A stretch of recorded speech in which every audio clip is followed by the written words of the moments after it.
Amidst the hospital setting, a plea echoed. I want to live.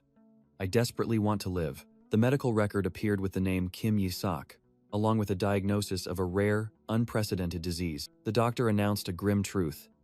This disease will probably be named after you.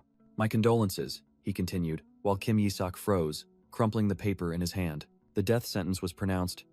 You have at most half a year left to live. Amidst the bustling crowd, Kim Yi-sak was like a lost soul, unable to believe what he had just heard. He exclaimed in shock. No way. The red light turned on, and bitter thoughts flooded his mind. My whole life I've lived like a worker ant.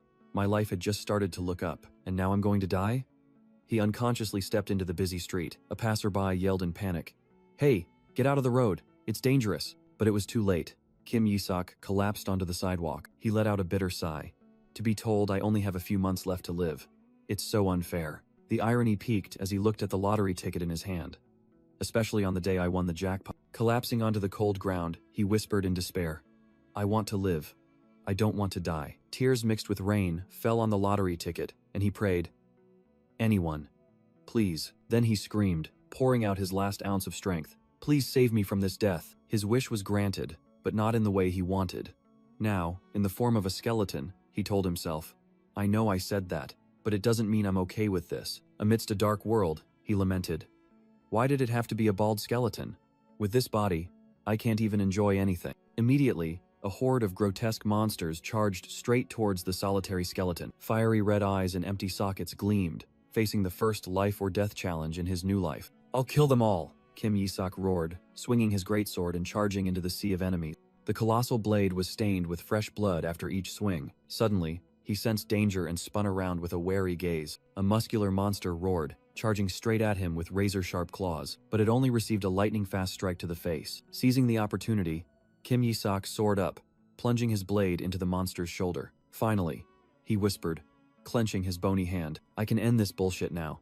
Destructive energy gathered in his hand. Die, he commanded, as the beast roared in despair. The last one. Kim Yi-sak tensed, preparing to deliver the finishing blow from above. A gruesome smile appeared on the king's skeletal face. The monster's agonizing scream echoed across the desolate battlefield. When the last enemy fell, a notification rang out. Annihilation of rebel forces complete. The story began when he reincarnated as a skeleton, a low-level summoned monster. From there, he evolved into an immortal lich, a ruler. Oh, our king, the immortal king. He brought prosperity to the demons on the verge of extinction. He thought proudly, I may not have hair, but at least I'm the great demon king. Zack, but his subordinates cheered ignorantly. Long live our king, King Izak. My name is Yisak. Kim Yi-sak snapped, then snapped his fingers. You fools, goodbye. When asked where he was going, he replied coldly, to reclaim what I'm owed. My ultimate goal is to be able to eat and feel pain by becoming human. After annihilating countless enemies and those who dared to challenge the divine, the Skeleton King finally confronted those who had given him his mission. He strode into the divine realm, where the gods sat upon their thrones. Kim Yi-sak boldly declared, I have handled everything. Now fulfill your promise to turn me human as per our agreement. A god muttered in astonishment, not expecting him to complete a task they thought would take at least 500 years. But Kim Yi-sak had heard whispers of a plot to exploit him. I heard everything. He lost his patience, growling, Why are you stalling? I've done everything you asked. The supreme god smiled meaningfully, suggesting, Can you do one more thing for us? Kim Yi-sak gritted his teeth, realizing the harsh truth. Do they think I'm as empty as this skull? His eyes flared with furious red. Do you bastards think I'm easy to bully? God or not, they will pay. Killing intent erupted, and he roared, Hey you bastards, you made me do all that without any way to turn me back into a human? Two goddesses panicked. One whispered, I think he realized. The other replied, This is why I objected from the start.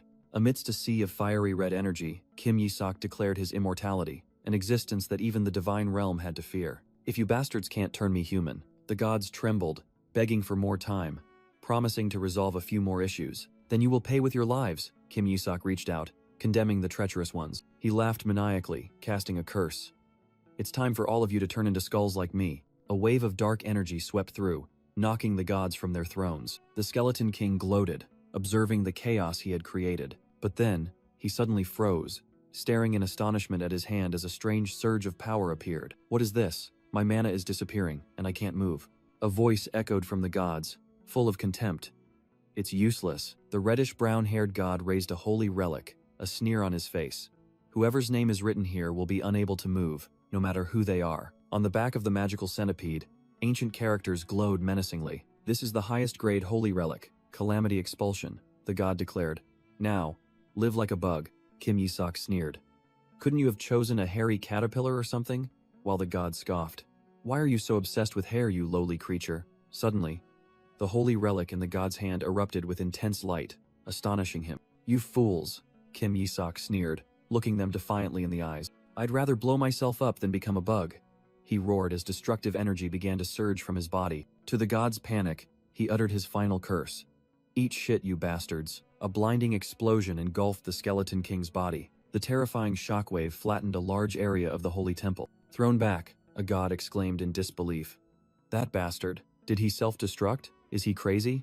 Amidst the rubble, two gods found the centipede. One asking anxiously, did the spell work? The reddish-brown-haired god sighed in relief. I think the Demon King's soul has been sealed. The other gods gathered. One saying, every time a Demon King disappears, we grow stronger. The supreme god declared, I will create a perfect vessel in the mortal realm and destroy every demon there. Don't worry about me, he ordered.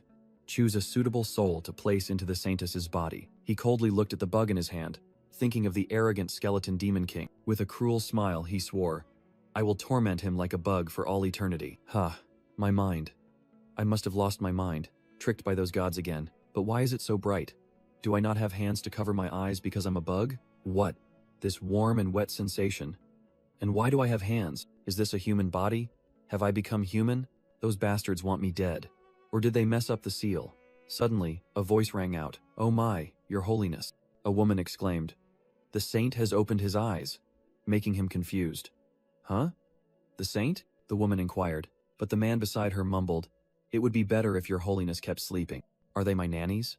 Have I really become human? I guess there's no other way. The two nannies exchanged sinister smiles. Forgive us, your holiness. I know you just woke up, but we need you to go back to sleep. Forever. With a wicked smile, the man brought the milk bottle closer. Forgive me, your holiness, but I need to put you to eternal sleep.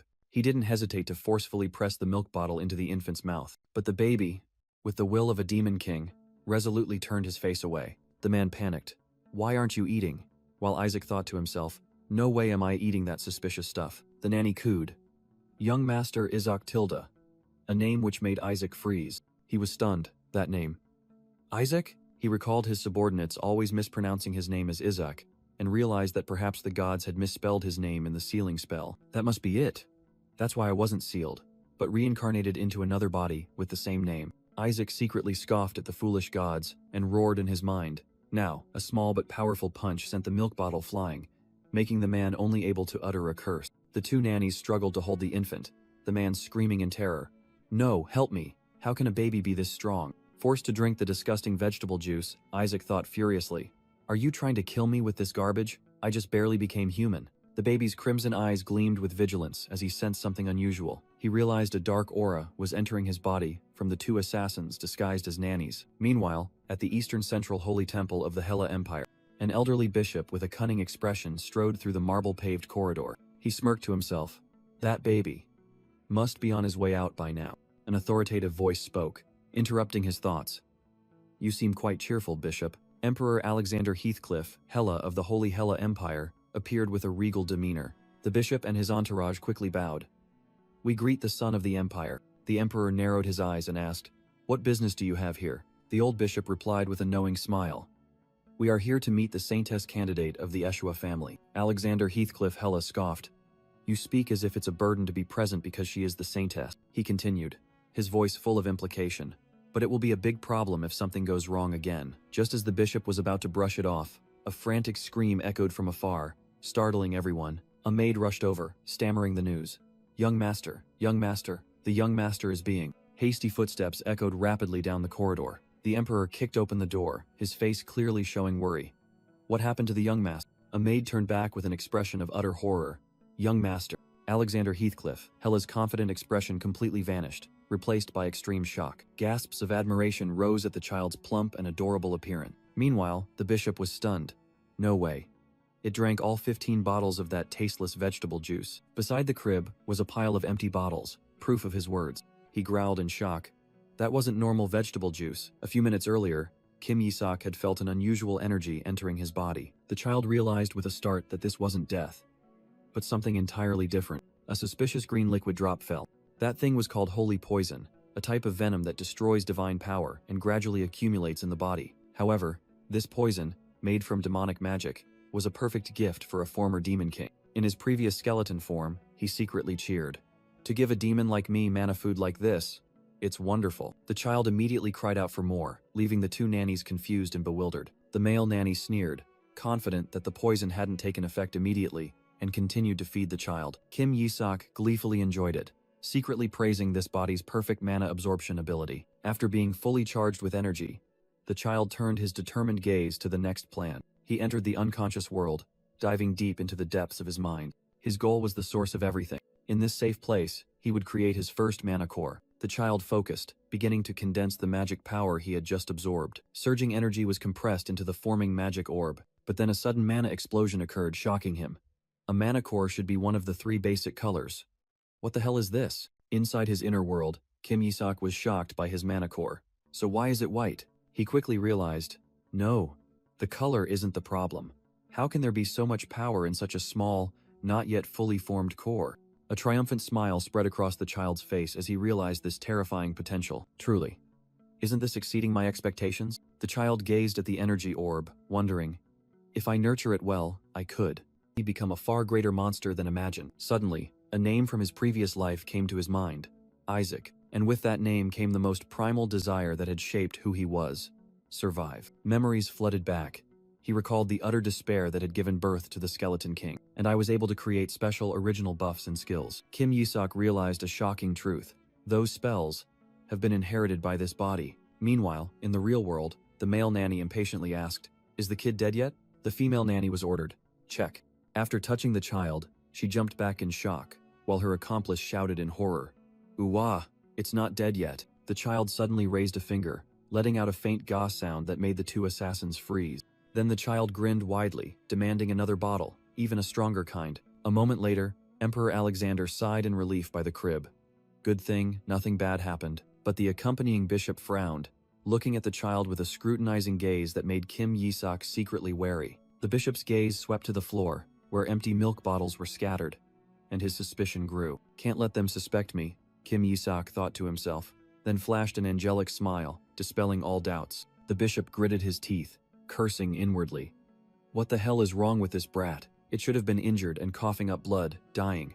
But instead, it was. The bishop was utterly horrified when he realized the infant was laughing gleefully. A few days earlier at the Holy See, a voice echoed, "Whoever becomes a saint will own the entire empire." How ridiculous. Cardinal Here Barit scoffed. That's why those low-ranking nobles keep insisting their children are saints. The bishop reported, "Please don't worry, we are dealing with the other candidates."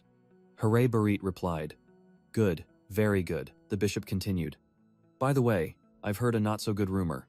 They say a saint candidate has appeared from House Eshua," he said, causing Here Barit's eyes to flash with murderous intent. The bishop worried, "House Eshua, the emperor's right hand. We can't do anything to them." Here Barit angrily dropped the golden cup to the floor. He coldly declared, "Perhaps it's already dead before you even get there. You just need to confirm the corpse.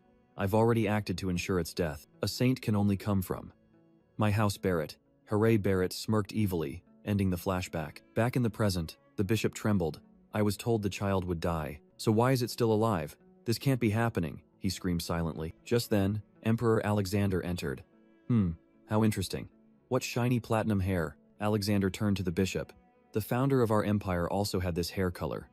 Don't you think so, bishop?" Kim Yi-sok widened his eyes in realization. "So this is the emperor." Alexander smiled smugly, thinking to himself, "He looks even closer to God than the current pope. He must be the last saint candidate." That thought stunned Kim Yi-sok. What? This child is a saint candidate? Damn it. The emperor is starting to favor that child, the bishop thought to himself. I can't let this happen. He immediately stepped forward and bowed. Your Majesty, please allow me to examine the child, Emperor Alexander asked indifferently. Why? What's wrong? The bishop asserted. There's something unusual. An infant cannot drink all that vegetable juice. Alexander merely shrugged. What's strange about a saint candidate eating vegetables? Kim Yi-sok sighed in exasperation. Ugh, how can I, a demon king, be a saint candidate? The bishop still didn't give up. I still find it strange. Please allow me to examine him. Suddenly, a dark stream of demonic energy leaked from the child's tender body. The demonic energy I couldn't fully digest. Kim Yi-sok realized his fatal mistake in shock. The child's inner thoughts screamed in panic. Have I been exposed? The bishop's hand slowly approached, filling Kim Yi-sok with extreme dread. Your Majesty, he said with a serious expression. I just sensed demonic energy from this child. A sinister smile spread across the bishop's lips. How strange, wouldn't you say? Kim Yi-sok could only curse inwardly. This bastard. The child broke out in a cold sweat, his heart pounding. Did he realize it? The bishop had a plan. This child could be a fake candidate. I must have an inquisitor investigate him immediately. Emperor Alexander immediately objected. How dare you? You're talking about a saint candidate. But the bishop played his trump card. The Pope has already chosen the child from the Barrett family as the saint. Alexander thought angrily. How shameless. Meanwhile, Kim Yi-sok understood everything. Aha, so he's trying to eliminate me. In that case, Kim Yi-sok stirred slightly, preparing for the confrontation. The bishop lifted him up and smugly ordered, I order the priest to invite an inquisitor here. Wait, a decisive hand was raised, stopping his action. Emperor Alexander intervened with his authority. The Eshua family is the closest ally of the imperial family. I suggest you re-evaluate the child another day. Suppressed by the emperor's authority, the bishop reluctantly bowed. I understand, Your Majesty. The bishop smiled meaningfully. By the way, I've spoken with His Holiness the Pope. Emperor Alexander frowned upon hearing the news that the crown prince's investiture ceremony would be postponed until a saint was chosen. He realized this was a political ploy. The church would not recognize his son unless he accepted their choice. Kim Yi-sok, eavesdropping, cursed inwardly. Is this the Holy See's intention? You petty bastards, the child thought to himself. Honestly, I don't want to be a saint candidate anymore. It's too risky. My true identity could be exposed, the cunning bishop suggested. Otherwise, we could examine the child right now. Clenching his fists, Kim Yi-sok decided, all right, if it's truly human, it won't be harmed, the bishop confidently declared. But before he could finish, he was struck squarely in the face as he was about to say, and if it's a demon, it will be destroyed. The bishop was stunned, blood gushing from his mouth in utter disbelief. The culprit, Kim Yi-sok, wore a satisfied smile with his fingers stained with the enemy's blood. The child raised his weapon, challenging inwardly. You arrogant bastard. I'll play with you. Arga! The old man clutched his swollen cheek, unable to believe. How could a simple baby bottle hurt so much? At that moment, the surrounding people exclaimed in astonishment. That light, could it be divine power? The child is truly a saint. Kim Yi-sok, with a look of delight, forcefully swung the brightly glowing bottle. The child attacked while babbling meaningless sounds, but in his mind, it was, let's see what you can do, you bastard. Relentless blows rained down, creating dazzling streaks of golden light. Struck by the blows, the bishop realized in shock. This is definitely mana. Witnessing the scene, Emperor Alexander couldn't hide his joy. What a brilliant light. Kim Yi-sok prepared for the final blow, thinking to himself, I'll empower the bottle with magic and give him the finishing strike, while still pretending to be an innocent child. This brat, what is this? The bishop growled while everyone else mistakenly thought he was marveling at the divine power. What's this? Kim Yi-sok realized that whenever he used demonic energy, he also felt a faint stream of divine power. He deduced, demonic energy and divine power are inherently incompatible.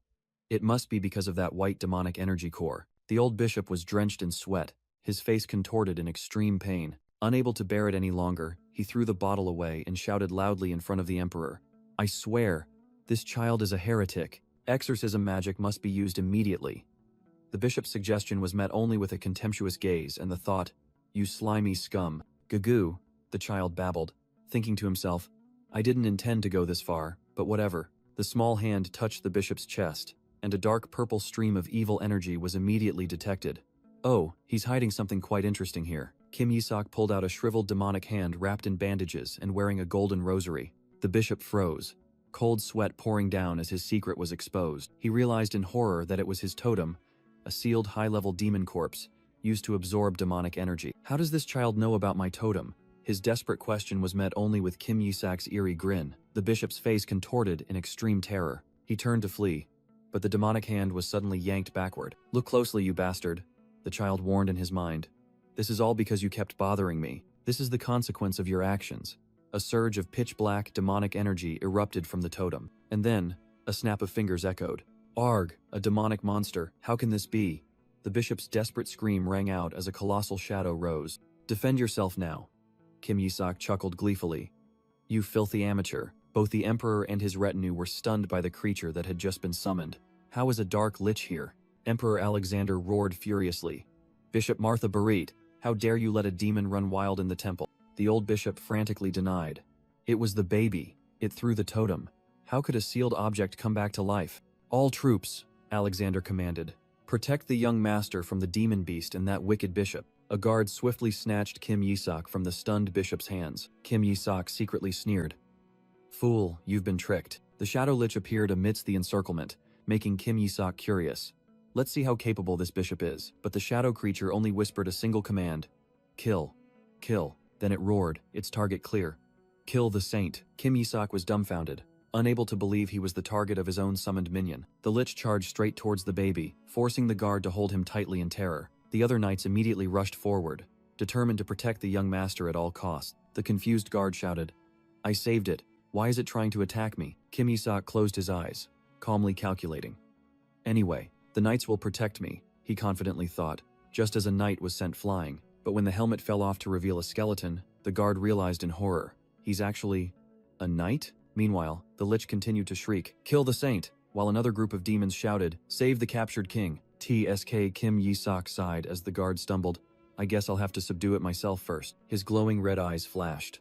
No one will realize I'm using magic in this situation. Die! The lich charged, making the baby inwardly lament. Why does everyone want to kill me in this life? Kim Yisak glared at it, his gaze sharp. Trying to kill me when I'm the one who resurrected you. In the form of a child, Kim Yisak's glowing red eyes reflected the wrath of a king. His true nature roared in his mind. You foolish demons. The Shadow Lich trembled, recognizing the terrifying entity before it. The Skeleton King? Returning to reality, Kim Yisak could only stare blankly. Huh? A brilliant stream of holy light suddenly burst from the baby's body, repelling the shadow creature. Emperor Alexander and his guards were stunned by the unbelievable sight. The lich shrieked in pain, as it was incinerated by the pure light. Its dark body began to disintegrate under the divine power. A guard shouted in panic as the monster turned and fled. It's escaping. Excited whispers arose. That's definitely holy power. Young Master Isaac drove away a great demon. Amidst the praises, an official picked up the baby, proudly declaring, just as expected from the young master. Kim Yisak looked at his hands in confusion, wondering, what is this? This is really holy power. The baby suddenly realized a serious problem. Huh? I'm out of mana. A horrifying hypothesis flashed. Could it be? This body is converting my mana into holy power. While Kim Yisak was panicking, the captured bishop still frantically shrieked. Let me go, you fools. He pointed at the child, accusing, that baby is a heretic. How dare you crawl into the holy nation? The bishop turned to beg the emperor. Your Majesty, I will prove it. I will expose him with an exorcism. But Emperor Alexander coldly interrupted. Enough, bishop. Do you dare accuse a saint candidate? His gaze was sharp as a knife. I will absolutely not overlook this matter. The bishop froze as the emperor concluded. Even if you come from the Holy See. Cornered, the bishop gritted his teeth. If the emperor suspects, they will soon discover the intruder. Kneeling on the floor, he despaired. Even if I die, I must save my family. His eyes flashed with cruelty, he had decided. That's why. A gigantic holy power wolf spirit beast roared as he shouted. At least I must kill the Eshua family saint candidate. The glowing golden beast charged straight towards the emperor and the infant in his arms. Emperor Alexander growled. This bastard. He's finally shown his true colors. Kim Yisak inwardly thought with disdain. Does he really think he can kill me with this? But just as the baby was about to act, a harsh truth dawned. Huh? Wait. The raging wolf reflected in his panicked eyes. Have no mana left at all. Suddenly, a stream of icy blue energy tore through the air. The wolf spirit beast roared in pain as it was completely subdued by the mysterious power. An icy voice echoed from the shadows. Who dares lay a hand on a direct descendant of Eshua? Blue robes fluttering, a dignified figure stepped out from the cold mist. The emperor exclaimed in surprise. The blue faith. It's the Eshua Knights. The silver-haired man advanced coldly, his aura overwhelming.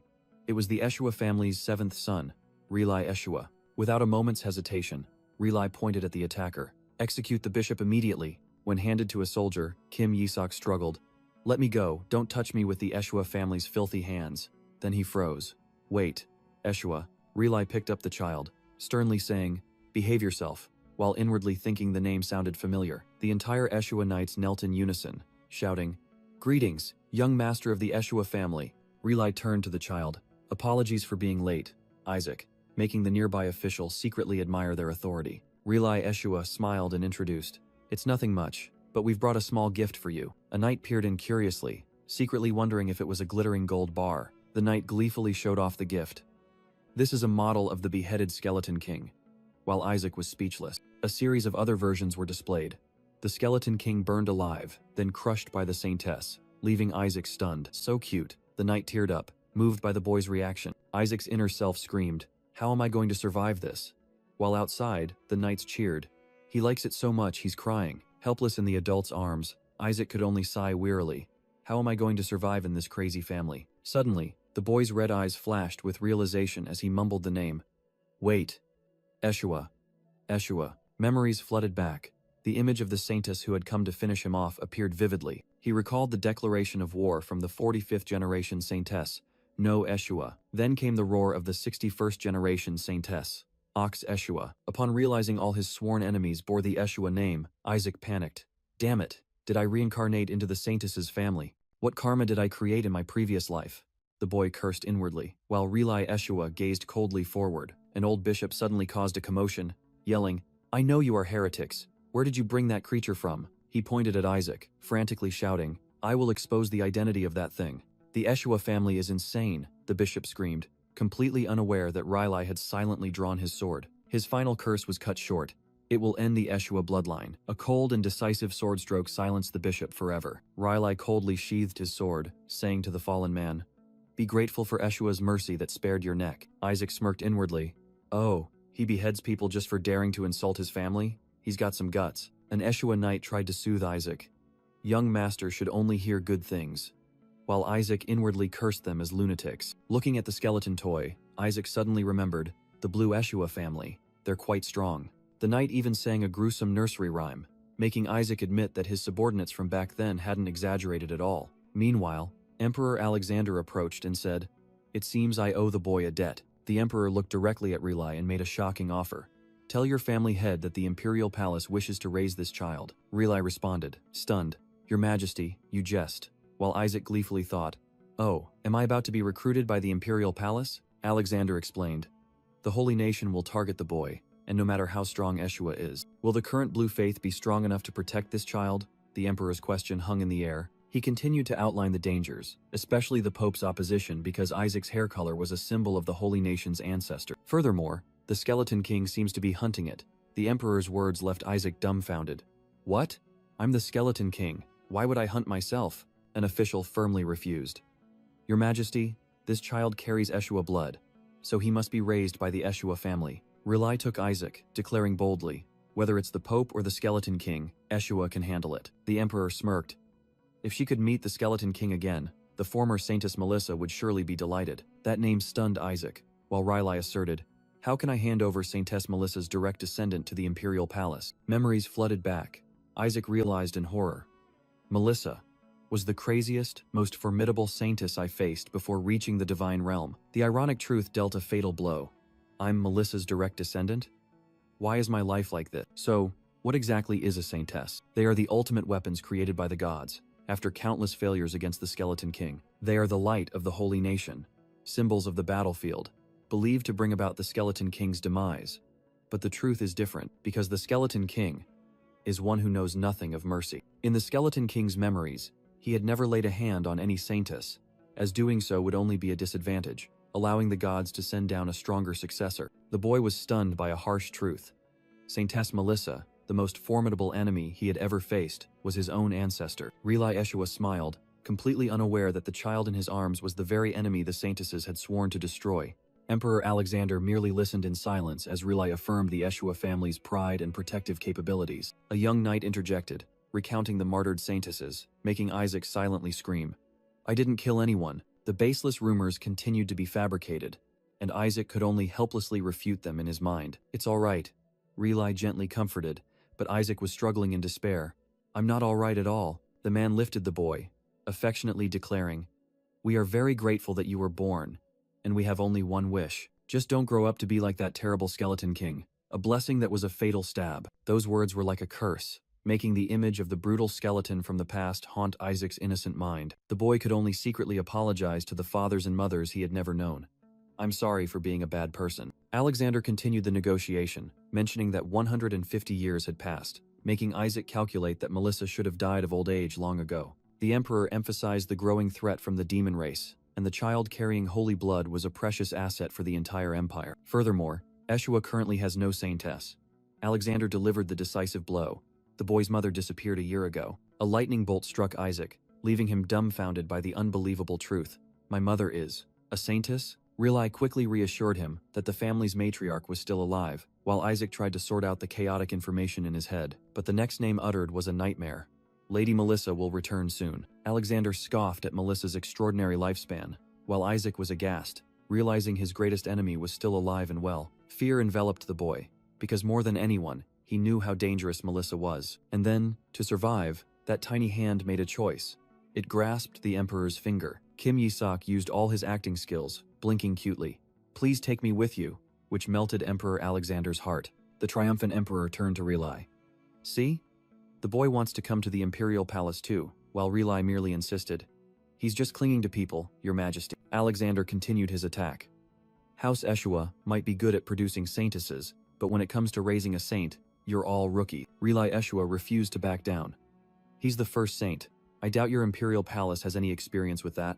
The argument turned into a childish tug of war, causing the subordinates to cry out in panic.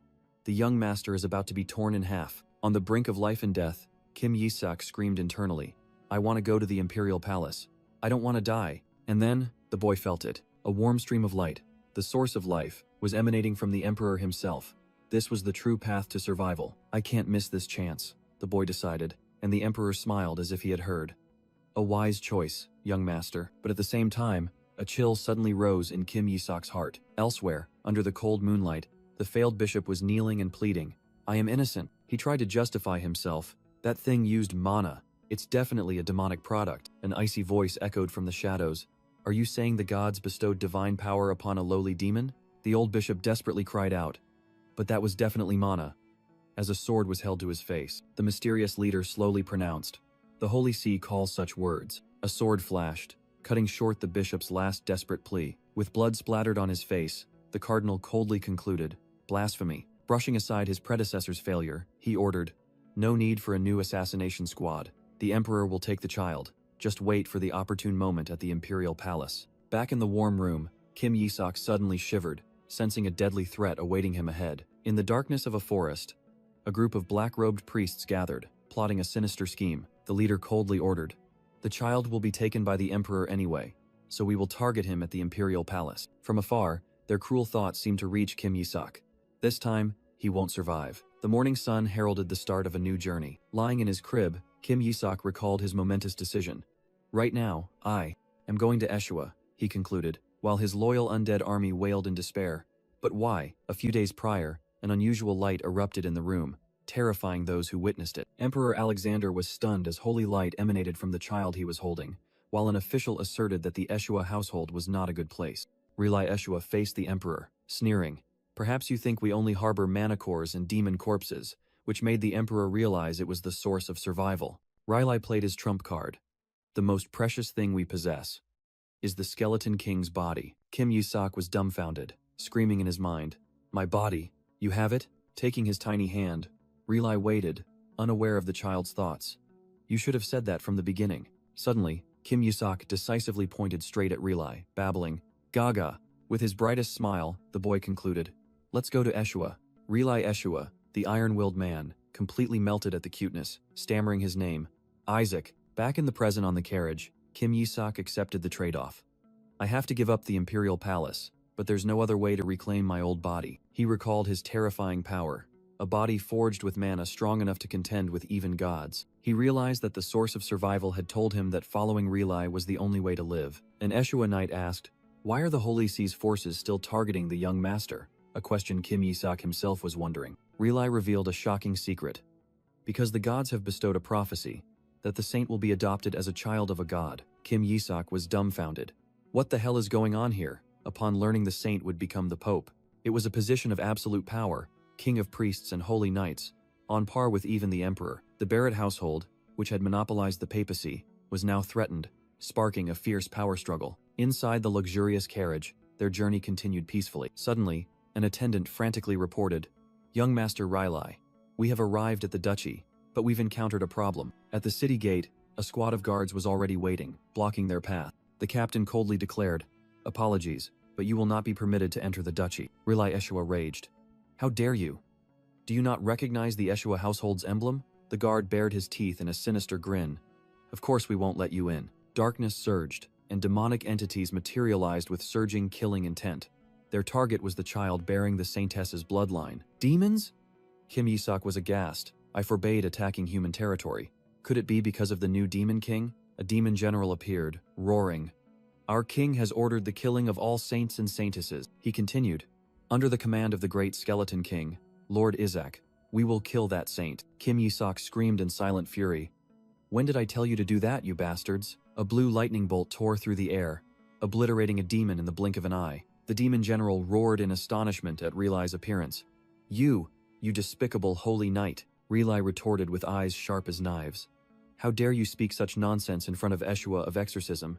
You won't die easily. Listen closely." He placed his hand on his sword hilt, and holy light began to converge. "For the purpose of protecting all, Eshua will eradicate all evil." Riley unleashed his power, vowing to hunt down and kill the demons to the very depths of hell. Riley Eshua sneered contemptuously. Truly an evil skeleton king, sending his subordinates to their deaths just to escape a mortal fate. The demons roared in indignation at those words, one charging forward and yelling, "How dare you foolish humans!" The entire horde of demons shouted in unison, ready to die for their faith. "Do not insult skeleton king Isaac. All for the resurrection of Lord Isaac." Meanwhile, an Eshua family knight drew his sword, ready to engage in battle to protect the carriage behind him. He was thrown back by an explosion, hastily clutching the young master to his chest. "Forgive me, young master." Scooped up, Kim Yisak screamed in his mind, "What the hell is going on? Who's impersonating me?" The loyal knight carried the boy and ran into a sparse forest, seeking temporary shelter. He gently placed Kim Yisak on the ground and said, "Please wait here for a moment." A magic circle glowed, enveloping the boy, making Kim Yisak wonder, "A protective barrier?" The boy touched the barrier, silently acknowledging. Even high-ranking demons couldn't break this. Quite impressive. But then a thought flashed through Kim Yisak's mind. The fact that nothing from the outside can enter also means nothing from the inside can escape. The boy closed his eyes, deciding to seize the opportunity. Then, source of survival activate, release magic. Amidst the ethereal cosmic space, the boy began to summon. "Heed my call. You, who are both magic and life." Whisper, the observer, a shadowy entity with a sinister grin and glowing red eyes slowly materialized. It cheered joyfully. "Ah, great lord, my master." But Kim Yi-sak interrupted.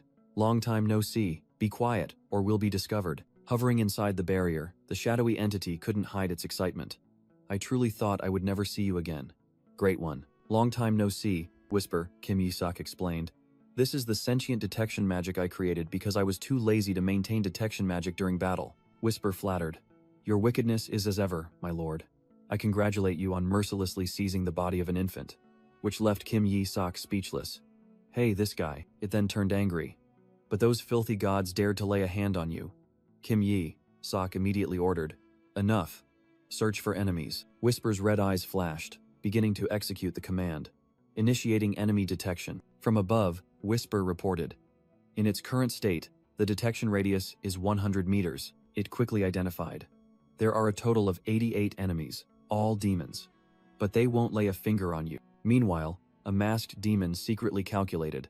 If security here increases, it will be troublesome. I must deal with them myself before the Eshua family discovers us. From within the barrier, Kim Yisak resolved. Even if I have to use all my stored mana, I must deal with them. But then Whisper suddenly paused. Huh? Current enemy count 51. Kim Yisak was astonished as the number continued to drop to 31. What? Why? It turned out that Riley Eshua and his knights were sweeping through the demons. A knight shouted, "Young lord, something is approaching." Riley immediately ordered, "Form a defensive formation." The masked demons were overwhelmed, with only 4 remaining. One of them joyfully yelled, "You've finally arrived, comrade." A vampire-like demon appeared, calling out, "Cooperate with us." He declared their objective. "Today we will kill that saint," which made Whisper, who was observing, pay attention to the word saint. Suddenly, a wave of purple energy swept through, annihilating the remaining demons as they screamed. "Glory to the Skeleton King!" A knight of the Eshua family was terrified by the dark power that had just appeared. Whisper reported the new situation to its master. There are no enemy forces left. I have detected a shadow lich. The colossal shadow entity appeared before the knights. It roared a deadly threat. You who dare to lay your filthy hands on my king, pay with your lives. Hearing that, Kim Yi-sok inside the barrier could only scream in panic. What the hell is wrong with this guy? The shadow lich's crimson eyes glowed, repeating its curse. Young Isaac still couldn't understand what was happening. The lich continued its furious monologue. My king, my only master, how dare you imprison him? Inside the body of an inferior child? Its loyalty had twisted into a distorted attachment due to its liberation. The phantom roared a deadly warning. Don't look at him with your filthy eyes, or I'll gouge them out. Rilai Eshua was confused, unable to understand its language. Inside the barrier, Kim Yi-sok grumbled to himself. Damn it, what a mess. This guy recognized me as the Skeleton King. Rilai Eshua immediately ordered, Knights, prepare for battle. While Kim Yi-sok still grumbled about his subordinate's sudden appearance, Kim Yi-sok babbled a command, intending to say, Hey, don't touch my food, which made a knight realize in horror that the baby was a massive source of mana. The knight tried to reassure him. Young Master Isaac, please be patient. We'll deal with this quickly. But only received the demon's eerie laughter in return. In its ecstasy at being acknowledged by its master, the lich exuded killing intent, making the knight frantically shout, Young Lord Relai, the demon has ill intentions. I will come to your side, my master. The lich roared, darting past the defending knights. Relai Eshua was stunned, realizing its target. That worm is heading towards Isaac. The lich screamed at the knights. You filthy holy knights, how dare you imprison my master in that bubble? While Kim Yi-sok gloated, having attracted its attention. I can't let this mana reserve be destroyed. Kim Yi-sok resolved, babbling a command. Break this barrier. Immediately, the lich obeyed. Yes, master, and swung its shadow scythe. A full-force attack struck, and the magical barrier shattered with a roar. As you wish, the knights could only scream in despair as their young master's protective shield was destroyed. Free, Kim Yi-sok patted his subordinate, babbling a compliment. Well done. Then he ordered, Now stop causing trouble and rest, which left the lich stunned and utterly confused. Master? The lich stammered, not understanding what was happening. Kim Yi-sok unleashed his power, forcing the lich to shrink with a desperate scream. Why ye? Relai Eshua was dumbfounded, unable to believe his eyes. The boy just turned a demon into a totem? He exclaimed in horror, staring at the infant sitting next to the petrified demonic hand. A knight cheered in sheer excitement, turning a demon into a totem in an instant. Isn't the boy amazing?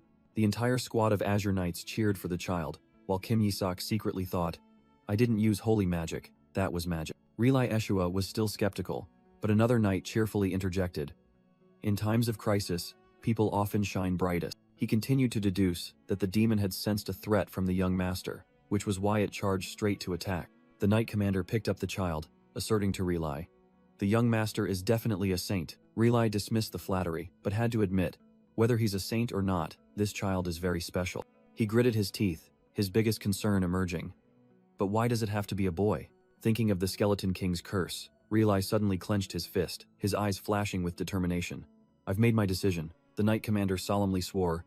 As commander of the Azure Knights, I will protect young Master Isaac, the future of the Eshua family. Relai listened silently, as if the oath further solidified his decision. He spoke softly, as if admitting to himself, I understand now. It seems I've been too foolish. Fearing the Skeleton King's curse, while this child will elevate the Eshua family's reputation, his hand reached out towards the boy. Relai lifted Kim Yi-sok, a radiant smile on his face. Let's go home, Isaac. As your uncle, I will teach you many things. I will raise you to be a great holy knight, he promised, unaware that his nephew was thinking, just give me back my body. As Relai swore to find a way to save him from a short life, Kim Yi-sok froze. What? Relai joyfully tossed him up, thinking Isaac's panicked screams were an expression of delight. Once we're home, the first thing I'll teach you is how to curse the Skeleton King, Relai said excitedly, leaving Kim Yi-sok speechless. F times K. This Eshua family. Soon, the carriage entered the magnificent Eshua ducal manor grounds. Exquisite art statues were placed everywhere, showcasing the family's wealth and power. Even someone who was once a king like Kim Yi-sok had to secretly marvel at this extravagance. Wow. Kim Yi-sok looked out the carriage window, enraged by the Eshua family's wealth. His anger flared as he recalled his impoverished past, having to scrimp and save every bit to feed his starving subordinate. Whisper appeared, marveling at the extravagance. But Kim Yi-sok grumbled, telling it to shut up. In Relai Eshua's arms, the boy was introduced to the mansion, the birthplace of the continent's exorcism magic. Relai pointed to the training ground, proudly saying, Look, The sight that met Kim Yi-sak's eyes was knights training with a skeleton king dummy. The dummy was pierced by spears amidst shouts of hatred. The knights attacked frantically, cursing the family's sworn enemy. While Riley smiled contentedly, Kim Yi-sak thought in horror, "It's like a fanatical cult." The boy tried to reassure himself, thinking this wouldn't affect his grand plan. Whisper teased again, but Kim Yi-sak coldly ordered it to continue scouting. The shadow entity happily obeyed, vanishing into thin air. The full view of the Eshua mansion appeared, grand and magnificent to an overwhelming degree. Both Kim Yi-sak and Whisper were stunned by the thousands of mana cores used as decoration. The royal carriage finally stopped in front of the mansion. Relay Eshua stepped down, ordering a servant to prepare a room for Isaac to stay with him, but met with hesitation. The butler respectfully announced that he had orders to take young Master Isaac to the annex. He nervously explained that this was the 5th young master's order, forbidding Isaac from entering the main building. Relay Eshua grew furious, hugging the child tightly. "You want to send Isaac to that cursed place?" He clenched his fist, despising his brother's antics, while Kim Yi-sak secretly agreed that he didn't belong there. Whisper whispered, reminding its master of the true objective. "The mana cores are in that annex. Get out of the way," Relay Eshua growled. "I won't let my nephew stay in that haunted house," while Isaac screamed internally, "No, I need to go there." Relay continued his plan, promising to read stories about the Saintess slaying the Skeleton King, making Isaac horrified. "Are you trying to exorcise me?" An arrogant voice rang out from above. "You picked up a filthy bug, and now it's causing a commotion?" The newcomer's face revealed a sneer. "I already ordered the brat to be sent to the annex." The man, Goel Eshua, the 5th son of the family, questioned. "Long time no see, and the first thing you do is defy your elder brother?" Isaac could only look up, stunned by the appearance of a new nuisance. Amidst the brothers' tense confrontation, Isaac cursed internally. "What a bastard." Goel ordered contemptuously, "Put that thing down. Let me send it to the annex." Relay flared up. "Are you serious? This child is of the direct lineage. Sending him there is no different from exiling him." Despite Isaac's internal protests, Relay was resolute. "Get out of the way. I'll perform the Skeleton King exorcism ritual for him in my room." Goel squeezed Isaac's cheek, scoffing. "Ha! You brought back a bone even filthier than the Skeleton King." He leaned in close, his tone full of malice. "And you're still talking about direct lineage?" Making Isaac wonder if this was a priest or a thug, Relay pulled Isaac back, his eyes sharp. "Do you think I don't know why you want to send the boy to the annex?" The accusation was hurled. "You're trying to turn him into a cursed child to eliminate him from the succession race." Leaving Isaac stunned, his grand plan threatened, Isaac gritted his teeth. "Being eliminated is a huge problem. I need to drain this mansion dry to get revenge on those damn gods." Goel chuckled. "He's already cursed, isn't he? Demons have appeared to take him, after all." A blonde knight stepped forward to retort. "That's because the young master is important. He possesses the divine power of a saint." "Oh, how touching," Goel sneered. "All of you are eager to cover up this disgusting trash," he challenged. "If you think he's a saint, then let him show his skills." While Whisper whispered into a panicking Isaac's ear, "How about summoning a meteor?" Goel smirked. "Right, if he's a saint." He pointed into the distance. "Then what about that?" Goel pointed at a withered tree. "Save that family symbol or whatever. The tree that the family head cherishes so much." With a sinister smile, he explained, "That's a divine tree that died after being infected with demonic essence. If he has the aptitude to be a saint, he'll easily revive something like that." Relay asked in shock, "Are you serious?" While Goel secretly scoffed, "Good heavens, Melissa. You fought well, but your descendants are all ruined." Kim Yi-sak flinched when he overheard Goel's thoughts. The boy began to panic, and Whisper sensed his unease. "What is it? What's wrong?" Kim Yi-sak grabbed Whisper, screaming in his mind. "Can't you see?"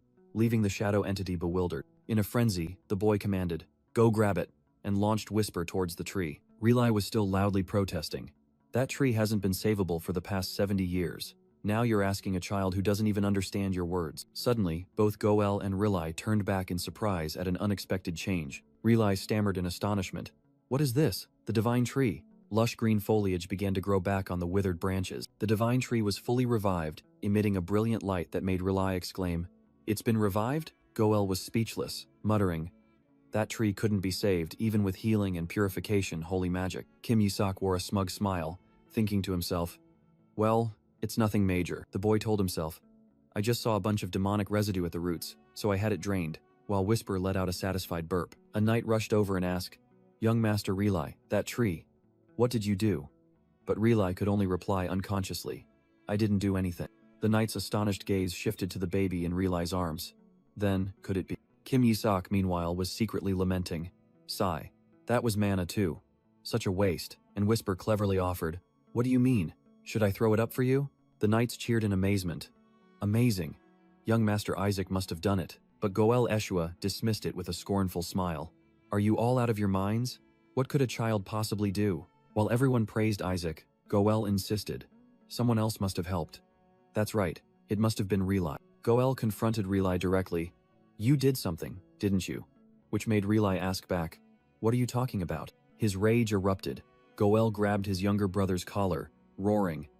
You got the Saintess's power, and now you're acting like that piece of trash did it. Amidst the chaos, Kim Yisak secretly thought about his ancestor Melissa. This family is on the verge of collapse, the boy analyzed. But this eldest brother, why does he look nothing like Melissa? Meanwhile, Relai is like her male version. A thought flashed in Kim Yisak's mind. Half-brothers? Wait. He resembles the Pope. Goel relentlessly attacked. Don't hide it anymore. Do you think I don't know you brought him here to make him a Saintess candidate? Kim Yisak smirked. Oh, so there's another candidate? Let that fool support whoever he wants. I'll enjoy crushing him. Relai resolutely defended. So you're telling me to abandon him? He's our nephew, the eldest brother's son. He has the right to inherit this family. Goel sneered maliciously. Eldest brother? He's just a deserter who fled when the family was in danger. As the argument revealed the truth, Kim Yisak realized. Ah, so this is why I'm treated like a bastard. Goel continued his venomous remarks. I guess that child is still the Saintess's son, a half-breed brought in from outside. He whispered into Relai's ear, sowing doubt. But are you sure he's his blood? When Goel uttered his final insult, Relai couldn't take it anymore and landed a devastating punch on his brother's face. Kim Yisak watched it all with amusement. That's right, brothers grow up fighting. Thanks to this, I've learned a lot of useful information. While the knights rushed to intervene, the boy had already formulated a plan. It's fortunate this family isn't united. It will be easy for me to devour them all. A wicked smile appeared on the child's face. That cursed woman's house. I will destroy everything. Whisper scoffed, suggesting its master's brain had shrunk in a child's body, and received a shouted "Shut up!" from Kim Yisak. Inside the magnificent Eshua family mansion, a tense meeting was about to begin. Kim Yisak sat on the table, his face scowling as he faced those he hated. This is really annoying me, the boy thought to himself, veins throbbing on his forehead. The family meeting began with contemptuous whispers, disappointed that the eldest grandson was a useless boy. Goel Eshua angrily insulted the child's mother, claiming that someone of humble origin had no right to be a saintess. Amidst the chaotic atmosphere, a powerful female voice rang out, demanding silence from everyone. That woman was Henna Eshua, the family head's second wife and interim leader, who questioned Relai. So why did you bring him here? Henna asked. And Kim Yisak realized she was the one who wanted to get rid of him. Goel immediately spoke up in his mother's defense, growling for Relai to answer. Relai ignored him, only coldly asking about the whereabouts of his father, the true family head. Henna sarcastically replied that he had gone out due to the commotion surrounding the saint candidates. What a pity, Relai replied, unable to hide his disappointment. Suddenly, an elderly butler burst in, breathlessly reporting, Young Master Isaac has revived the divine tree. Goel immediately jumped up, shouting that it was just a coincidence, a result of the family's prayers. An elder in the family also agreed, stating that a child could not have done such an extraordinary feat. Henna smirked, delivering a fatal blow. Most importantly, there's no proof. The priests present also chimed in, calling it a blessing, which only made Kim Yisak secretly scoff. You want proof? His small hands reached out, ready to prove everything. Before the sudden display of power, the entire room fell silent in astonishment. Kim Yisak unleashed a whirlwind of pure holy power, forcing the skeptics to retreat. An elder exclaimed in horror. This energy. Materializing the demonic energy into a crystal, the boy roared in his mind. It's the divine tree's energy, you bastard. Amidst the pervasive silence, Relai explained. It seems Isaac has removed the demonic energy gnawing at the divine tree. A priest couldn't believe it. How can this be? A mere infant handled it. Other elders whispered in admission. That exorcism wasn't simple at all. The tree almost died. Goel Eshua slammed the table, shouting, Nonsense. Are you saying that chunk of flesh has such power? Relai boldly declared. Isaac instinctively exorcised the demonic energy, while the boy secretly approved. That's right, uncle. He continued his attack. This child has accomplished what the Eshua family couldn't in 70 years. Goel roared, turning to the elders. We cannot believe such an absurd story, he frantically argued. If this gets out, it will make our family a laughingstock. Goel resorted to insult. Look at him. I bet he's the son of some beggar. But Kim Yisak merely picked his ear in boredom. Relai Eshua placed his hand on his chest, solemnly declaring, Elders, This child will one day become a saint. He picked up Kim Yi-sok, raising his voice. He might even become the Pope in the future. Overjoyed, Relai lifted his nephew into the air. And one day he will kill the Skeleton King, which made Kim Yi-sok freeze. I take back what I just said. The name Skeleton King caused a wave of indignation, and Hena Eshua smirked maliciously. You're digging your own grave, Relai. Seizing the opportunity, she challenged. If you're so sure, let us test the boy. With a malicious glint in her eyes, Hena concluded, I will request access to the Holy Artifact Vault. In the Black Forest, northwest of the Holy Kingdom of Hela, amidst the chaotic battlefield, the head of the Eshua family sheathed his sword after clearing out the monster. He coldly uttered, What a waste of my time. A knight quickly knelt. Greetings, family head. What is it? The knight bowed and reported. The vice family head has requested permission to use the Holy Artifact Vault. Eli Eshua stated firmly. As I said, the Holy See is not permitted to set foot there. She is not asking for the Holy See. Your grandson saved the divine tree, the knight explained. So the vice family head wants to use the vault to determine if the boy is a true saint. The family head paused, his voice full of skepticism. What does that mean? He spun around, roaring furiously. Why is there a saint in my house? Eli Eshua resolutely refused. I do not accept. That place will kill anyone except a saintess candidate. Tell them not to cause a meaningless civil war. Suddenly, a powerful voice echoed from behind. Let them. Matriarch Melissa Eshua appeared, her eyes sharp. It's Isaac, isn't it? She smiled meaningfully. To have saved even the divine tree. Truly a promising sprout, isn't he? And if the vault is already open, Melissa suggested, why don't we throw all the saint candidates in there too? Which horrified the knight. Madam? The knight worried. But madam, a child from another family could take the greatest holy artifact. I rather hope so, Melissa replied with a mysterious smile. She revealed her true purpose. With that holy artifact, we can even hunt down and destroy the Skeleton King once and for all. Melissa's eyes glinted slyly. In fact, we should reward whoever brings it back. She commanded, spread the word. The child who brings back the greatest holy artifact will receive a reward that even the Pope cannot bestow. Melissa concluded her promise. Not only will they be granted the Saintess's family heirloom, I will personally teach them the family's secret techniques. Melissa Eshua gave a calculating smile, declaring, I will give everything to the child who succeeds. The Eshua family's vault, repository of millennia-old holy artifacts and secret techniques, was once again revealed. It was once a place where Saintess candidates' birthday rituals were held, their fates determined by the items they brought back. But the price was too high. Countless lives perished, forcing the vault to be sealed permanently. Amidst the silent space, an eerie voice echoed. But I wonder, Whisper teased its master, will you be able to retrieve the treasure and return safely? Which made Kim Yi-sok secretly annoyed at being cut off. But aren't you also very excited? Whisper continued, and Kim Yi-sok couldn't help but admit it. Joy erupted in the boy's mind. They said the Skeleton King's body is in the vault. A young knight approached, his voice full of excitement. Are you excited, young master? He lifted Kim Yi-sok up, announcing, the matriarch has opened the vault for all saint candidates. The descendants of all 5 great families will gather, but I'm sure young Master Isaac will win, the knight asserted. Kim Yi-sok smirked, a perfect plan flashing through his mind. The more the merrier, chaos will be the perfect cover for me. Suddenly, Relai Eshua appeared, holding his nephew upside down and warning. But you must be careful, Isaac. Demons captured in war are guarding the vault, he revealed, shocking the knight. Kim Yi-sok remained confident. If they were captured, they can only be rank 6 or below, the boy calculated. Just a little intimidation will do, but Relai poured cold water on that confidence. The knight screamed in horror upon hearing about the rank 8 demon and rank 9 dragon, while Relai merely confirmed it nonchalantly. Kim Yi-sok was utterly speechless, cursing inwardly. The Eshua family is truly insane. Who locks up dragons in a place for infant rituals? Whisper tried to comfort him. With your knowledge of dragons, then abruptly stopped. Kim Yi-sok trembled, his mind screaming, damn it.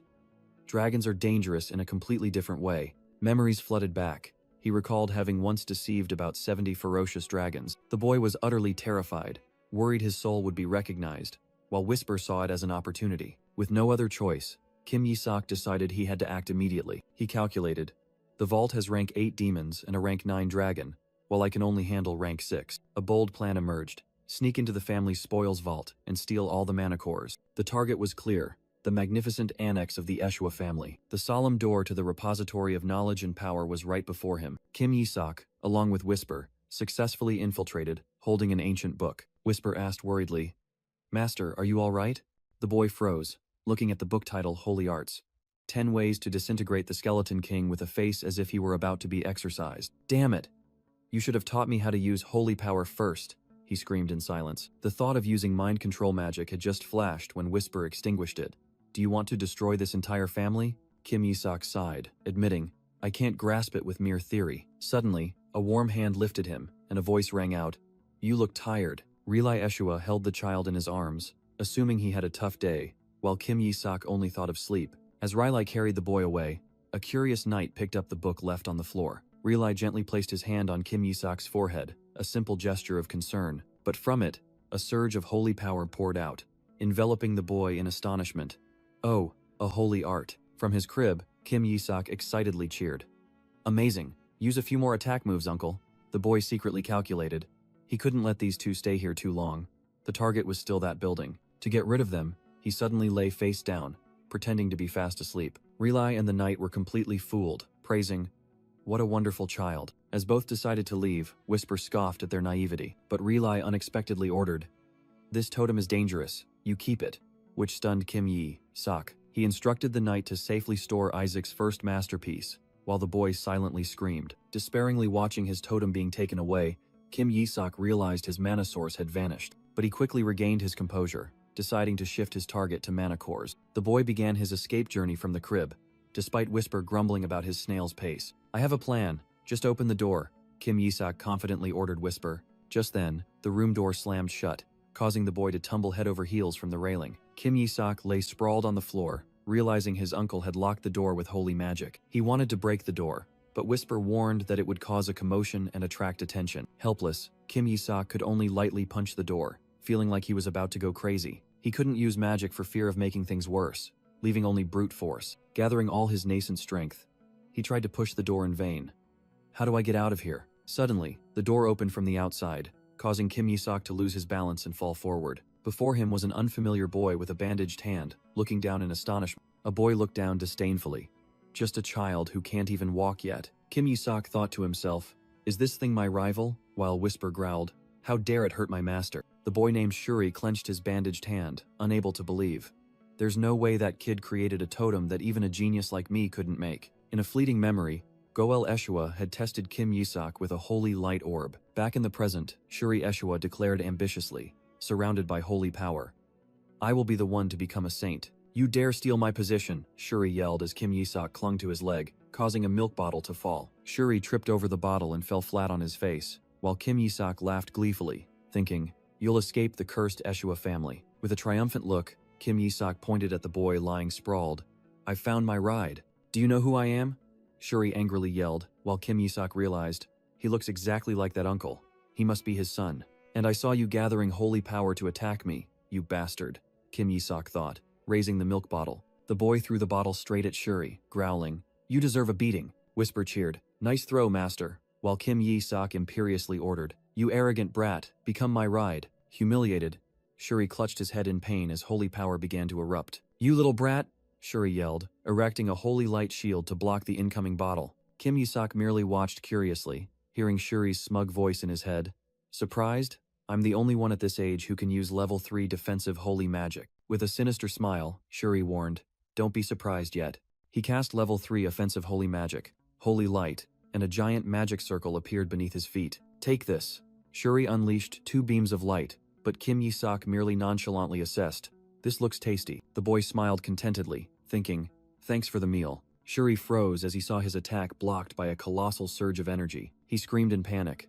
What kind of massive defensive holy magic is this? In stark contrast to that horror, Kim Yi-sok grinned excitedly. The boy thought to himself, Haha, thanks for the show. Overwhelmed by his own power, Shuri cried out, No way. Kim Yi-sok pointed at his opponent, uttering a brief provocation. Wait.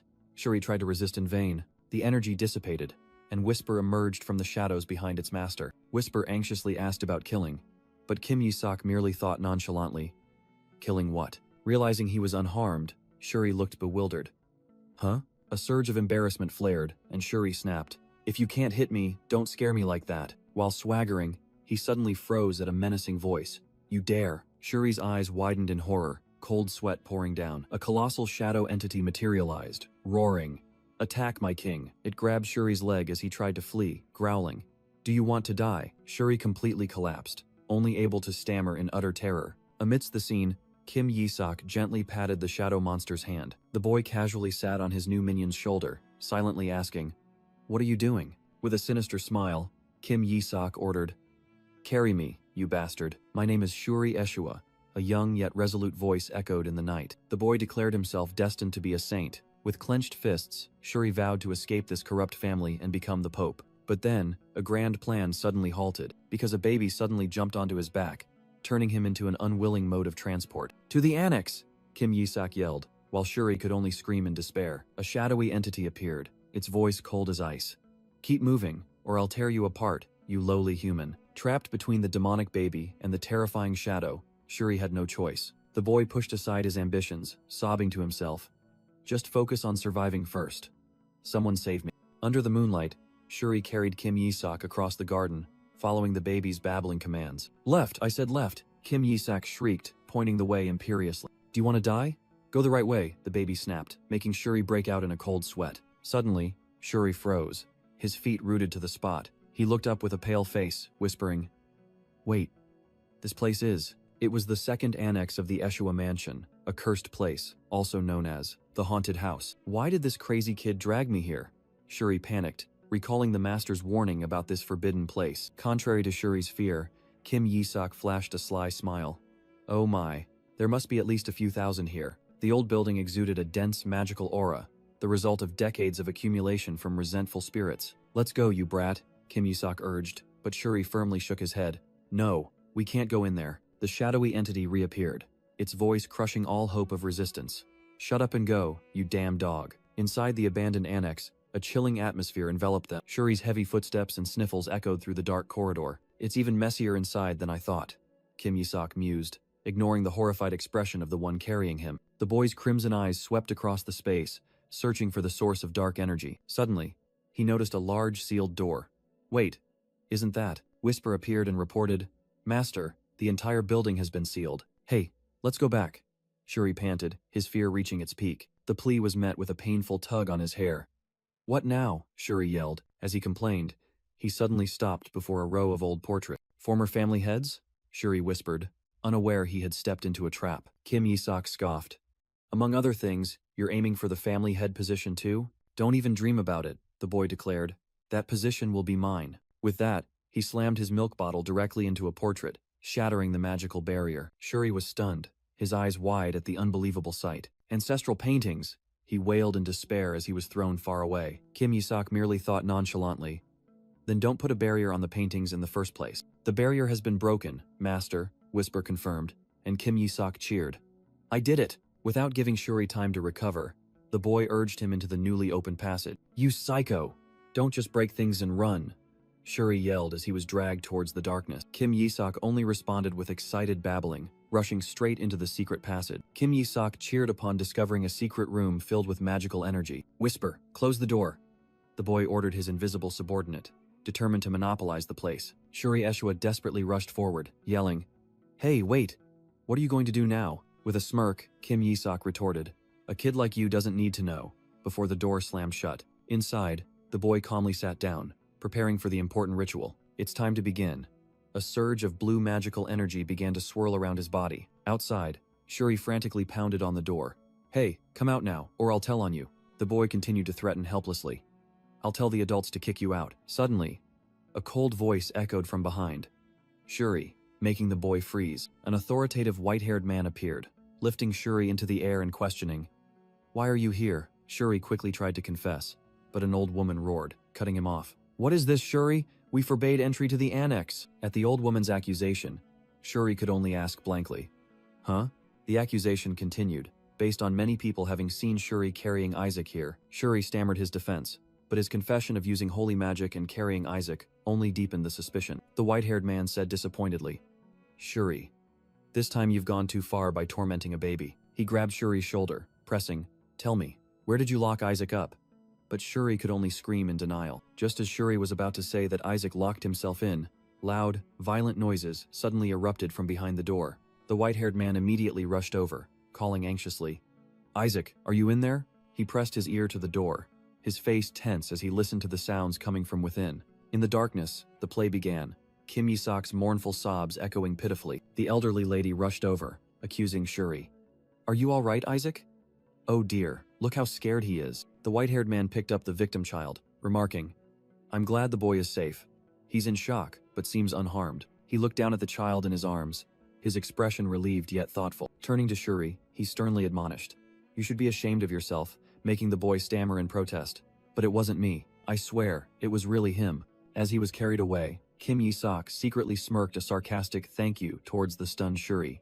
His innocent expression vanished, replaced by a sinister smile as the boy thought to himself, "Thanks for the meal." Shuri clutched his head in agony, while the adults standing nearby were oblivious, wondering, why is the boy suddenly showing signs of elevated blood pressure? Safe in the adult's arms, Kim Yi-sak secretly assessed his spoils. "I've acquired a century's worth of mana in one go." The concentrated energy glowed in his small hand as he continued to ponder. "Yes, with this amount of mana, I can use that plan," he resolved, his sinister expression mistaken by the man as a lingering effect of shock. The scene shifted to a magnificent, splendid mansion bathed in sunlight, opening a new chapter. Now, Kim Yi-sak sat calmly beside a book, looking up as Rilai's voice rang out. "Isaac, I have someone I'd like to introduce to you." Rilai Eshua appeared with a young woman in uniform, introducing, "This is Ashley. From now on, she will take care of you." The woman stepped forward, solemnly introducing herself. Eshua's holy knight, Ashley Lark. She knelt on one knee before the infant, solemnly vowing, "I shall serve you until my last breath, young Master Isaac." Kim Yi-sak's eyes narrowed suspiciously, wondering, did they send someone to monitor me because of that incident? He let out a babbling cry to get his new caretaker's attention. "Hey, you!" Then, the boy suddenly erupted in a tantrum, raising his hand and shouting loudly, "I don't need you! Get lost!" A terrifying dark aura emanated from the child, freezing both Ashley and Rilai in astonishment. While Ashley frantically called for her superior, Kim Yi-sak merely glared at Rilai with a challenging gaze. Amidst the new maid's exclamations, Kim Yi-sak only felt annoyed. Why does this family have so many crazy people? Rilai Eshua smiled, calling the boy's name.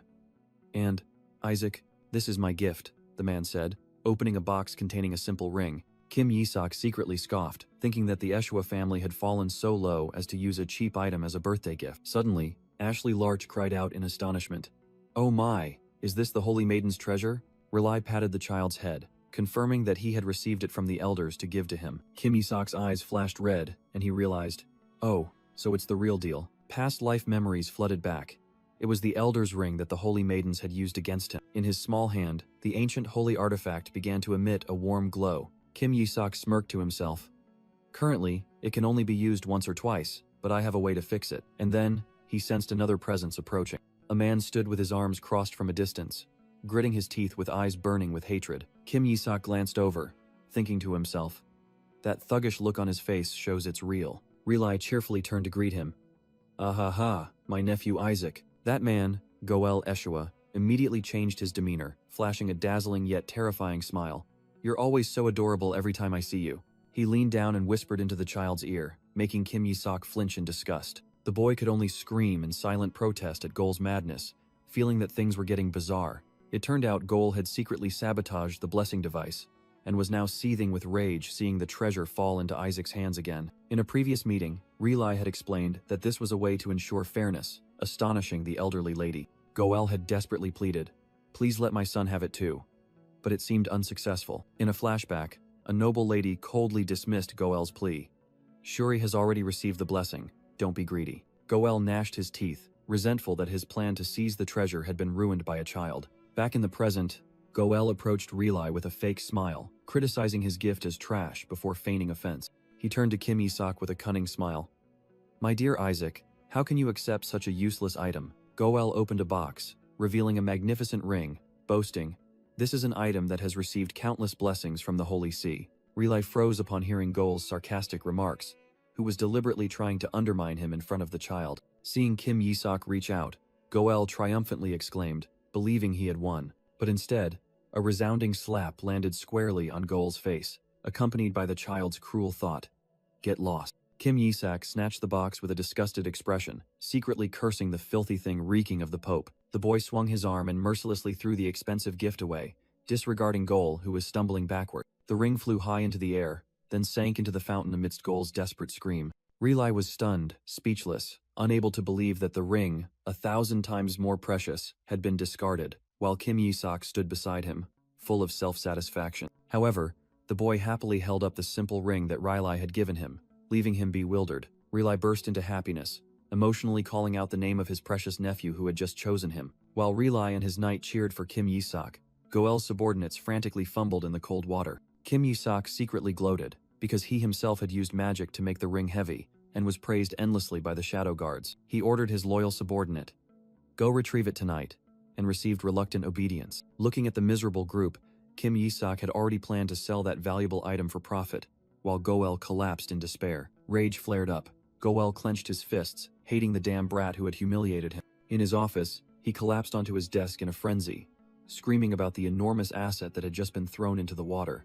Goel Eshua reassured himself, sneering, "All right, fine. It's not like he can use that Elder's Ring properly anyway." A knight reported that the item could only be activated after absorbing the divine power of 20 people. With a sinister smile, Goel calculated, "Let's see, probably only about 10 people will come to his first birthday, right?" The next day, at the Eshua mansion, the first birthday party officially began. Carriages and crowds of nobles bustled in, a sight far exceeding all expectations. Ashley Larch happily reported, "It's incredible, young master. There are 148 saint candidates and 4,000 nobles and their servants." She continued to list the presence of dukes, marquises, and even the emperor, but Kim Yi-sok only looked annoyed. The boy cursed inwardly. Are the gods so lazy that they're scattering saints everywhere like this? It must be. Relai Eshua was also astonished. What a surprise. I thought everyone would consider this a trap and not come. Suddenly a cheerful voice rang out from behind. There's no way they'd think that, my friend. Count Simon Regis, head of a large merchant guild, appeared and enthusiastically greeted his old friend. Relai was surprised, and Simon explained, "Of course I have to be here. Every family in the empire is buzzing about that." He burst out laughing. Everyone heard that the weaklings of the Eshua family were attending, so they all came, thinking it couldn't possibly be a trap. Simon continued, "What's more, the lady of the Eshua family offered a prize, so how could they not come?" Kim Yi-sok looked up curiously, wondering what the prize was. When Relai suspected that even the papal family would come, Simon sneered disdainfully at the arrogant Barrett family. Relai tried to stop his friend from speaking loudly, but Simon still boisterously announced that his son was also a saint candidate. "That's why you should watch your mouth," Relai whispered sternly as he gripped the doorknob. As he opened the door, Relai inwardly sighed about his rude friend, while Simon continued to prattle on behind him. "It seems ancient proverbs are never wrong," a voice echoed from the doorway. Relai Eshua gasped in shock. "Cardinal Barrett," the cardinal replied with a sinister smile, not bothering to hide his intentions. He thought to himself, the weakling from the Eshua family is holding a birthday. I hope he can salvage some dignity from the treasure vault. I was curious to see the face of the Eshua family's saint candidate, but I couldn't find him anywhere. His gaze stopped on the child Ashley was holding. Well, what a godsend. He placed a hand on his chest, raising his voice in a false tone. I pray the Eshua's saint candidate will bring glory to the family. A bad premonition struck Relai, making him break out in a cold sweat. Could it be? We've fallen into the Holy See's trap? He suddenly realized. The number of saint candidates suddenly surged to 148 inches the past week. The Holy See must have let all the unqualified ones through. If that rabble gets into the treasure vault, they'll tear apart the weakest opponent to seize an opportunity. They might exploit that chaos to execute an even more insidious plan. That means, Relai concluded in horror in his mind, Isaac is in danger. It was said that the sons born into the Eshua family, apart from their outstanding appearance and family reputation, were utterly useless. But for those who coveted superior bloodlines, or those who wished to curry favor with the church that hated the Saintess's family, an Eshua child was a prime target. An order was given in the shadows. Then, let's play around a bit with that Eshua brat. No need to kill him, just make him unable to do anything. The order was relayed. Mix a drug into the boy's water, using a type of holy poison. The goal was to show the Eshua child the harsh truth of this world, to turn him into a laughingstock in front of everyone, to the horror of the other saint candidates, and to show the whole world that an Eshua child could never become a saint. But Kim Yi-sok gulped down the poisoned water with a satisfied expression. Wow, this stuff is amazing. The other candidates were stunned. A boy tremblingly asked, how many bottles has he drunk already? Kim Yi-sok inwardly screamed with delight, bring more, this little bit of poison won't kill me, as he threw the empty bottle at Shuri Eshua. Amidst the children crying in fear, the boy kept demanding more, turning the party into a nightmare. The conspirators began to panic. What's going on? He should be having diarrhea. Did we use the wrong bottle? Shuri Eshua covered his face in shame, unable to believe his eyes. Why does he keep drinking the drugged water? Bearing the family's honor, Shuri stepped forward, telling himself that a saint candidate couldn't possibly fail to recognize drugged water. He kicked the bottle out of Kim Yisak's hand, shouting, "Stop drinking! Are you possessed?" In response, Kim Yisak held out another bottle of water, completely clean. Shuri brushed it aside, unaware that Kim Yisak was thinking contemptuously. "There's no poison in this one." The boy clung to Shuri's leg, wailing to get the poisoned water back, terrifying those around them. A blonde boy frantically confessed, "Mine was holy poison," making a girl next to him exclaim in horror, "Are you crazy? He'll die if he drinks that." Hearing holy poison, Kim Yisak's eyes flashed. He floated into the air and roared, "Give it to me!" Before the dark demonic energy emanating from the boy, the other children could only discuss in astonishment. Has he really reached the realm of self-detoxification? Amidst the bewildered saint candidates, Shuri Eshua wondered, what the hell are they talking about? The boy flinched as a strange voice rang out. A white-haired youth appeared, making others mistakenly believe that Kim Yisak was sacrificing himself. Shuri Eshua exclaimed in horror, "Kina Barit? Why is he here?" It was Kina Barrett, the direct descendant of the pontiff's house, an uninvited guest. The other candidates began to whisper, "Why is the pontiff's house in the saintess's treasure vault?" Meanwhile, Kim Yisak calmly drank the bottle of poison, thinking, "Damn it, so he's going to win." Everyone was discussing that Kina was the chosen one, even though his hair color was completely different from the Barit family tradition. Memories of previous pontiffs with messy brown hair flashed through their minds. Kina sneered, "It's not strange for the pontiff's house to be in the saintess's treasure vault." He arrogantly declared, "The saintess's treasure vault is the property of the pontiff's house. So I'm here to take what's rightfully mine," Kina said, then turned and walked away, leaving the crowd stunned. Kim Yisak merely smiled meaningfully. Indeed, he's from the pontiff's house. Suddenly, a brilliant golden holy power erupted from Kina, a strength that surpassed even bishops. "I guess that's why he's Saint Candidate Zero," Kim Yisak muttered, despising those who were trying to embarrass the host. Kina turned back and scolded, "You people are truly substandard. What do you gain by terrorizing a small child?" He stepped forward, thinking that there was no way a child could control toxin immunity. Kneeling before Kim Yisak, Kina thought, "They must be genetically stupid throughout the whole family." Then he smiled kindly, summoning holy power. "Poor child. It's all right. I will heal you." While the other candidates whispered about Kina's power, Kim Yisak merely observed indifferently, "Oh? Look at this." Kina Barit smugly enveloped the boy in holy power, thinking, "He's clever," but suddenly, Kim Yisak blew a puff of air directly into Kina's face. The golden holy power suddenly vanished, leaving Shuri Eshua and the others speechless. "It's gone?" Kina Barit was stunned, unable to believe his eyes. He stared in shock at the grinning child, realizing that it was the child who had broken his holy power. A terrifying thought flashed through Kina's mind. Could it be stronger than me? Amidst the tense atmosphere, Shuri Eshua rushed to Kim Yisak's side. Kina Barit roared in anger upon seeing the Eshua family member dare to shield his target. Kim Yisak was equally defiant, clutching the bottle in his hand, his eyes full of challenge. "How dare you look at me like that?" Immediately, Kina grabbed Shuri's collar, lifting him up to everyone's astonishment. He looked down at both of them with contempt, wondering if the Eshua family knew who they were confronting. "You think you can protect him?" Kina scoffed. "If it weren't for me, you would have been hit in the head with that bottle." Then he let go, feigning benevolence. "It's all right, he was just startled. He's still just a child." With that, Kina turned his back and waved sarcastically. "Well, good luck, you Eshua kids." He continued to hurl insults, while Shuri Eshua struggled to hold on to a growling Kim Yisak. "Anyway," Kina smugly declared, "the greatest treasure is mine. The Eshua family will never get their hands on the Skeleton King's remains," he asserted, then suddenly froze. Shuri Eshua could only frown in annoyance.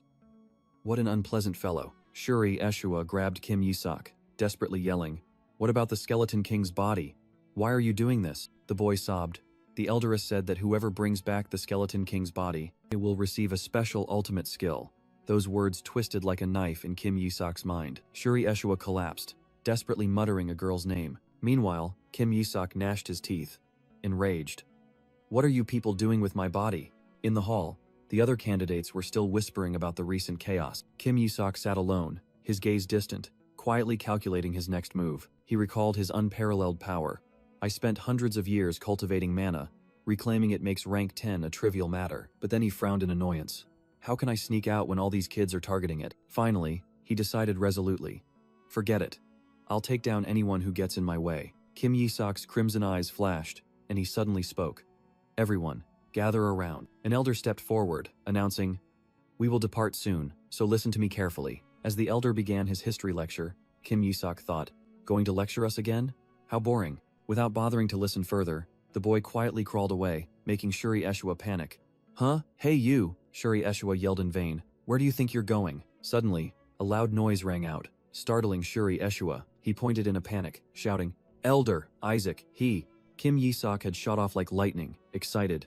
Time to try out the new holy art, I learned. The elder could only scream in horror. Not there, Isaac. That area is forbidden. If you go that way, traps will activate throughout the entire treasure vault.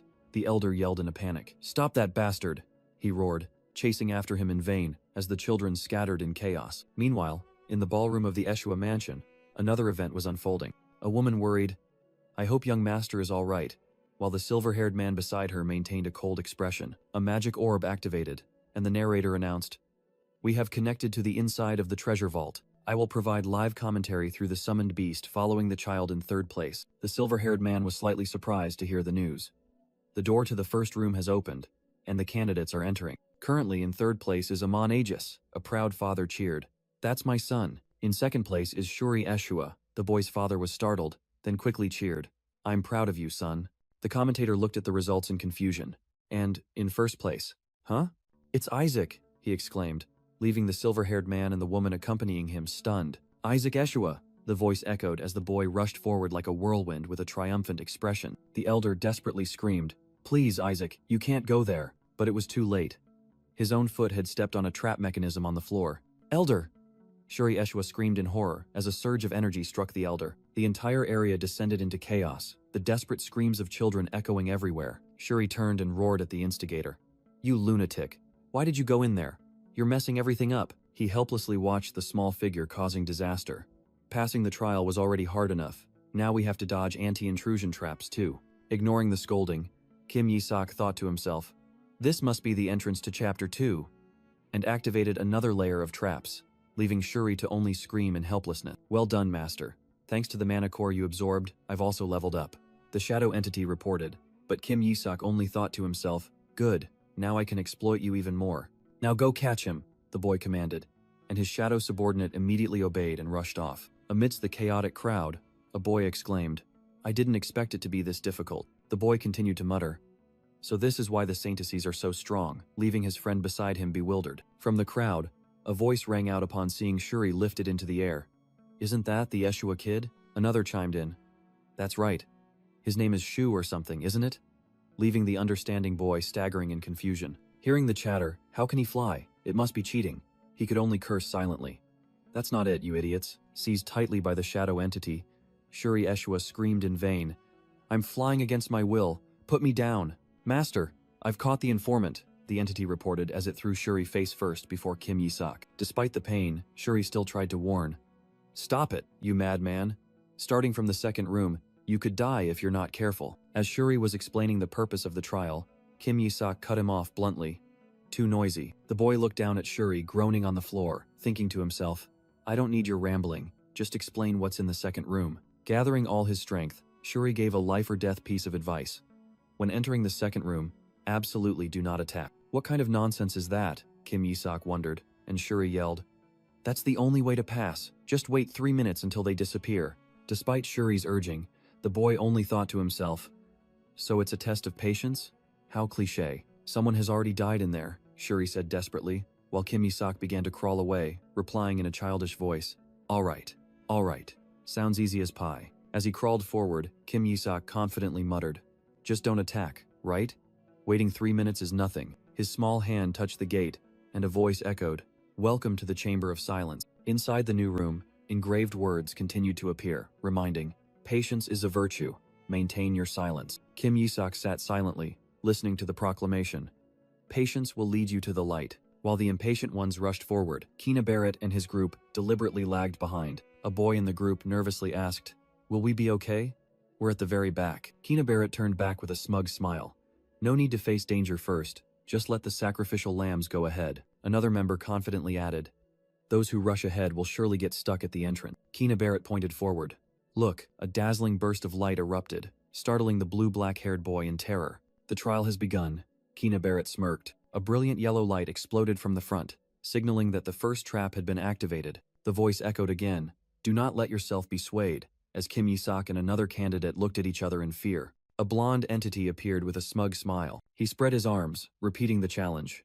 Patience will lead you to the light. You bastard! An impatient candidate roared, charging to attack and instantly destroying the entity. The price was his body turning to dust amidst horrified screams, before Kim Yi-sok's stunned gaze. Another boy collapsed to the floor, gritting his teeth and cursing. Damn it! Giant bloody tentacles emerged from the ground, while a desperate voice screamed, "You fool!" Kim Yi-sok grimaced, suppressing his thoughts. How can I hold back when they show off the gods' ugly faces? A cold voice echoed from the system. You have failed, those who cannot be patient. Kim Yi-sok clenched his fist, deciding to break the rules. Will face the wrath of divine punishment. The golem supervisor roared. Another boy trembled. We're screwed. We're definitely dead. While Kim Yi-sok began to accumulate magic power, red dark energy violently erupted around his small body. A lightning strike hit the giant gatekeeper directly. The brown-haired boy gasped in astonishment. What was that? The attack pierced through the core of the stone golem. Kim Yi-sok frowned, recognizing something familiar. Why is it him again? To everyone's astonishment, the supervisor collapsed into a pile of rubble. Kim Yi-sok thought with disdain. This thing? Rank 8? Are you kidding me? He was certain. This golem was created by my subordinates. Memories of the 14 demon generals, the Skeleton King's strongest subordinates, suddenly flooded back. He wondered, is it operating under the Eshwa family? Or because of my presence here? Determined to find the truth, Kim Yi-sok began to crawl away, ignoring the boy calling after him. Hey, where are you going again? Suddenly, a voice echoed from afar. Ha ha ha! I didn't expect those Eshwa brats to be so useful. A hand pushed aside the dense foliage. Another group of children appeared, led by Nigel Seffet, who triumphantly declared, See, I told you an Eshwa brat would know how to get through this. Nigel sneered. Thanks for taking down the gatekeeper for us.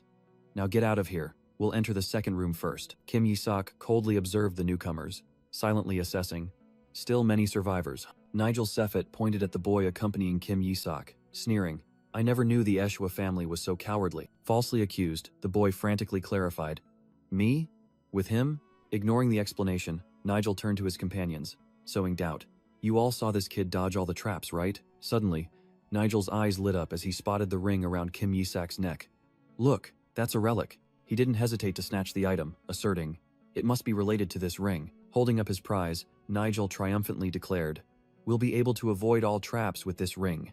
Even as the other boy secretly thought he was completely wrong. Kim Yi-sok's strange calmness made the accompanying boy suspicious. He would never let someone steal his things without fighting back. Confident of victory, Nigel ordered, We don't need you anymore, Eshwa. Step back. With a sinister smile, he declared, The Skeleton King's corpse belongs to the Seffet family of the Red Faith, and I, Nigel Seffet, will bring it back. With that, he charged forward aggressively, but with just one step, Nigel was stunned by a blinding light erupting from the ground. A massive sea of fire engulfed the entire vanguard amidst desperate screams. Stunned by the sight, the brown-haired boy suddenly realized, Isaac, that brat. Amidst the sea of fire, Kim Yi-sok's triumphant smile appeared, and the other boy realized in horror.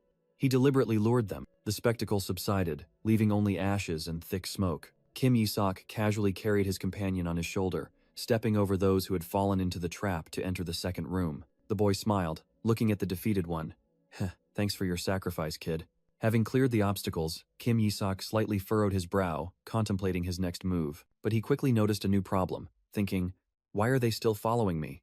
As another group of survivors trailed behind. Amidst the crowd, a purple-eyed boy asserted, He definitely has divine power.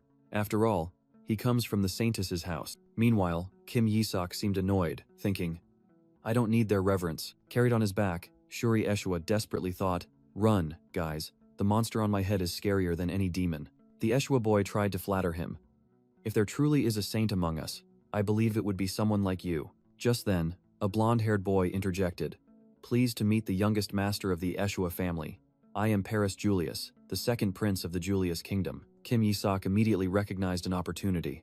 Oh? This brat might be somewhat useful. He turned to the one carrying him. Shuri Eshwa asked, Hey, Isaac. Finally, Kim Yi-sok announced, We've arrived. Before them was the majestic gate leading to the third room. A majestic voice echoed from the orb of light.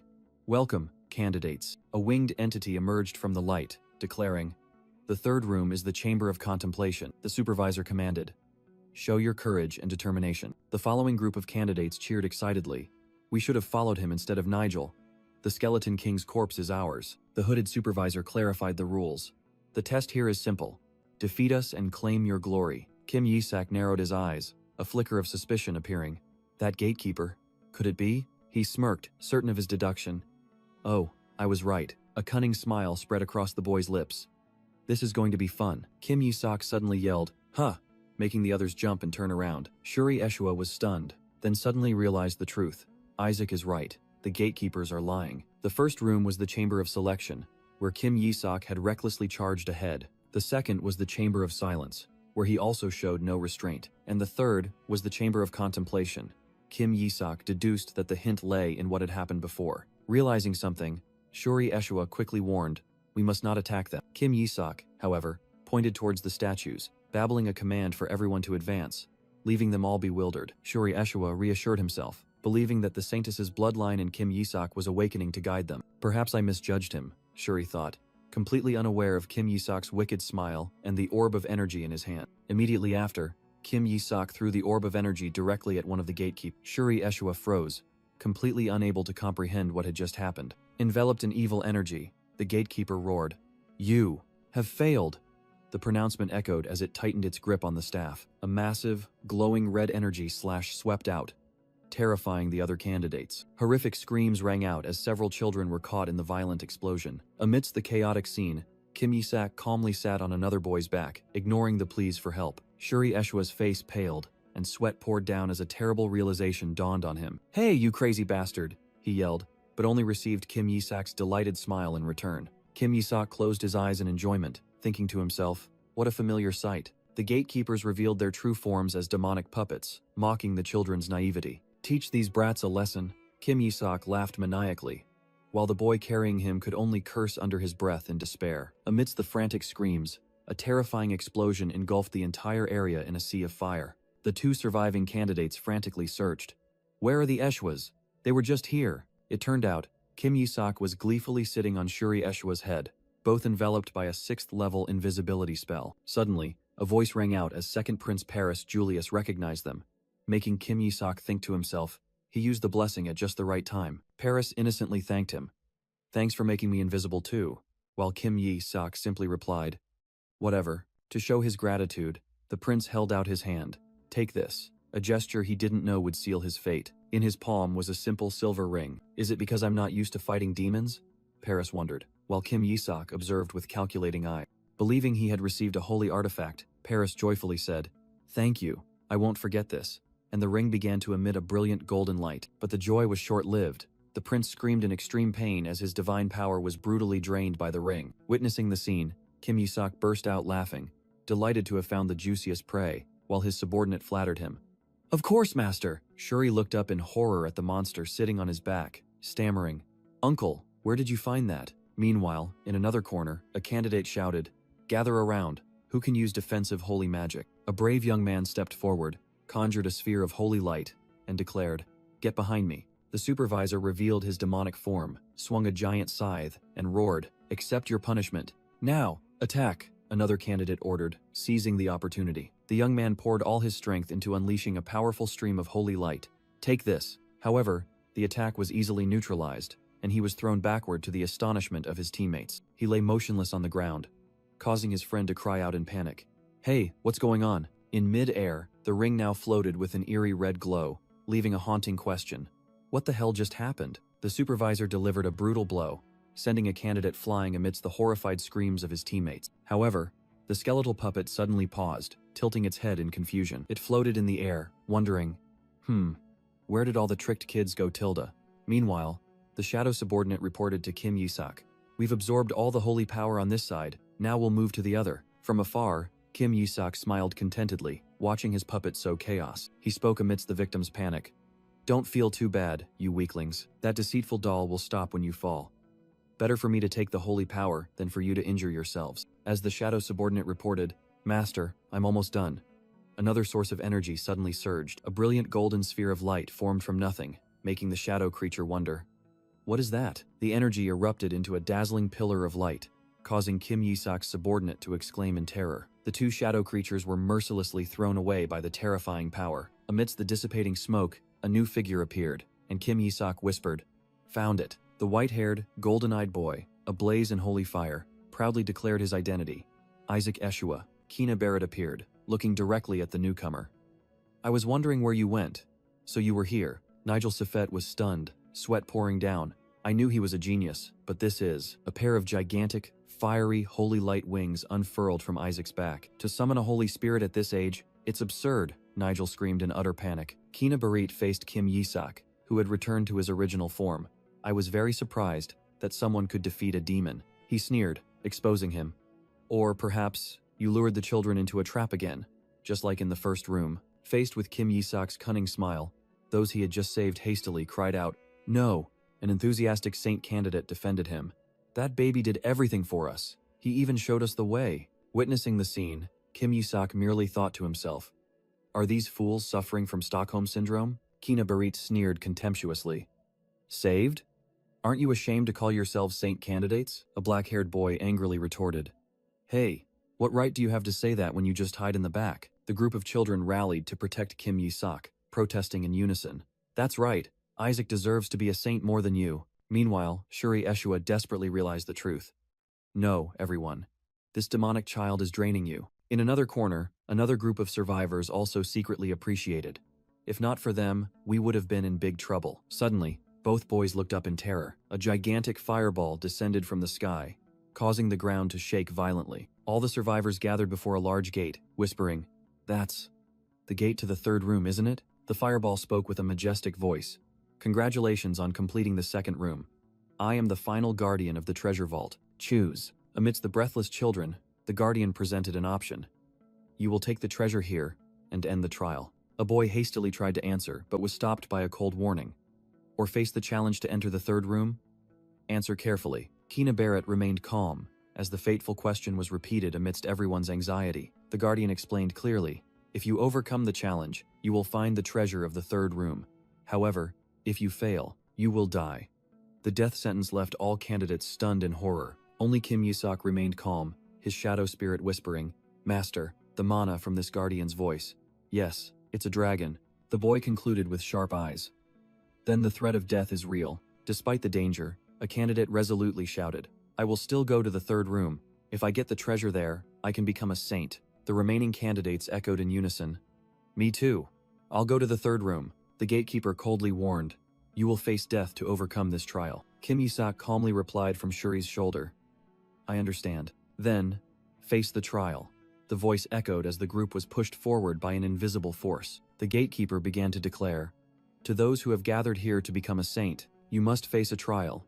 It finished, as a blinding light enveloped them all. After the teleportation, a boy grimaced, feeling dizzy. Meanwhile, Kim Yisak chuckled with delight as the gatekeeper announced, "The final trial will be very simple." A colossal stone statue appeared, and the command was given, "Worship the Lord." "Another statue?"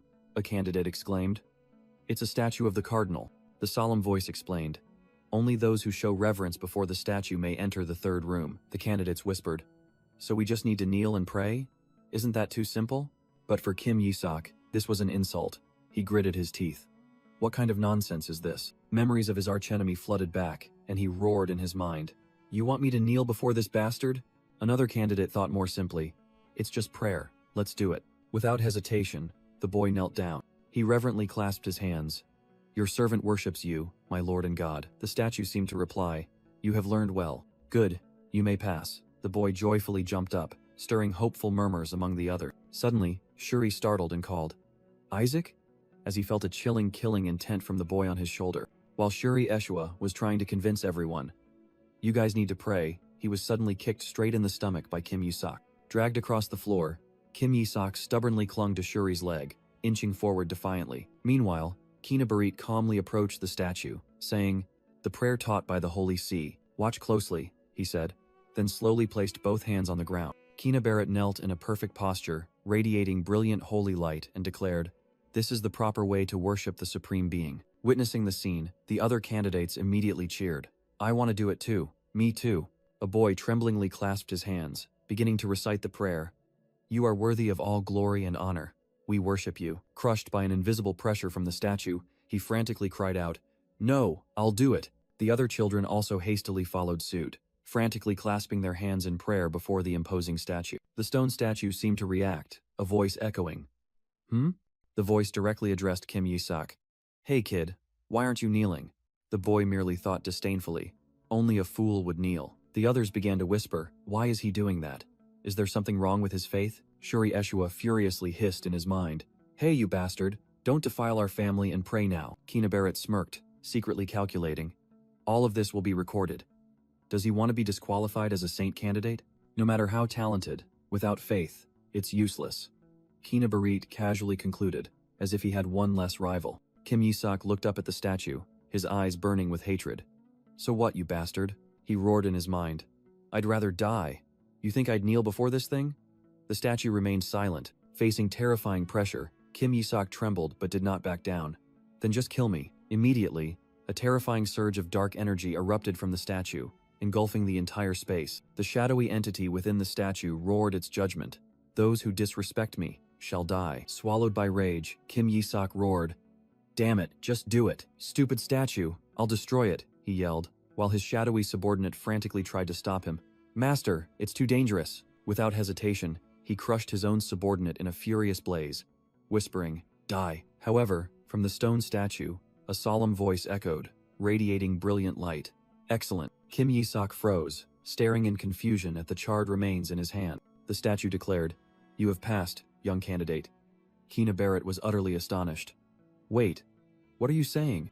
You said we needed to show reverence. Kina angrily pointed at the child. How can he pass without praying? Absurd. The voice from the statue replied, That child is the only one who showed his faith in God.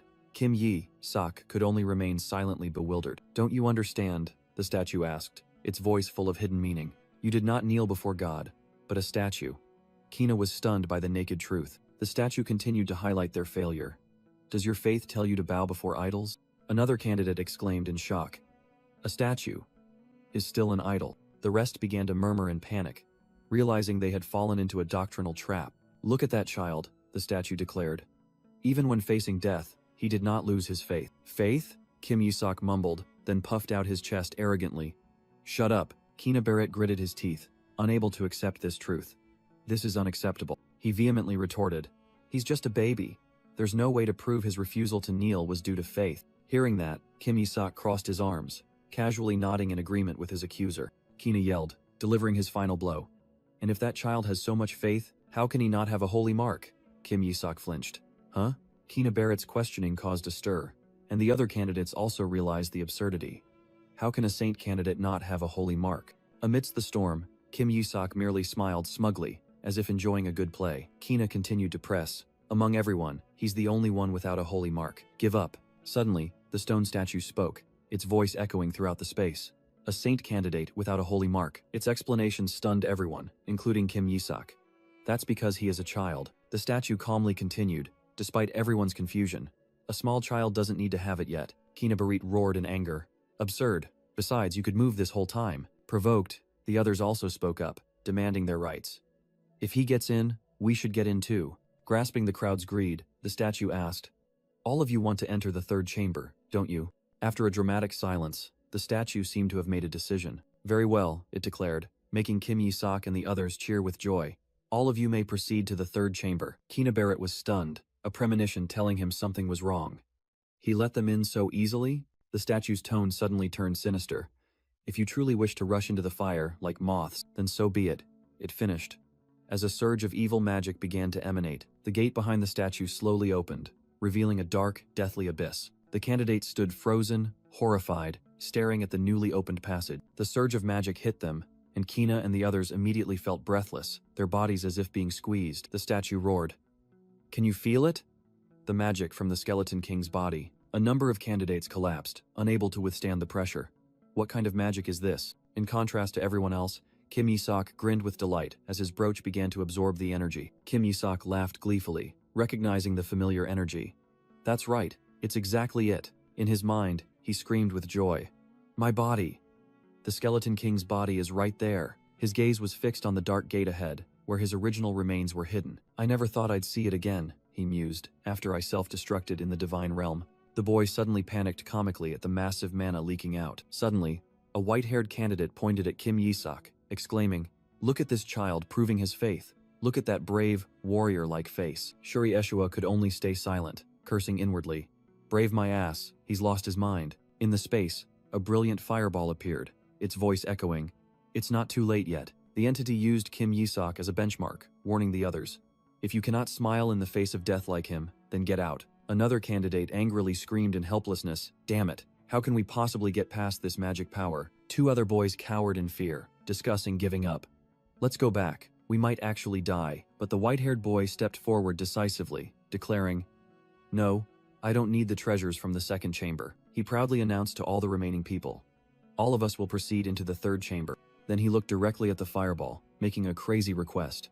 And activate all the traps within it. Shuri was speechless.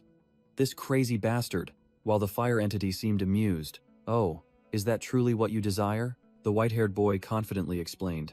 Even the genius Saintess Melissa couldn't bring back the Skeleton King's corpse. He smiled shrewdly. You must be the safety measure she left behind. The Saintess would never let children die. With a resolute gaze, he affirmed his ambition. I don't want others to say that I chose the easy path. He smirked, issuing a final challenge. Therefore, set the third chamber to its inherent difficulty. Sitting in a corner, another boy watched the scene and silently concluded about the new challenger. He's also got a few screws loose. The gatekeeper declared, If that is your wish, I shall heed it. In fact, this will make it easier to find the true saint among the candidate. While the white-haired boy smiled smugly, another candidate screamed in panic. You should have gone alone. He continued to yell in despair. Why drag all of us into this? A colossal leg slowly descended amidst the thick demonic mist. In the center of the chamber, a solitary skeletal hand rested on a stone pedestal, emanating dark magic. The other candidates collapsed, screaming terribly under the horrifying pressure. In stark contrast, Kim Yi-sok was excited, whispering, Wow, it's just like the demon realm. Look, master. The boy directed his gaze towards the skeletal hand, the source of everything. Whisper joyfully exclaimed, That is the master's noble body. Kim Yi-sok laughed gleefully. So handsome, my dear. Ah no, I mean, my body, Shuri Eshua exclaimed in shock. Is that the Skeleton King's corpse? All this demonic energy just from one hand? Kim Yi-sok secretly scoffed. Not from the hand, you fool, it's from my thumb. He continued to ponder. Is this the only fragment here? The rest are just copies. The skeletal hand continued to release a terrifying surge of energy, overwhelming everyone. And then from the darkness, a colossal, tiger-like guardian demon began to rise. Two candidates screamed in terror. Ah, a demon.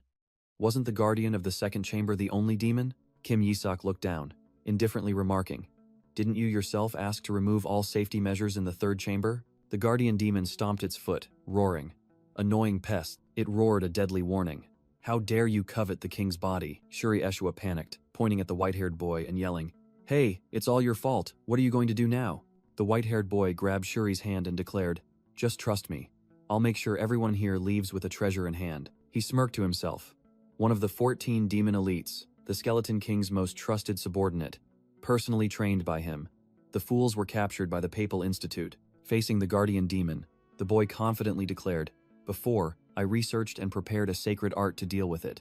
The treasure is mine. The white-haired boy's eyes glowed, emitting an astonishing surge of holy power. He roared an absolute command, Kneel, forcing the giant guardian demon to submit to his divine might. The other candidates exclaimed in astonishment. The light of the Papal Institute, while Kim Yi-sok quietly observed from behind. Excellent. It worked, the white-haired boy thought smugly, satisfied with the result. His eyes suddenly flashed with scrutiny. All I need now is the Skeleton King's body. Is it you? The guardian demon struggled to its feet, its bloodshot eyes locked onto the white-haired boy, with seething hatred. It roared a murderous question. Are you the one who covets my king's body? At the same time, outside, the stone gate leading to the treasure vault still stood ominously. A group of nobles, led by a blonde-haired man, discussed anxiously, What's happening inside? We've even lost contact with the demon familiars. Suddenly, a breathless messenger ran up, waving a piece of paper. It's bad, he shouted the shocking news. The demon in the third chamber has been unsealed, leaving Rilai Eshua and his aides stunned. The aide turned to Rilai with a horrified expression. Rilai, isn't the demon in the third chamber one of the 14 demon elites? Rilai Eshua broke out in a cold sweat, muttering in despair. What the hell is going on? A demon elite? Everyone in the treasure vault is in danger. In another corner, a guard reported an even worse situation. What about the elders in the surveillance room? They bypassed the activated traps and have been missing ever since. That means the children are in danger. Another guard urgently shouted, There's no way the children can handle that demon. We must stop the ritual and get them out immediately. But as he rushed towards the gate, a dazzling light barrier suddenly appeared, blocking all rescue attempts. Outside the treasure vault, a blinding flash of light suddenly erupted, making Relai Eshua exclaim in panic. What's happening? In another corner, Goel Eshua nervously wondered. Is the treasure vault opening? Intense holy light enveloped the entire stone gate, and Eshua Knight hastily shouted, Get back from the entrance! Demonic energy might leak out. But an elder interrupted him. The elder pointed forward in astonishment.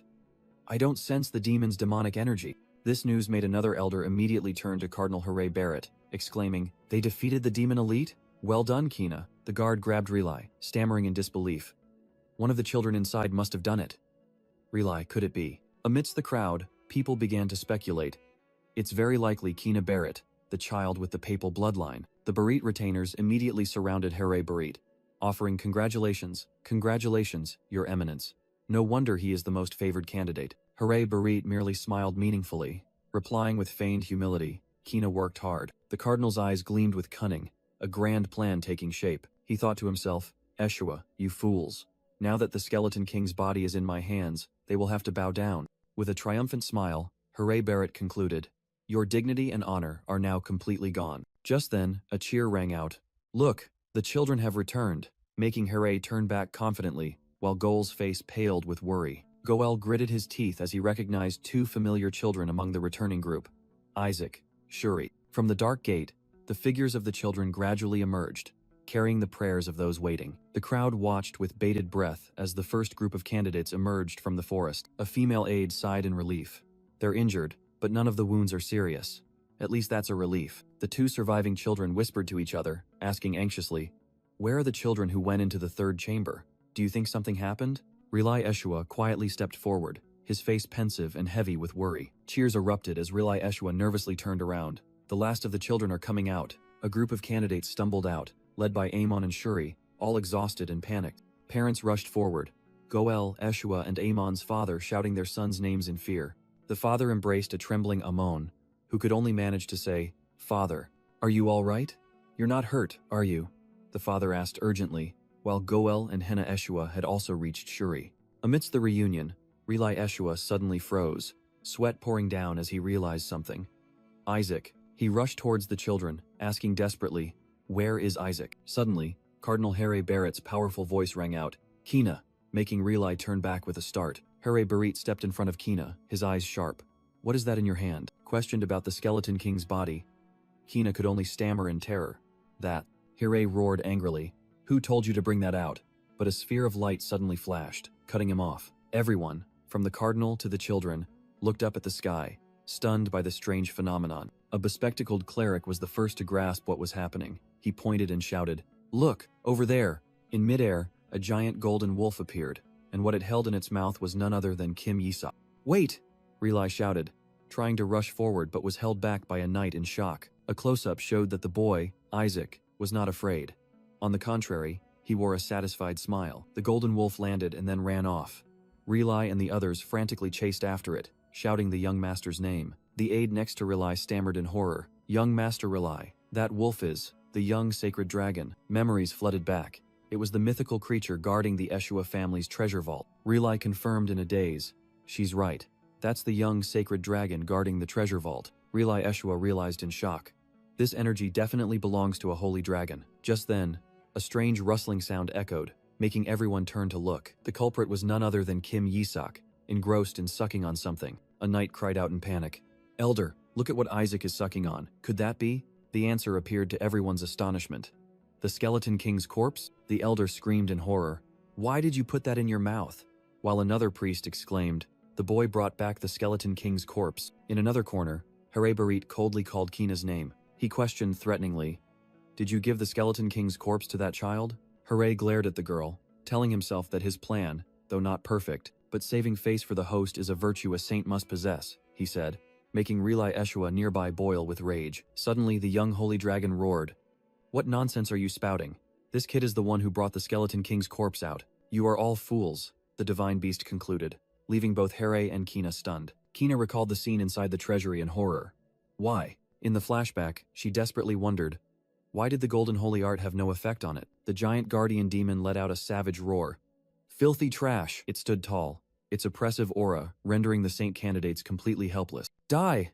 The demon shrieked, swinging its arm, preparing for a destructive blow. The entire group of candidates, including Kina, could only scream in despair as they were flung away by its power. A massive explosion of demonic energy engulfed everything, ending the nightmarish flashback. In the flashback, Kina Barit woke up in shock amidst the rubble. A blue holy energy barrier was erected, shielding the terrified candidates. He looked at his hands in confusion, wondering, blue holy art? Deep down, Kina realized this power wasn't his, but belonged to the Eshua child. The guardian demon roared in fury. Filthy priests, how dare you target the great skeleton king's corpse? It lunged with a devastating punch, shouting, die! But a fist blazing with blue fire from Isaac's will blocked the attack. You bastard! A terrifying energy explosion engulfed everything as Isaac roared. Don't you recognize your master? Back in the present, the crowd buzzed at the young holy dragon's account, skeptical of Kina's role. Relai Eshua stepped forward, anxiously questioning the dragon about the danger. 14 elite demons are too much for the children. Why did you break the seal? The young holy dragon merely smirked meaningfully at the question. Then it suddenly pointed directly at Kina Barrett. That white-haired child asked me to break the seal. Immediately, the other candidates unanimously accused. He forced us into the third chamber and almost killed us all. The accusations spread like wildfire, all eyes turning to Kina, the Pope's child. Here Barit gritted his teeth, bitterly realizing that the Barit child had been utterly defeated by their sworn enemy. In a corner, Relai Eshua smiled proudly, secretly praising, you did very well, Isaac. Meanwhile, a group of elders surrounded Kim Isak, trying to coax him into letting go of the bone. An elder reached out, but was easily pushed away by the boy, leaving him stunned. How is he so strong? Kim Isak casually pushed an elder's hand away, thinking to himself, this mana is delicious, I'm absorbing it so fast. Witnessing that, another elder smiled at Relai Eshua. Isaac has truly outdone himself. The matriarch will surely be delighted. But immediately after, his smile turned sinister. Now that we have that thing, he snarled, revealing his ambition. Finally, we can hunt down the skeleton king, find his soul with a tracking spell. Kim Isak, still holding the bone in his mouth, was stunned. Huh? The boy realized the truth in horror. So this is why they wanted to bring my body out so badly? A group of elders, faces beaming, reached out to him. Give it here, Isaac. Before the demonic hands about to snatch him, Kim Isak screamed in his mind. They've all gone mad. The leading elder declared he would settle the 150-year-old grudge, but Kim Isak swallowed the bone right before his eyes. A loud burp echoed, leaving all the elders frozen in place. Kim Isak clutched his stomach, grimacing, facing the elder's angrily pointing finger. The young holy dragon seized the opportunity, carrying its young master soaring into the sky, leaving the madmen behind. The scene shifted to a solemn hall, the atmosphere eerily silent. A masked elder questioned, have you found it? And received a disappointed reply. I don't think it's here. While the group of mages collapsed in helplessness, Kim Isak calmly watched, thinking to himself, keep searching all day, you won't find it. The boy mused, his thoughts returning to what had happened inside the treasury. The flashback began, the skeleton king's will roaring at an enemy. Don't you recognize your master? Under the overwhelming power, the giant guardian demon could only scream in pain. But then, amidst its agony, it realized in shock. This mana, could it be, master? In the flashback, the guardian demon roared. I thought this world would end when you died, but I knew you would return, my master. Completely subdued, it mumbled a vow of loyalty. I must serve my master. Kina Barit furiously screamed as the memory faded. Damn it, you should have stayed to talk. I still have so many questions. Back in the present, Kim Isak mused. They say the papal palace itself captured them. I should look into this later. The baby, who was drinking from a bottle, suddenly froze. Relai Eshua desperately yelled, please poop, Isaac. While the shadow entity beside the baby burst out laughing. Amidst the sinister laughter, Relai shouted, bring more laxatives, stronger ones, while Kim Isak gritted his teeth, vowing to destroy this family. An elder tremblingly warned, if the matriarch finds out about this, she might even disembowel Isaac. But Riley only tried to reassure him. The elder continued in a panic. She once cut open her own son's side, leaving Riley stunned. She disemboweled her own son? Kim Isak wondered upon hearing the conversation. Didn't Melissa go on a pilgrimage with the family head already? He confidently planned. I just need to absorb all the mana and escape before she returns. When a man suddenly appeared at the door, the man called out, Relai, come with me, causing Relai to turn back in confusion. He delivered a shocking piece of news. The matriarch is calling for you, leaving Kim Yi. Sok stunned. Relai Eshua stammered, Mother's back already? She's never returned so quickly. Kim Yi-sok gnashed his teeth, fear rising. Damn it, is it because of me? The baby clutched his stomach, feeling the unabsorbed energy. Too dangerous. I haven't finished processing the mana yet. Terror enveloped his mind. Given Melissa's personality, she'll definitely cut me open. Suddenly, an astonished voice exclaimed before a mountain of sparkling gifts. Oh my god! The elder pointed towards the gifts, asking in bewilderment. These things are all for Isaac. Relai Eshua breathed a sigh of relief. I thought the matriarch was back, causing his companion to laugh and call him a coward. The brown-haired man chuckled, explaining that it was just a message announcing the matriarch was on her way, making Isaac grind his teeth in annoyance. Just then, a knight entered with news. Sir, the papal palace has also sent tribute. Hearing this, an elder contemptuously spat on the ground. Sell it to someone else like stolen goods, while the knight tried to remind him that the envoy was nearby. An envoy from the papal palace entered, declaring, His Imperial Majesty is very concerned about this matter. I come with tribute from the papal palace as an apology and a token of gratitude, but it seems our gift is not to the Eshua family's taste. However, I'm sure this will change your minds, the envoy said, then opened the box. A dazzling light from the gift stunned Relai and the others, while the envoy solemnly announced it would be of great help to young Master Isaac. An elder exclaimed in astonishment. That's the Triple Crown? Isaac looked bewildered, not understanding what was happening, while the shadow spirit explained it was just a cheap medal engraved with the Pope's emblem. Those around began to whisper, unable to believe the Pope would give a medal to Isaac. An elderly lady called out, Sir Relai. The envoy approached Relai, extended the box, and said, Please accept it. It belongs to young Master Isaac. Isaac thought to himself, Why give it to my uncle if it's mine? Just give it directly to me. Relai narrowed his eyes and pressed. He really told you to give it to me? And not to Isaac? The envoy replied yes with a sinister smile, confirming the order was to hand it to Sir Relai, making Relai grit his teeth in anger. The elder couldn't hold back, grabbed the envoy's collar, and roared, How dare you give Isaac's medal to a family member? Are you out of your mind? He pointed directly at the envoy's face, shouting, Don't you know what it means to give a medal to the family? Kim Yi-sok was stunned as he understood the medal's deadly implication. The envoy from the papal palace still smiled falsely. Please don't misunderstand the Holy Father's good intentions, the Eshua elder roared, pointing directly at him. What about the ribbon then? The sunflower medal. For fallen soldiers, Kim Yi-sok thought to himself, to place in my coffin. This old pope is truly a crazy bastard. The elder gritted his teeth. You bastards dare to openly mock us about Eshua's curse. Goel Eshua quickly intervened. Please calm down, elder, but only received a shout in return.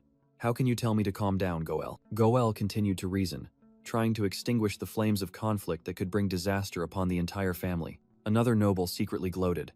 I didn't expect them to use such a despicable gift to put us in our place. It must be the old cardinal's doing. He thought to himself, now Relai and that brat won't be able to cause trouble anymore, which is good news for me. Goel turned to force his younger brother. Relai, what are you waiting for?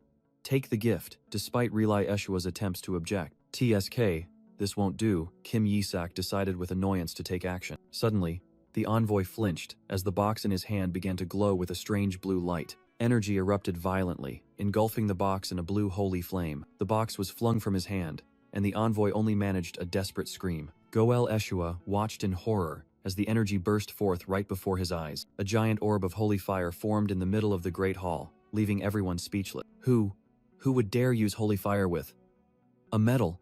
The envoy stammered, trembling in fear. Before the astonished gaze of the elders, a small, fiery hand emerged from thin air. It was Kim Yi-sok, who flashed a mischievous smile, raising the hand that was controlling the holy flame. The envoy from the papal palace roared, questioning the Eshua family about what he considered rebellious actions. A female elder retorted scornfully, That was done by a baby. Are you furious with an infant? Trying to maintain his composure, the envoy declared he would pretend not to have received the gift, but Relai Eshua immediately cut him off. Cornered, the envoy's face paled. He hadn't expected the other party to be so unyielding. Relai held up the deformed medal, his voice full of sarcasm. Must I accept this piece of trash, even if it comes from His Holiness? Seeing the holy artifact truly melt, the envoy and the Eshua elders couldn't help but be horrified. Hastily trying to salvage the situation, the envoy reached out his hand, stammering, Give it to me. I must have brought the wrong item. But it was too late. A stream of emerald holy fire suddenly erupted from the metal. The divine flames engulfed the envoy. His terrifying screams echoed throughout the grand hall. Meanwhile, the elders happily pinched Isaac's cheeks, completely unaware that the baby was the culprit, who was secretly cursing. Let me go before I burn all your asses. The envoy collapsed to the floor, his body charred in extreme agony. He ran for his life, screaming curses, leaving behind the delighted laughter of the Eshua elders. An elder pointed at the medal, exclaiming, "Well done, Isaac. Get rid of that troublesome thing right away." He laughed heartily, gloating that he had put the papal family's hound in its place. However, they inexplicably turned to praise Rilai. "Well done, Rilai. Using holy fire was an excellent move," leaving him completely bewildered. The elder patted Rilai's shoulder, asserting, "Don't pretend anymore. You were the one who cast the holy art on Isaac." Rilai was utterly confused, pointing to himself.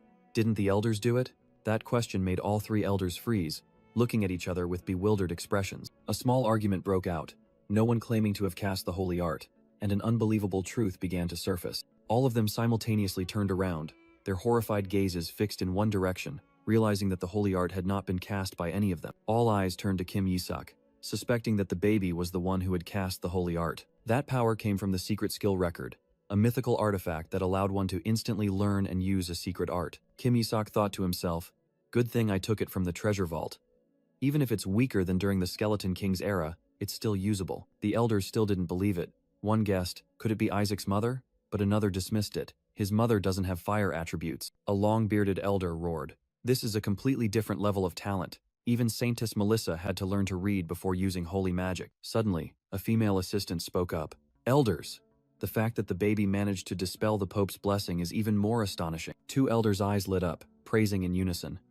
"That's right, you have a good eye." The long-bearded elder hastily ordered, "Bring the medal here. I need to confirm." A young knight immediately complied, but upon opening the box, the knight reported in confusion, "It's not here." The elder was stunned. "What?" While he was still muttering, "It was clearly there." Rilai Eshua calmly replied, "I threw it away." Rilai added a sentence that silenced everyone. "But the elders themselves told me to throw it away." The elder frantically pointed. "No. Even so, that's unacceptable. Hey, send someone to find it and bring it back immediately." Rilai just chuckled inwardly, the horrifying truth appearing in his mind. The baby melted the Pope's medal, which was supposed to be resistant to all flames. He clenched his fist, determined to hide it. "I can't let the family head know about this." A wicked smile spread across Rilai's lips.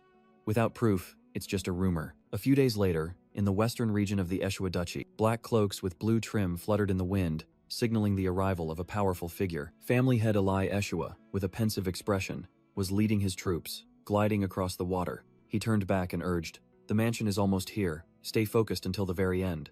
The knights replied in unison, "Yes, family head." Suddenly, Eli paused, his gaze fixed on a distant point. Eli Eshua, the head of the Eshua family, sensed something unusual, and his eyes narrowed. "Is it?" The magnificent family mansion appeared under the dazzling sunlight. Meanwhile, inside the mansion, the elders were steeped in despair, one exclaiming, "Why?" Kim Yisak, sitting amidst a mountain of milk bottles, patted his belly contentedly, thinking to himself, "Why won't the Skeleton King's body come out? Thanks, that was truly nourishing." The elders collapsed, realizing that hundreds of bottles of laxatives and precious sylvan fruits only made the baby burp contentedly. The baby smirked, calculating, "Increasing affinity with divine beasts is good. I'll need them to crush those gods and the Pope anyway." No sooner had he finished speaking, a giant energy tail swept past behind him.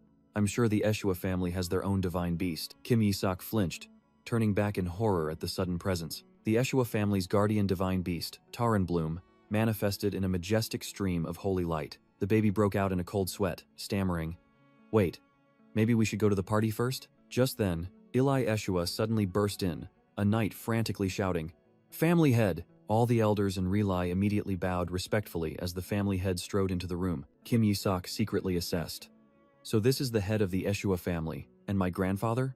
The baby sensed a familiar energy and had a good feeling about this man. Rilai Eshua hastily blocked his father's path, pleading, "Father, please give us time. Cutting open Isaac won't do any good." But Eli Eshua merely coldly swept past his son, not even sparing a glance. He pointed directly at Kim Yisak, his eyes blazing, his cruel voice ringing out, "Burn it." Rilai Eshua cried out in despair, "No, father." While Kim Yisak froze, his inner self screaming as his plan fell apart. The baby gnashed his teeth, hearing Rilai plead. The baby is still too young to be burned, wondering what twisted logic was at play. Another noble also rushed to intervene. "I agree. That reward is too much for the baby," making Kim Yisak want to scream. Burning someone is a reward. Kim Yisak wondered blankly. A blessing? unable to grasp the logic of being burned alive as a reward. Meanwhile, Rely Eshua pleaded desperately, "But please give us more time. Or, we could disembowel it instead." He continued in a panic.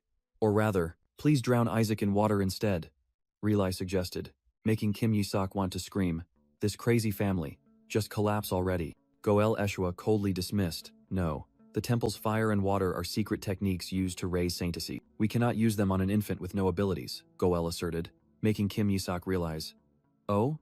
It seems that's a good thing," Goel continued. "Shuri is more suited for the blessing," but Rylai roared. "Isaac was the one who defeated the demon. The holy dragon confirmed it. The dragon must have been mistaken," Goel sneered. "Don't be absurd," Rely yelled back. Rely played his trump card. "Furthermore, Isaac burned the Pope's medal with holy fire."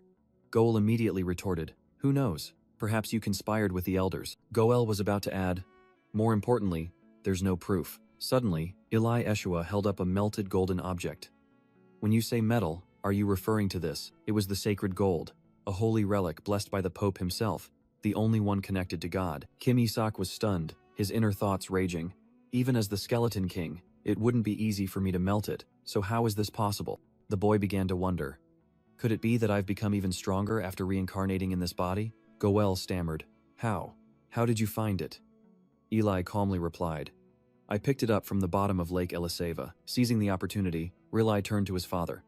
"Look, father, the boy can burn the Pope's symbol, proving that the Eshua family can gain the upper hand." Rely and an elder were excited. "The boy will be able to resist the Skeleton King's fire.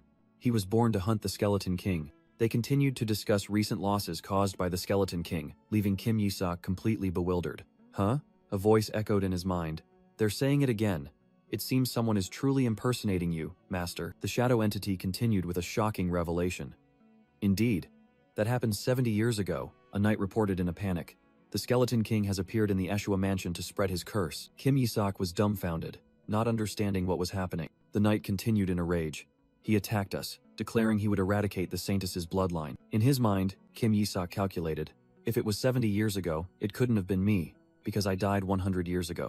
The boy smirked confidently, thinking to himself that a petty demon's curse was child's play to him. The knight described the terrible effects of the curse to the terrified elders, from impotence to baldness. Kim Yi-sok gnashed his teeth, both angry at the impostor and disdainful of the ridiculous hair loss curse. Just then, family head Eli Eshua appeared, his sharp gaze fixed on the child. He coldly declared, "Given that he has red eyes, he must be affected by the curse." Eli Eshua rejected the old purification methods.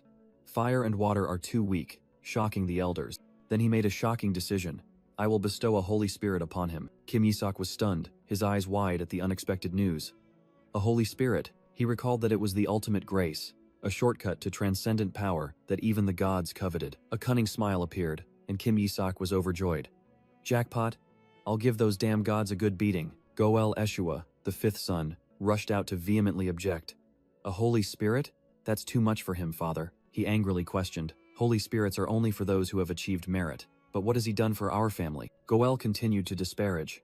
Even if he burned the medal, he only angered the papal family, making Kim Yi-sok visibly dejected. Eli Eshua coldly interrupted. "Tell me, Goel, what did you do when the papal family sent us that humiliating gift?" The dagger-sharp question left Goel speechless. The family head roared, his eyes blazing. "They dared to cause trouble right on Eshua land, yet you let them go and now you're defending them?" Questioned by his father, Goel Eshua was speechless.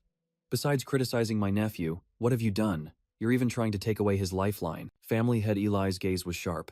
Even beasts protect their young in the pack, let alone Eshua, a family that protects even the smallest things. He declared grandly, while Isaac was inwardly gloating. "The smallest one we had to protect, on the contrary, protected our family's pride. Is that not glory?" Before the stern verdict, Goel collapsed to the floor, and the order was given.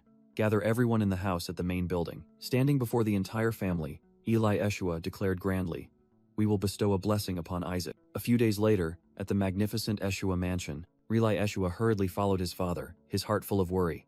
"Father, aren't you simply going to bestow a Holy Spirit upon him? What do you mean?" Eli gravely explained. "Don't you understand? The boy will be crippled if I use the temple's fire or water to purify the Skeleton King's body. The holy power of fire and water is too intense. They would destroy everything demonic, making Isaac unable to learn exorcism." He concluded coldly, "If so, the boy will never surpass level 5, stuck at level 4 his entire life." Instead, Eli offered another choice. I will let Isaac choose between fire, water, and a Holy Spirit. A family member sneered. So it's a test. I knew it. He would never give away a Holy Spirit so easily. Before Isaac, 3 energy orbs hovered, and the family head commanded, "Choose one." Isaac. Rilai Eshua held his breath and prayed, "The energy of fire, of water, and of the Holy Spirit." "Isaac, please choose the white orb." The entire room fell silent, watching the child's small hand make a fateful decision. And then, to everyone's astonishment, that hand grasped the red fire orb. Isaac raised his prize high and let out a cheer of excitement. The one who had just scoffed turned to his disappointed companion.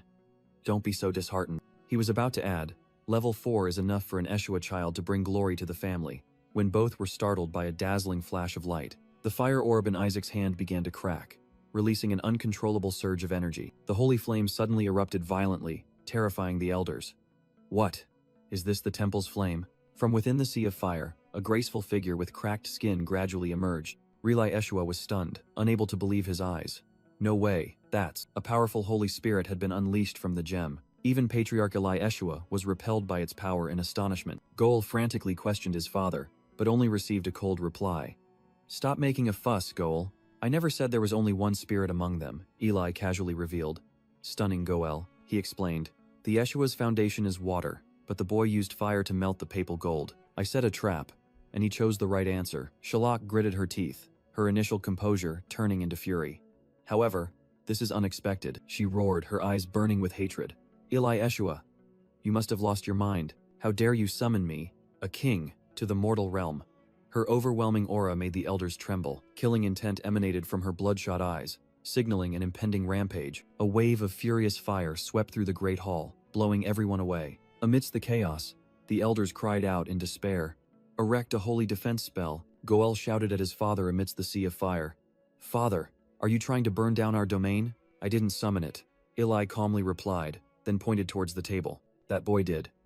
His words stunned Goel speechless. Eli wore a meaningful and amused smile. That boy. Meanwhile, the culprit, Isaac, could only break out in a cold sweat, thinking to himself, I might actually die here." Amidst the chaotic sea of fire, the fire spirit hovered majestically, while Eli Eshua merely observed thoughtfully. Isaac panicked.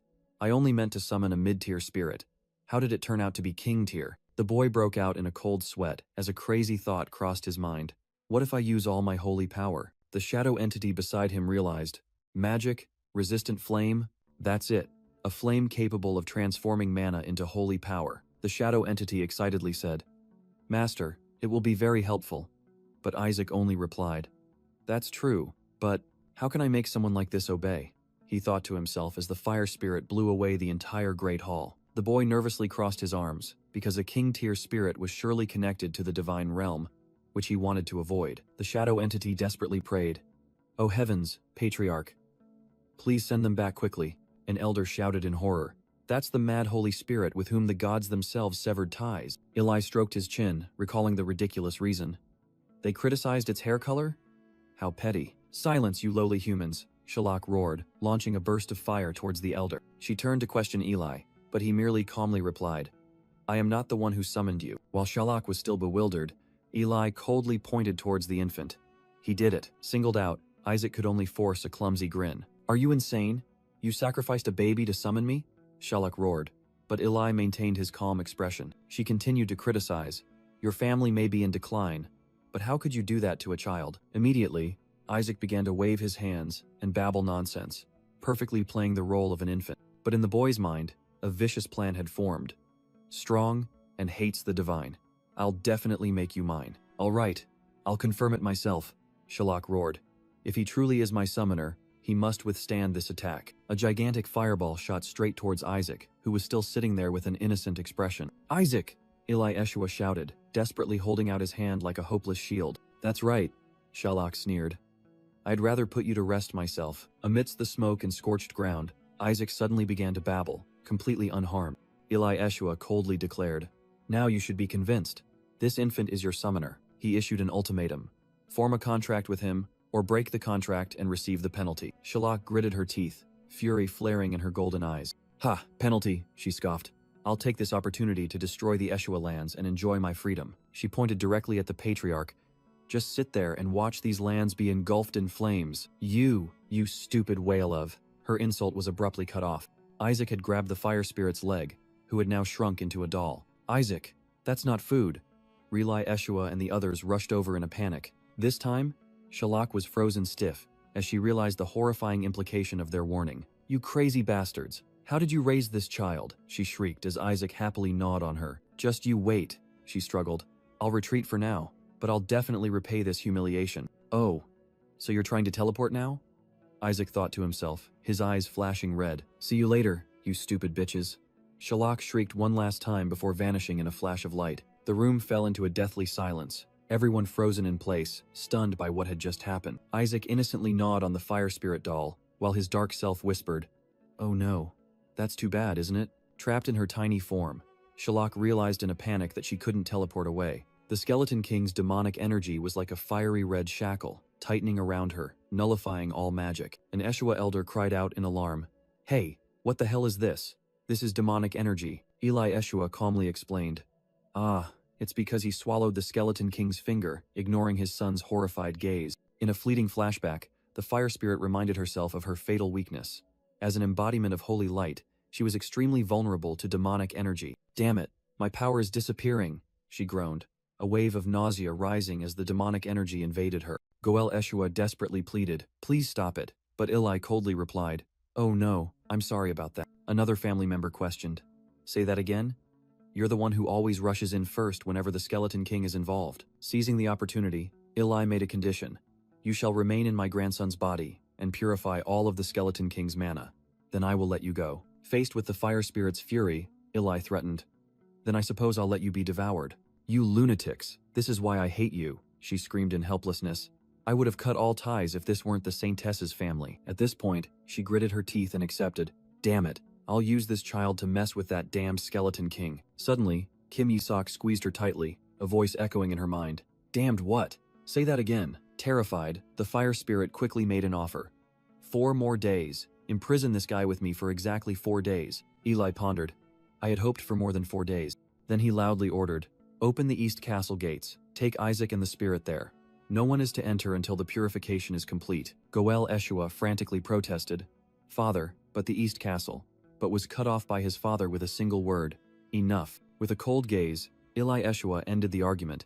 "I will not hear any objection." To the elder's astonishment, Kim Yi-sak gleefully gnawed on the fire spirit like a toy. The boy secretly cheered when he realized his place of exile was right next to a massive mana core storage. At the Eshua Mansion's East Castle, a new life began. Soon after, a violent explosion of demonic energy shook the entire building. The servants outside casually gossiped, believing the family head had abandoned the cursed child. A servant asserted, "Young Master Isaac has lost the succession battle." Another person curiously asked, "That boy, is he really cursed?" Of course, a servant was scared stiff when they secretly peeked into his room. Rumors about Isaac's appearance were fabricated.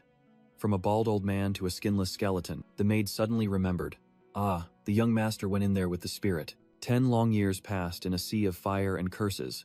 Or was it just a feeling? In the mansion's east wing, chaos once again erupted. A female manager rushed through the hallway, followed by the maid's frantic screams. She gasped, stopping before a large door. A trembling hand grasped the doorknob. "I have arrived, Lord Isaac," she called out as she entered. With a worried expression, she looked inside the room. "My lord, are you all right?" Her answer was the sight of Kim Yi-sok sitting calmly on the floor, sucking on a lollipop. The female manager wondered, "How strong is the Skeleton King's curse that you're still this small?"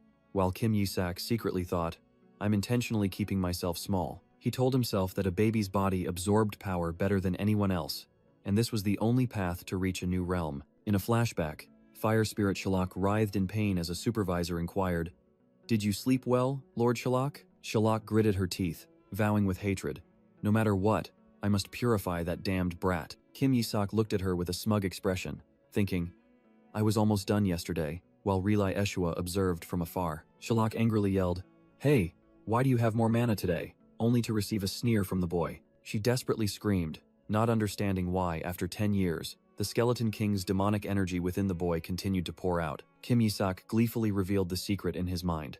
"Because I've been absorbing mana from the mana cores under the annex for the past 10 years, you fool." After 10 long years, he finally gathered enough mana, causing Shalak to collapse from exhaustion, while the dark entity within him rejoiced. "Without proper schooling, I can now use level 6 holy magic," he proudly declared to himself. Back in the present, The female manager reported, "It will be all right, master. The Pope is also mobilizing forces." Kim Yi-sok turned around in surprise and asked, "The Pope?" She picked him up and explained, "They will execute all 14 demons, the Skeleton King's minions who have threatened the Empire." The female manager tried to reassure the panicking boy, but Kim Yi-sok screamed internally, "Are they crazy?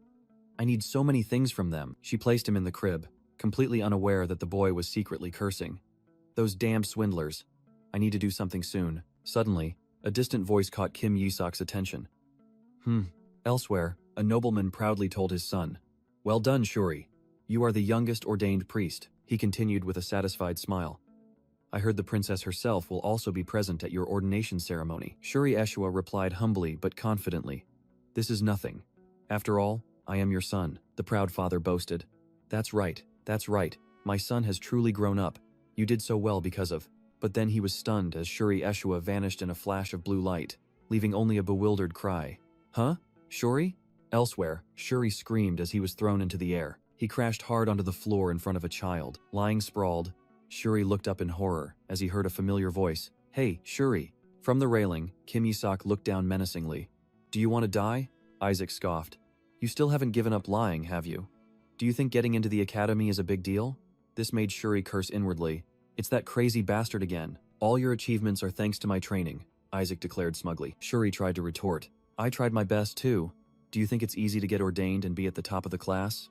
But then had to admit, "It's true. Without you, it wouldn't have been possible," Isaac muttered, calculating. Perhaps I should start preparing for that too," while Shuri explained that most holy magic could only be used after ordination. "You will help me, Shuri," Isaac commanded as he flew towards a startled Shuri. Faced with Isaac's killing intent, Shuri immediately changed his attitude. "How can I help you?" With a sinister smile, Isaac demanded, "Hand over everything you have." Shuri was stunned when he heard the detailed request. "The prize money from the quiz competition, and everything Goel gave you." Everything. He could only curse the person in front of him as a devil. To change the subject, Shuri hugged Isaac and asked, "By the way, what's this about the Skeleton King's subordinates being killed? Since the incident at the Holy Artifact Vault, they no longer obey orders, and it seems they're waiting to die, so they will be executed," Shuri explained, leaving Isaac stunned. Isaac turned away, resolute.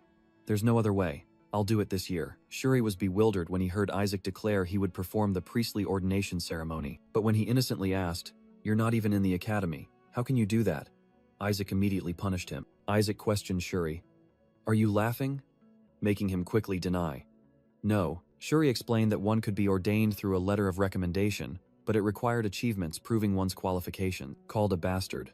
Isaac flared up, thinking, "This bastard sees right through you, kid." Shuri added that one had to save the life of a prominent figure to be recommended, making Isaac realize he only had 1 month left. Seizing the opportunity, Isaac grabbed Shuri's collar. "The princess will be there, right?"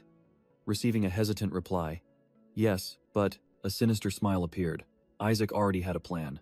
"And the princess is a person of very high social standing, isn't she?" At the same time, at the training grounds of Joshua Manor, another meeting was taking place. A silver-haired man coldly ordered the two guests, "Leave." He crossed his arms, firmly declaring, "Isaac will not go to the capital." The female teacher pleaded, "Sir, he needs to attend this year's founding festival.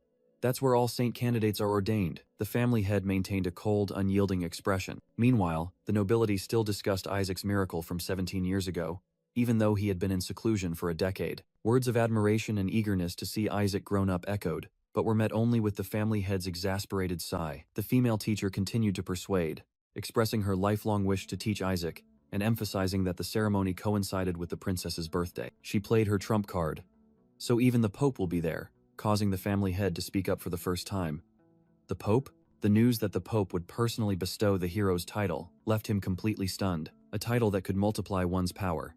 A golden opportunity for anyone. The family head tried to make an excuse. Isaac isn't old enough to be ordained, but the female teacher immediately retorted, "What does age matter in the face of talent?" Faced with the persistence of the two educators, the family head could only sigh helplessly. The female teacher cheered happily upon approval. "Do as you wish." However, the Eshua family head smirked meaningfully. "However, you must take responsibility for your words." Meanwhile, elsewhere, Isaac sat smugly in the lap of a haggard-looking Shuri Eshua. Memories of a terrifying explosion at the mansion suddenly flooded back. A stranger stood from afar, silently observing the raging fire. He muttered to himself, seemingly having identified his target. So it's over there. That person clearly knew the terrifying power that had just been unleashed. He summoned a king, tier Holy Spirit, a magic, resistant Holy Spirit. He also recognized the entity's identity. It's the Holy Spirit that failed to become king due to a personality disorder. A dark plan formed in the observer's mind. The papal family will go crazy for it, as they specialize in collecting Holy Spirits. He resolved, if I steal it and offer it, I'll secure a good position. This person had already prepared his trump card, a plant capable of neutralizing holy power. His plan was to suppress Isaac's holy power, causing the Skeleton King's demonic energy to erupt so he could reap the benefits. Back in the present, a voice echoed from outside the room. This is the room, Professor. The door opened, and the eager guests stepped in. Finally, we can meet young Master Isaac. They looked in astonishment at the child in the crib, one man remarking, his appearance hasn't changed from 10 years ago. Isaac's innocent red eyes looked up at the new arrivals. The boy grinned, thinking, welcome, my letters of recommendation. The two teachers were immediately smitten by the boy's cuteness, clutching their chests. Oh, my heart. Only the family head standing behind them was not fooled. He glared at the child and cursed inwardly. How dare you try to charm me, you cunning brat? Kim Yisak whispered, deciding to use holy power to activate the Skeleton King's demonic energy within the person holding him. The boy concentrated, screaming in his mind, come on, lose control. The space fell silent, without a ripple of change. Seeing his plan fail, Kim Yisak immediately feigned innocence, rubbing his head against the man's chest. Huh? Confusion was evident in his mind. Why is there no reaction? I'm sure I used enough holy power. The fire spirit on his head lost patience. Hey kid, what are you waiting for? Just kill that priest already. However, the man smiled triumphantly, thinking, a king-tier Holy Spirit. My chance. He clutched the handkerchief in his pocket, an item emitting a dark aura. Kim Yisak innocently took a handkerchief to wipe his sweat, but then paused when he smelled a strange scent. Don't tell me. The boy was stunned, realizing he had fallen into the trap of someone even more cunning. Immediately, the fire spirit coughed violently, and her body began to react strangely. She clutched her neck, screaming in pain as the sacred energy suddenly became chaotic. A surge of dark energy erupted from the fire spirit, leaving the nearby teachers speechless. Shalak completely lost control, screaming in utter frenzy. Those around panicked. It's out of control. Be careful, Professor. The mastermind revealed his true colors, confidently declaring, all right, now all we need to do is seize the spirit while it's insane. He crushed the magic ring in his hand, muttering, now's the time. A blazing fireball formed in the man's palm, aimed directly at the spirit. With the Sever Pain spell, a destructive surge of energy shot out, engulfing Shalak. The magic attack erupted, aimed directly at the out-of-control fire spirit. The observer feigned surprise, but a smug smile hid beneath his facade. Engulfed by the flames, Shalak let out a heart-wrenching scream of pain. However, Isaac merely smiled, thinking to himself, do you really think that would work? Just then, a butler and a female manager rushed in frantically, shouting the boy's name. Isaac, young master. All right, since the audience has gathered sufficiently, this should be enough, right? Isaac thought, looking at the energy orb in his hand. The boy closed his eyes, and the chaotic demonic energy was immediately drawn towards the small crib. Dark energy surged throughout the room, forcing the witnesses to recoil in horror. A teacher stammered in astonishment. What? Young Master Isaac is absorbing the demonic energy himself? Isaac's eyes snapped open, his crimson pupils glowing with absolute confidence. The boy gently snapped his fingers, muttering, the demonic energy has been dealt with. Then, with a mischievous gesture, he signaled, you should stop too. Immediately, a pure blue sacred energy enveloped the fire spirit, extinguishing her frenzy. Blue sacred energy. Oh my god. The butler and female manager exclaimed in stunned disbelief. Hovering in midair, Shalak gradually calmed down, the destructive flames completely gone. She looked down at her body in shock, unable to comprehend what power had just subdued her. The teachers cheered. He controlled the Skeleton King's demonic energy and quelled the rampaging spirit. The butler looked at his tiny young master, his voice trembling with emotion. This is a miracle, Isaac. Thinking the boy had just spoken his first word, he teared up. You've finally spoken. I'm so proud of you. Amidst the cheers, Kim Yisak secretly found it annoying. Damn it. Why is this the important part now? Everyone cheered in utter delight, completely unaware of the boy's calculation. Meanwhile, the observer collapsed, unable to believe his failure. Damn it. How could this happen? Shalak hovered above, her voice full of sarcasm. I'm asking the same thing, loyal subordinate. She roared in anger, her eyes blazing. Who's the bastard mastermind? The man hastily clarified. Mastermind? This is a misunderstanding. I only came to meet young Master Isaac, but his lie was exposed. You're fully equipped with fire-resistant gear. both a necklace and bracelets. Say that again? A misunderstanding? Shalak declared loudly. From now on, all fire spirits will sever their ties with the priests of the papal family. She smirked. Oh, don't misunderstand, because you guessed right if you think I simply don't like your face. The observer desperately reached out. What? Please wait a moment, he screamed in panic. How can a spirit sever its ties with a priest who has made a divine covenant? Shalak coldly retorted. Forget it. Those stupid rules mean nothing. Witnessing the scene, Kim Yisak wore a satisfied smile. With a final get lost, Shalak completely crushed the observer. Leaving the defeated foe, she approached her benefactor, and Isaac. You saved me with your sacred power, and even controlled the Skeleton King's demonic energy. I will stay with you for a while and repay this favor, Shalak offered, unaware that she had fallen into the boy's trap. The teachers happily decided. Then, we will return to the Holy See to report everything that has happened here. The plan was a complete success. And Kim Yisak couldn't hide his sinister, triumphant smile. Relai Eshua arrived at the Patriarch's office with urgent news. Eli Eshua coldly announced, "The Holy See has approved Isaac's ordination as a priest." Relai was stunned. That fast? Is it because the boy saved the Inquisitors and the Eshua people? He answered himself, a little forced. No, it's because he possesses a king, tier Holy Spirit. No one could possibly object. Eli continued. More importantly, I had Isaac take a knowledge test to assess his level. He held up the results with an inscrutable expression. The boy scored perfectly on all 1,600 questions, a perfect score. Relai was speechless, his face flushed with astonishment at the child's unbelievable talent. He sighed heavily. Aside from his terrible attitude, the boy has no other flaws. Eli nodded. Now we just need to confirm the results of the personality test, though it's quite meaningless. Relai suddenly remembered. Ah, the test that uses holy magic to compel the truth. Let's see. The first answer about the family made them both laugh. Conquer. It's mine. But the second answer made their smiles vanish. After becoming a priest, behead all the gods. And the final answer made Riley crumple the paper in his hand. Destroy this entire country. Eli narrowed his eyes, his voice deepening. Only we know these results. Relai trembled as he realized. If Isaac takes this test again, he'll be executed for heresy. Eli slammed the table, making a decisive declaration.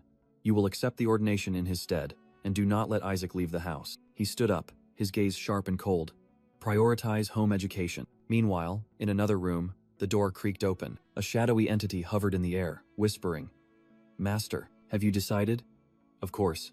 Isaac's voice rang out with conviction. Isaac's small hand gripped his luggage tightly, his resolve firm. With a mischievous grin, the boy hoisted his entire fortune onto his back, declaring, It's time to run away from home. The scene shifted to the magnificent Roman Imperial Academy in the capital. In the Holy Magic Department, a rumor was spreading.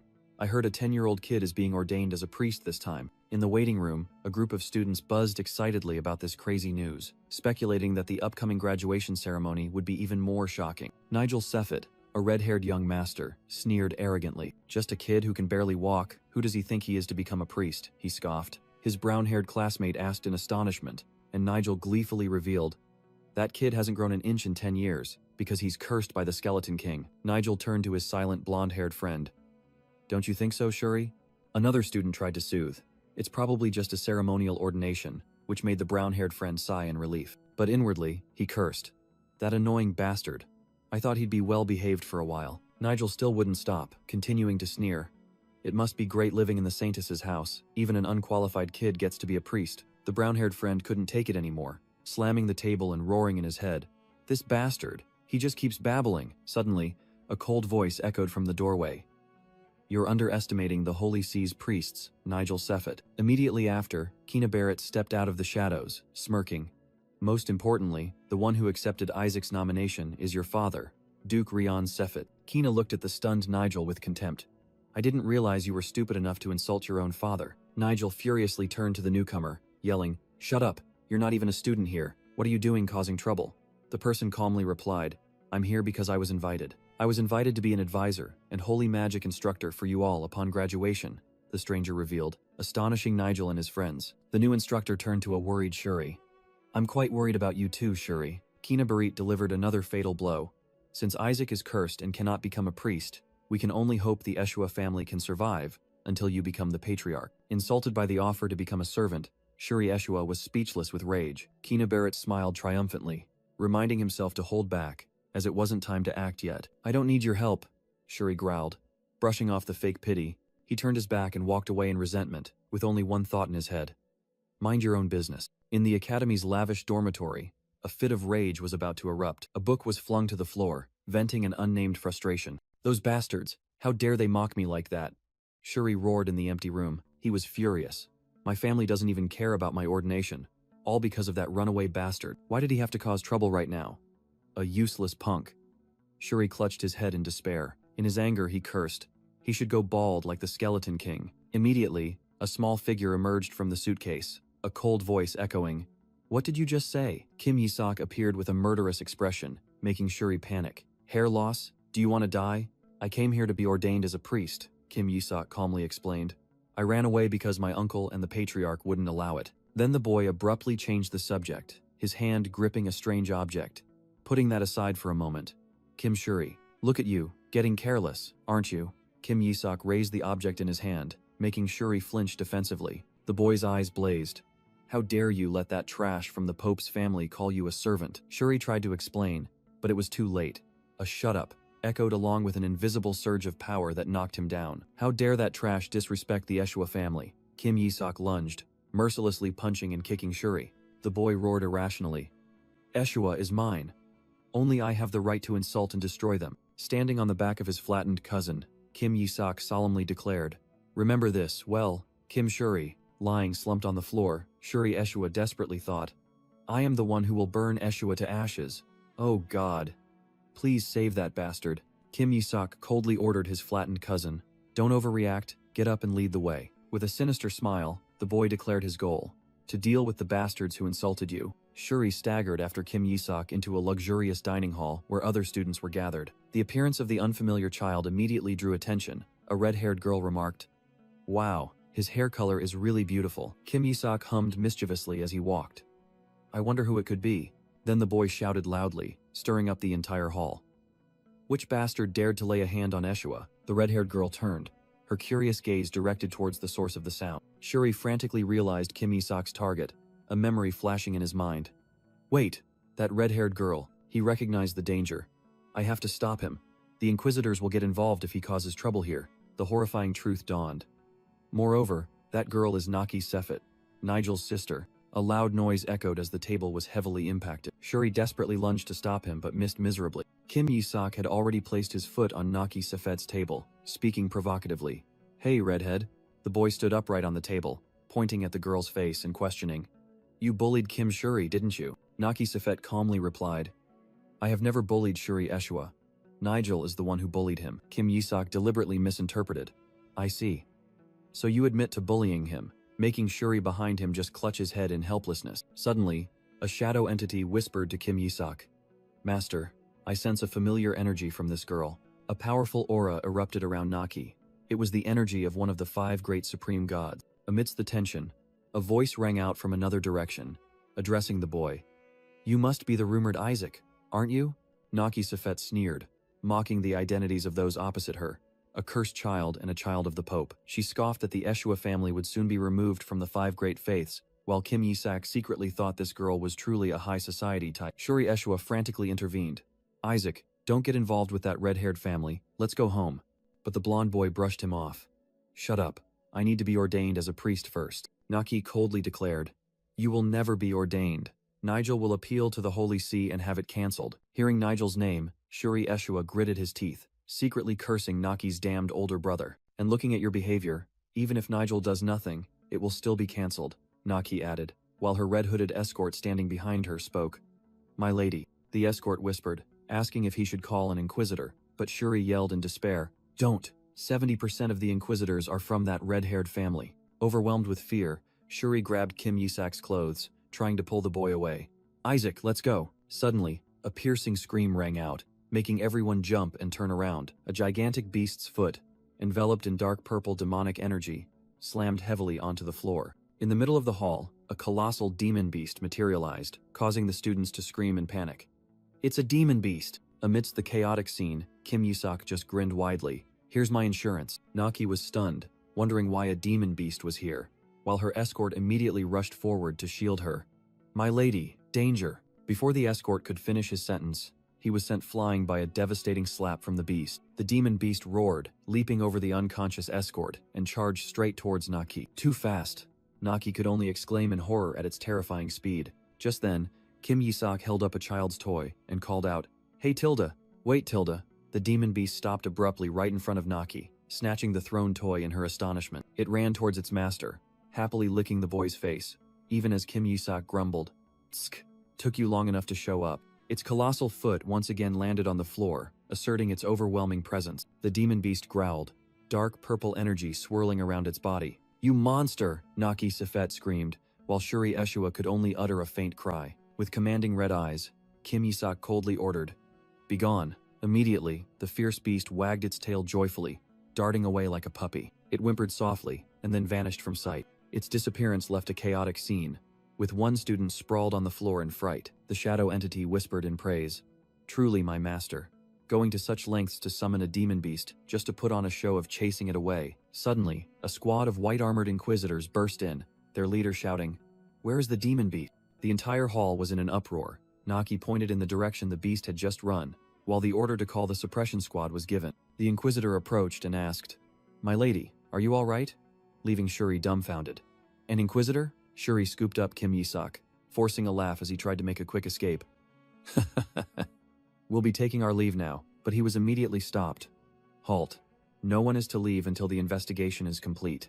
Shuri desperately thought, "We're screwed." Trying to play along, Shuri laughed loudly. "Aha, ahaha, we don't know anything at all." Just then, Naki suddenly shouted loudly, "Tehor, stop these unnecessary actions at once." Then she boldly declared, pointing towards the boy, "He saved my life." Carried in Shuri's arms, Kim Yi-sok could only stare blankly at this face heel turn faster than flipping a rice paper. Naki approached, asking, "What's your name again?"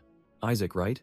The girl blushed, awkwardly admitting, "My words just now were a bit harsh. I apologize," but then quickly denied it. "But it's not like I'm grateful or anything." Shuri could only sweat profusely, wondering what's wrong with this girl, while the crowd began to murmur about the boy receiving a letter of recommendation for saving someone. Amidst the crowd, an astonished escort exclaimed, "The rumors about his skills must be true," while a young girl wondered if that baby was the one her brother, Princess Charlotte Alex Frick Hella of the Holy Kingdom, had mentioned. Meanwhile, at the Eshua mansion, a voice echoed from the communication orb in Eli's office. "Good heavens, why do you insist on refusing, Blue Cardinal? Isn't it a good thing for your youngest grandson to be ordained as a priest?" Eli Eshua coldly cut him off. "Get lost," he asserted. "That is none of my concern.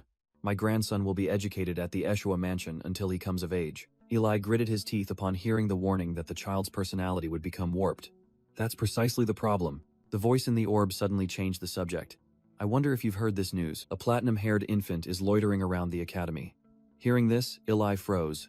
"Isaac?" Immediately, he shouted his son's name, "Rely," making him jump and reply from the balcony, "Yes, father." Eli rushed out of the room, grabbed his son, and ordered, "We're going to the capital, right now." Reli's face was filled with bewilderment at the command to arrive before tomorrow. He tried to explain, but it takes at least a week to reach the capital. But Eli merely glanced coldly at his watch.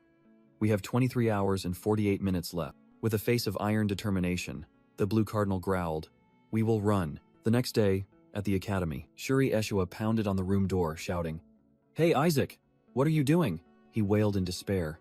Why would a kid with a head 1/3 the size of his body want to wear a priest's robe? "Get out now, everyone else is already inside." Then he leaned against the door, his voice full of dejection. "Clearly everyone will laugh at us. Can't you just not go?" Shuri slid down in helplessness. "I'm really done for. Please give up and go home." He turned around, extending both hands with a desperate, pleading expression. "I'm begging you." Shuri Eshua froze, his face paling with extreme horror. In contrast, Kim Yi-sok smirked mischievously. You, let's go, Kim Shuri."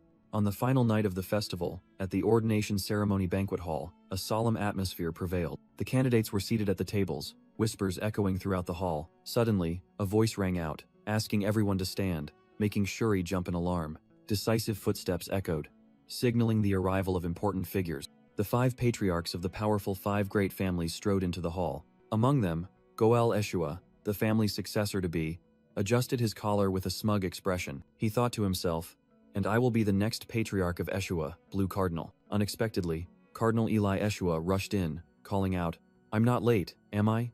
He grabbed Goel, frantically asking, "Have you seen Isaac anywhere?" making his son respond in astonishment. He should be at home, shouldn't he? Just then, Rilai Eshua ran up, panting. It's already happened. I think Isaac is with Shuri. Before Rilai could finish, the master of ceremonies solemnly announced, His Holiness the Pope has arrived. The request for everyone to show reverence echoed everywhere as His Holiness the Pope entered. Pope Julio Barit appeared, exuding the aura of an absolute superior. He raised his hand to bestow blessings upon the holy kingdom of Hela, amidst the patriarch's reverence. The blessing for Hela rang out as his hand descended. Afterward, Pope Julio Barit majestically took his seat on his throne. Once everyone was settled, a silver-haired patriarch thought to himself, Isaac is nowhere to be seen. The ordination ceremony officially began. Shuri held a wine glass, telling himself, I should be relieved. Mid-ceremony, the name Isaac Eshua was called, causing Blue Cardinal Eli Eshua to frown slightly. He muttered irritably, Why keep calling his name? He's not even here. But no sooner had he finished speaking than a voice replied, Here, making Eli gasp in shock and spit out his wine. Goel and Relai Eshua turned around, utterly astonished by the unannounced appearance. Kim Yisak, in the form of a handsome youth, stepped out with a smile, leaving Shuri stunned. Isaac? Shock spread throughout the hall. Eli crushed his glass while another patriarch jumped up, shouting, What the hell? The master of ceremonies continued. Step forward, Isaac Eshua, and the boy confidently strode ahead. In another corner, Relai Eshua hastily ran towards his family's table. He burst into happy sobs. Isaac, when did you grow so big? You're even wearing the outfit I made for you. Around them, whispers arose. Isn't he a baby? Could the curse have been broken? The children of other families were also startled. Why did he suddenly grow so big? Ignoring everything, Kim Yisak merely offered a mysterious smile. The red-haired patriarch gritted his teeth, crushing the armrest of his chair. Skeleton King, what have you done to Isaac? Eli Eshua also roared in anger, believing his grandson was being controlled. My son doesn't smile like that. Another silver-haired saint candidate observed thoughtfully. The Eshua family's curse. Could it have disappeared? He continued to analyze with those beside him, suggesting this was a blessing, not a curse. Kim Yisak finally advanced to the throne, where Pope Julio Barit was seated. He secretly assessed, Is he the Pope? The energy radiating from him is truly that of a real monster. A crazy thought flashed through Kim Yisak's mind. Should I just chop off his head right now? At Kim Yisak's murderous imagined reply, Eli and Relai Eshua were utterly horrified. In a panic, Eli Eshua silently screamed, I have to stop it. He immediately caused a commotion, pushed over the red-haired patriarch, and muttered to himself, Oops, my hand slipped too hard. Another patriarch also jumped up in fright, yelling, Ah, a cockroach! The brown-haired patriarch asked in shock, Are you out of your mind? While the other insisted there was a cockroach as big as his head. Amidst the chaos, the priest tried to restore order. Silence. Next is Shuri Eshua. Please step forward. As Shuri walked past, Kim Yisak irritably scratched his head, annoyed by the delay. From his throne, Pope Julio Barit silently observed everything. The priest solemnly announced the next part of the ceremony, an audience with the gods. On the balcony, Goel Eshua showed great hope for his son. A priest walked past carrying the Holy Grail, while the words excommunication hung like a phantom. Eli Eshua asserted to his son, A supreme blue god will surely appear, leaving Relai to only clasp his hands in prayer. Relai Eshua tried to reassure himself. Surely, no matter how bad it gets, it can't be an evil god approaching him, right? But Eli coldly retorted, If that happens, we will destroy it. Grabbed by the collar by his father, Relai stammered in fear. Destroy what, Isaac? Eli's voice rang out as Shuri faced the Holy Grail. What needs to be destroyed is the Holy Grail. Why destroy the child? In the hall, Shuri Eshua decisively pricked his fingertip. He raised his bleeding finger, preparing for the most important ritual. A drop of blood fell, stirring the water in the Holy Grail, and emitting a blue stream of holy power. Shuri's ritual concluded, as a brilliant blue pillar of holy power enveloped him. Indeed, my son, a blue high god has personally descended for him, Goel Eshua exclaimed with immense pride. Kim Yisak observed coldly, thinking to himself, So the god the Eshua family serves is the god of light, a pathetic god of integrity and purity. He raised his bleeding finger, his thoughts continuing. As for myself, I think any god who comes to meet me will just be a nuisance, he concluded, as he prepared to drip his blood into the Holy Grail. The high priest presiding over the ceremony was stunned as Kim Yisak's drop of blood fell. This is? He uttered in horror, sensing something ominous. As soon as it touched the holy water, the drop of blood immediately transformed it into a murky, dark liquid. A torrent of pitch-black demonic energy violently erupted from the Holy Grail. From the balcony, Relai and Eli Eshua watched in stunned silence as the horrifying scene unfolded. Eli Eshua stammered in utter horror. That is, amidst the black smoke, a gigantic skeletal figure emerged, and Eli screamed. The Skeleton King? The monstrous entity loomed in the Great Hall, a presence full of death and power. The Skeleton King. Eli Eshua collapsed, his eyes glowing red with an uncontrollable power. Kim Yisak could only stare up blankly, completely bewildered by what was happening. Eli Eshua growled, his fist gathering a stream of blue energy, his eyes bloodshot with killing intent. Die! He roared, lunging forward to unleash a destructive blow. But the Skeleton King acted first, chains reaching out from the darkness to bind Kim Yisak. Caught by the chains, Kim Yisak was stunned to hear a dark voice resonate. I have been waiting for this saint. What? The Skeleton King roared a declaration of war. I will destroy this holy nation, starting with this one. Bound tightly by chains, Kim Yisak could only stare blankly and wonder. What's wrong with him? The boy's familiar shadow entity, however, screamed in his mind. He looks exactly like I used to. How disgusting. It furiously glared at the stranger. What the hell is this imposter? Meanwhile, it didn't forget to taunt. My master is even more of a failure and an idiot than this. Seizing the opportunity, the high priest and the red-haired patriarch simultaneously channeled their power. Two destructive streams of magic, one yellow and one red, shot straight towards their common enemy. Amidst the chaos, Blue Cardinal Eli Eshua braced himself against the aftershocks of the attack. He roared a decisive command. Stand back. Eli's eyes glowed red, a terrifying blue orb of energy gathering in his hand. A gigantic serpent of holy power was unleashed, roaring as it lunged towards the Skeleton King. The Blue Cardinal watched his full power attack with fierce eyes. Facing the serpent, the Skeleton King calmly spoke. Patriarch of the Blue Clan, your power is limited by a curse. You'd best stay put. From another corner, a silver-haired patriarch sighed. I really don't want to intervene, just in case the building collapses. But then, his eyes flashed with a deadly red light. But you talk too much, the man roared, unleashing an even more terrifying blue surge of energy. Before the two destructive attacks, the Skeleton King merely curled its lips into a gruesome smile. It grabbed the panicking Kim Yisak, held him up as a human shield, and challenged. Do you want to see this little saint die? Kim Yisak screamed in despair. I'm saying the same thing. A witness shrieked in horror as the energy serpent was about to devour both hostage and enemy. Your grandson is being held, yet you summoned that thing? Despite everything, Eli Eshua curled his lips into a cruel smile. A saint won't die from this. Swept into the vortex of destruction, Kim Yisak could only let out one last scream. I'm gonna die like this. A world-shattering explosion engulfed everything in blue light. Amidst the storm of energy, Goel Eshua could only cover his head. The Skeleton King's figure was completely swallowed by the immense power. The entire sanctuary crumbled to pieces, leaving only desolate ruins. Amidst the smoke and dust, Goel Eshua anxiously looked at the epicenter. Did it hit him? A nobleman standing nearby exclaimed in shock. My God, the Skeleton King is back.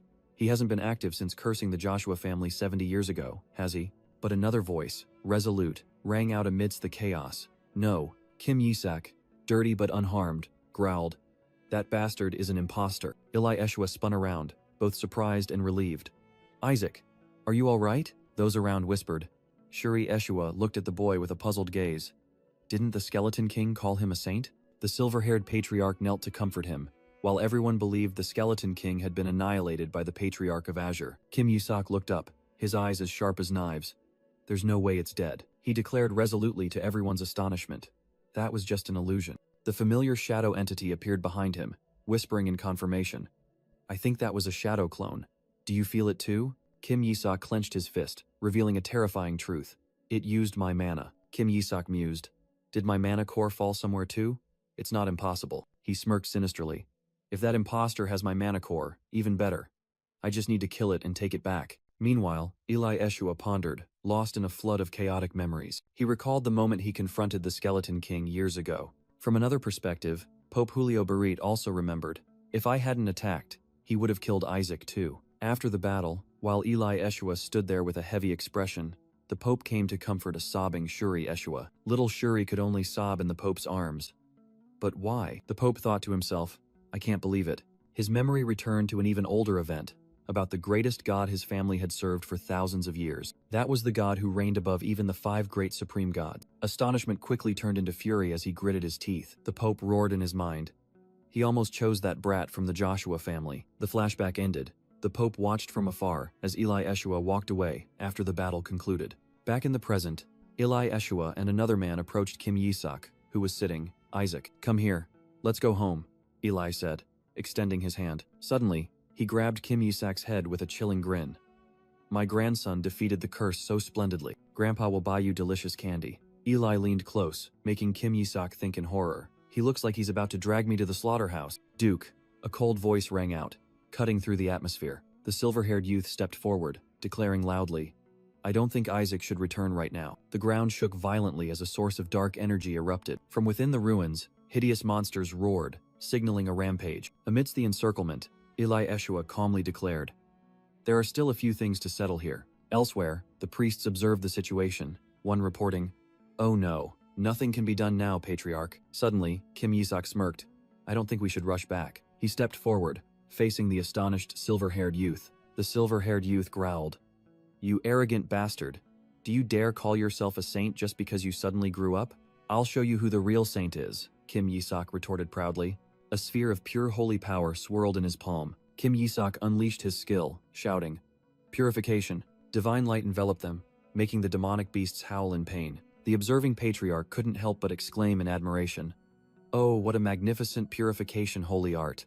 It's been 100 years since I've seen such pure light. But a priest wearing glasses wondered, why did he only use the purification holy art, a cleansing spell, instead of an offensive one? Meanwhile, the demonic beasts were not completely annihilated, raising doubts about his intentions. Kim Yi-sok thought to himself, recalling the woman who taught him, there's no other way. Salak is the only one I could learn holy arts from, he mused.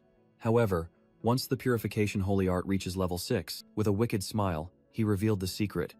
It will deal damage over time, across a wide area. Immediately, the demonic beasts began to writhe and shriek more violently than ever. The silver-haired youth tried to stop him. Get out of the way. Your holy art can't destroy them. The silver-haired youth thought to himself, he can only use level 5 holy art, even if he's a once-in-a-century talent. Still, he confidently declared to Kim Yi-sok, with that little talent, you're no match for me. Watch closely. But the sphere of holy power in his hand suddenly turned to dust in astonishment. Witnessing that, Kim Yi-sok couldn't help but laugh, scoffing, focus your attacks on multiple parts. The silver-haired youth angrily turned back. Haven't you learned about these monsters?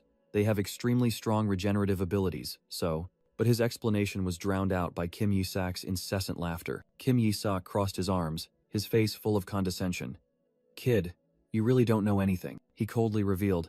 They are all decoys. Kim Yi-sok scanned the ruined floor. Their core unit. Is it around here? A stream of blue divine power emanated from his palm, searching the entire space. Found it, he whispered upon discovering a small glowing bug. The silver-haired youth was skeptical.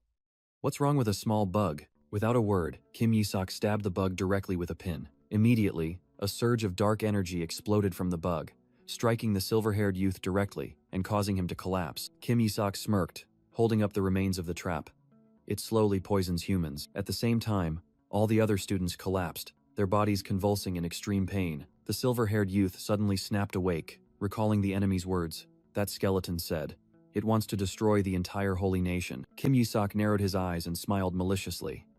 And the priest students are the future of the holy nation. Amidst the chaos, a high-ranking priest shouted orders, while Kim Yi-sok stood calmly observing his handiwork. Kim Yi-sok was astonished by the sudden intervention. Streams of golden divine power swept through the hall. Wait, if you kill them all at once like that, Kim Yi-sok exclaimed in alarm upon seeing the mass purification. For a moment, dark energy still enveloped the students. The shadow entity whispered, Master, this is our chance, and Kim Yi-sok smiled in approval. You truly are a genius. Pope Julio Barrett raised his staff high, unleashing unparalleled divine power. His divine power absorbed all the toxins, purifying the space. Kim Yi-sok and the silver-haired youth turned back, stunned by the sight. With a benevolent smile, the Pope declared, you no longer need to worry about being poisoned. Those old geezers from the papal family are truly useless, Kim Yi-sok muttered, his plan ruined. Suddenly, a demonic foot stomped heavily onto the floor. A giant wolf demon beast materialized, roaring, You dare defy the great king? I will not spare you, it frantically screamed.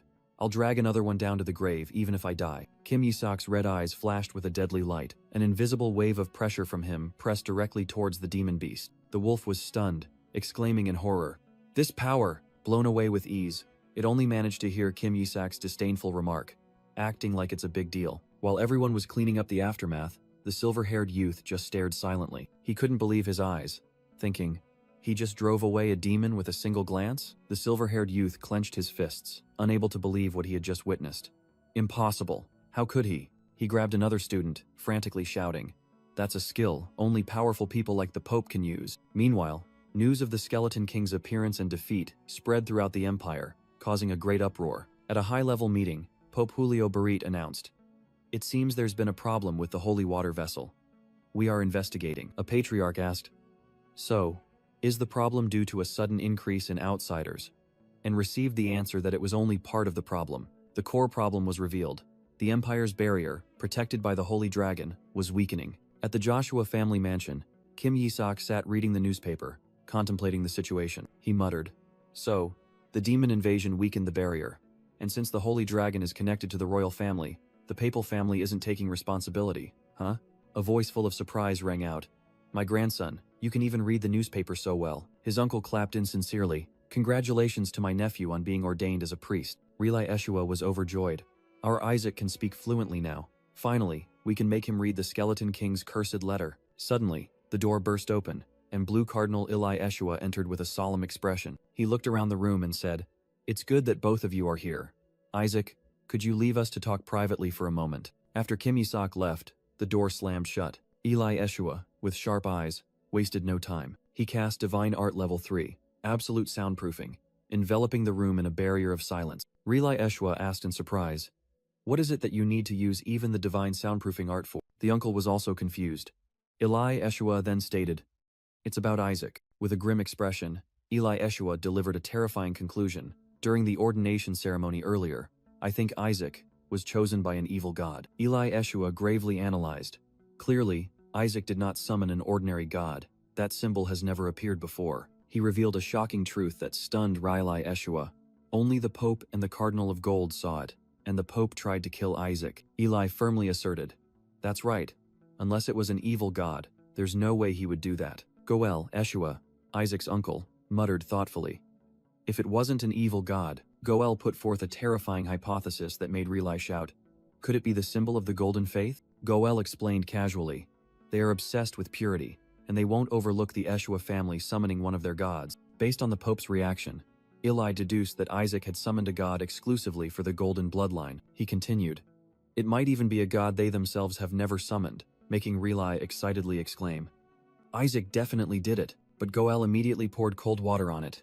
"No chance," leaving Relai deflated. Eli ordered, using a holy relic as bait for Shuri, "Goel, investigate the papal family. If you do well, Shuri will be rewarded," he declared decisively. "And Isaac will be under special surveillance until his internship begins." Eli clenched his fist, his voice filled with concern about the worst-case scenario if Isaac failed the trial of faith again. Their greatest fear materialized. The image of an eerie dark priest. All three powerful men of the Eshua family were stunned by that horrifying prospect. Goel and Rilai were in extreme panic, imagining the entire family being accused of treason and the children being exiled. "We must stop that at all costs." Eli gritted his teeth, his gaze steely. Scene change. An instructor announced to Isaac and the others, "You will soon begin your internship." Relai was recounting the past when Isaac interrupted him with an annoyed expression. "Stop it, it sounds like military service." Another trainee earnestly advised, "Do your best, because this evaluation period will determine your future." Isaac merely replied casually to the reminder about making covenants with deities. "Oh, right," Isaac's uncle cheerfully asked. "Are you interested in the ritual of sacrifice?" With a sinister smile, Isaac replied, "Very interested, especially in executing the Skeleton King's subordinates." The uncle proudly exclaimed, "I'm so happy to see little Isaac's faith growing." "Then, let me explain the ritual of sacrifice," he said enthusiastically. While Isaac and Shuri listened in silence, he began a lengthy, rambling discourse on the nature of the ritual, then got lost in his own reasoning. Isaac looked utterly bored, thinking to himself, "He looks really happy," while his uncle continued to lecture enthusiastically. The boy whispered to the demon beside him, "Those low-level gods better start praying, because I'm going to tear them apart." Completely misunderstanding, the uncle laughed loudly. "It seems Isaac wants to take action himself. That fighting spirit is excellent." Goel Eshua instructed his son, "The team with the highest score will have the honor of executing them. Good luck, Shuri." Hearing the words "group project," Isaac froze, his face paling with horror. The uncle patted his shoulder comfortingly. "I hope you achieve good results and accomplish what you desire." "Yes, uncle," Isaac reluctantly replied, thinking to himself, "Then there's no other way." The boy immediately came up with a new plan, smiling brightly. "I'll do my best, kill the other teams, and then go save my subordinates." Seeing that adorable smile, the uncle breathed a sigh of relief. "That's right. How could a child like this become a dark priest?" Suddenly, Another man anxiously asked. By the way, Isaac, during the ordination ceremony, which god came to you? Caught off guard, Isaac was speechless, only able to utter a confused ah. In his mind, an image of a dark priest screaming destruction appeared. Then he replied, an unpleasant symbol that made me want to vomit. The two older men paled, and the uncle tremblingly concluded, that was an evil god. Both quickly covered up. It's fine, faith is what's important, while Isaac merely replied casually, I don't care. When informed that the Cardinal of Gold wanted to meet, Isaac merely frowned in annoyance. What does that guy want now? Amidst the tense atmosphere, Relai Eshua called out the name of the child sitting with his arms crossed, looking defiant. Isaac Eshua. Both Relai and the accompanying brown-haired man froze when an uninvited guest suddenly appeared. Kina Barit kicked the door open, his sharp eyes declaring, I have something to say to you. While Relai and the brown-haired man were still frantically speculating, fearing Kina had come to harm Isaac, he quickly approached. Isaac! Kina suddenly grabbed the boy's hand. He leaned in close, his voice full of provocation. I thought, you were useless. I'm serious, Isaac, Kina continued, while Isaac merely gritted his teeth, silently cursing. You bastard. Are you crazy? Do you want to pick a fight with me? Kina smiled smugly, explaining, I realized you've been hiding for the past 10 years to focus on training, not letting your skills be tainted by other vermin. During the consecration ceremony, I understood that you possess extraordinary skills, he said, making Isaac think in horror. I'm starting to get scared. Maybe this guy really is crazy. Kina extended his hand, making an unbelievable offer. Train with me under my grandfather, and we'll step directly into the world of professionals. Take my hand, Isaac, he continued the insane vision. Behead the Skeleton King in front of everyone, and together we will lead this empire. The brown-haired man standing nearby couldn't help but be stunned, thinking, is this the papal family's new way of bullying? No, he looks too serious. The conditions are so good it's giving me goosebumps. Just as the other guy was still dreaming, Isaac bluntly pushed Kina's hand away and snarled, Get lost. To Kina's astonishment, Isaac maintained his insolent attitude, while the brown-haired man merely smirked. That's right, he's always been a lunatic. Kina still tried to persuade him to skip the apprenticeship, but Isaac only replied indifferently, I don't care. Then he pointed at the brown-haired man, uttering a contemptuous remark. If you really want to bring something along, bring that thing over here. He's on a completely different level than you, Isaac said, making the brown-haired man silently rage. Kina lost his patience. You have extraordinary talent, strong enough to drive away a demon with just a glance. The shadow entity whispered, confirming Isaac's suspicion. I think this bastard is doing this because he wants to learn that technique from me. That just makes me want to do it even less. Isaac pushed Kina away, yelling in disgust. Get lost. Just imagining the Pope's lessons makes me sick. Kim Yisok's insult stunned Kina Barrett.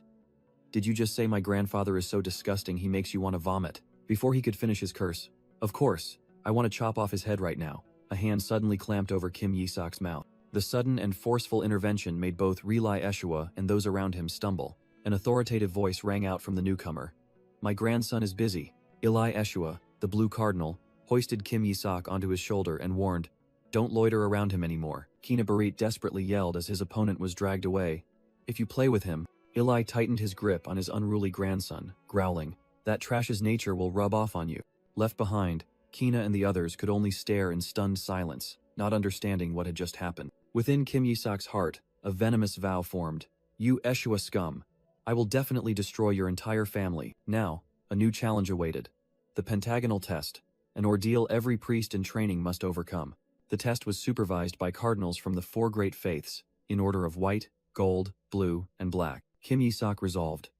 I must pass this test to officially become a priest, no matter the cost. Donning his trainee uniform, he confidently asked, My teammates are here, right? He soon realized the groups were formed based on family ties, a clear arrangement to incite factional warfare. From afar, Kim Yisok heard Shuri Eshua's smug voice, boasting about having arranged a team entirely of acquaintances. With a sly smile, he pushed the door open and muttered to himself, I'll whip them into shape, then go rescue my subordinates. He grinned, sensing the target's presence. He's here, but ironically, Shuri himself was bewildered upon hearing a voice order the crowd, Tie that bastard up. Before Kim Yisok could understand what was happening, he was surrounded by a group of thugs.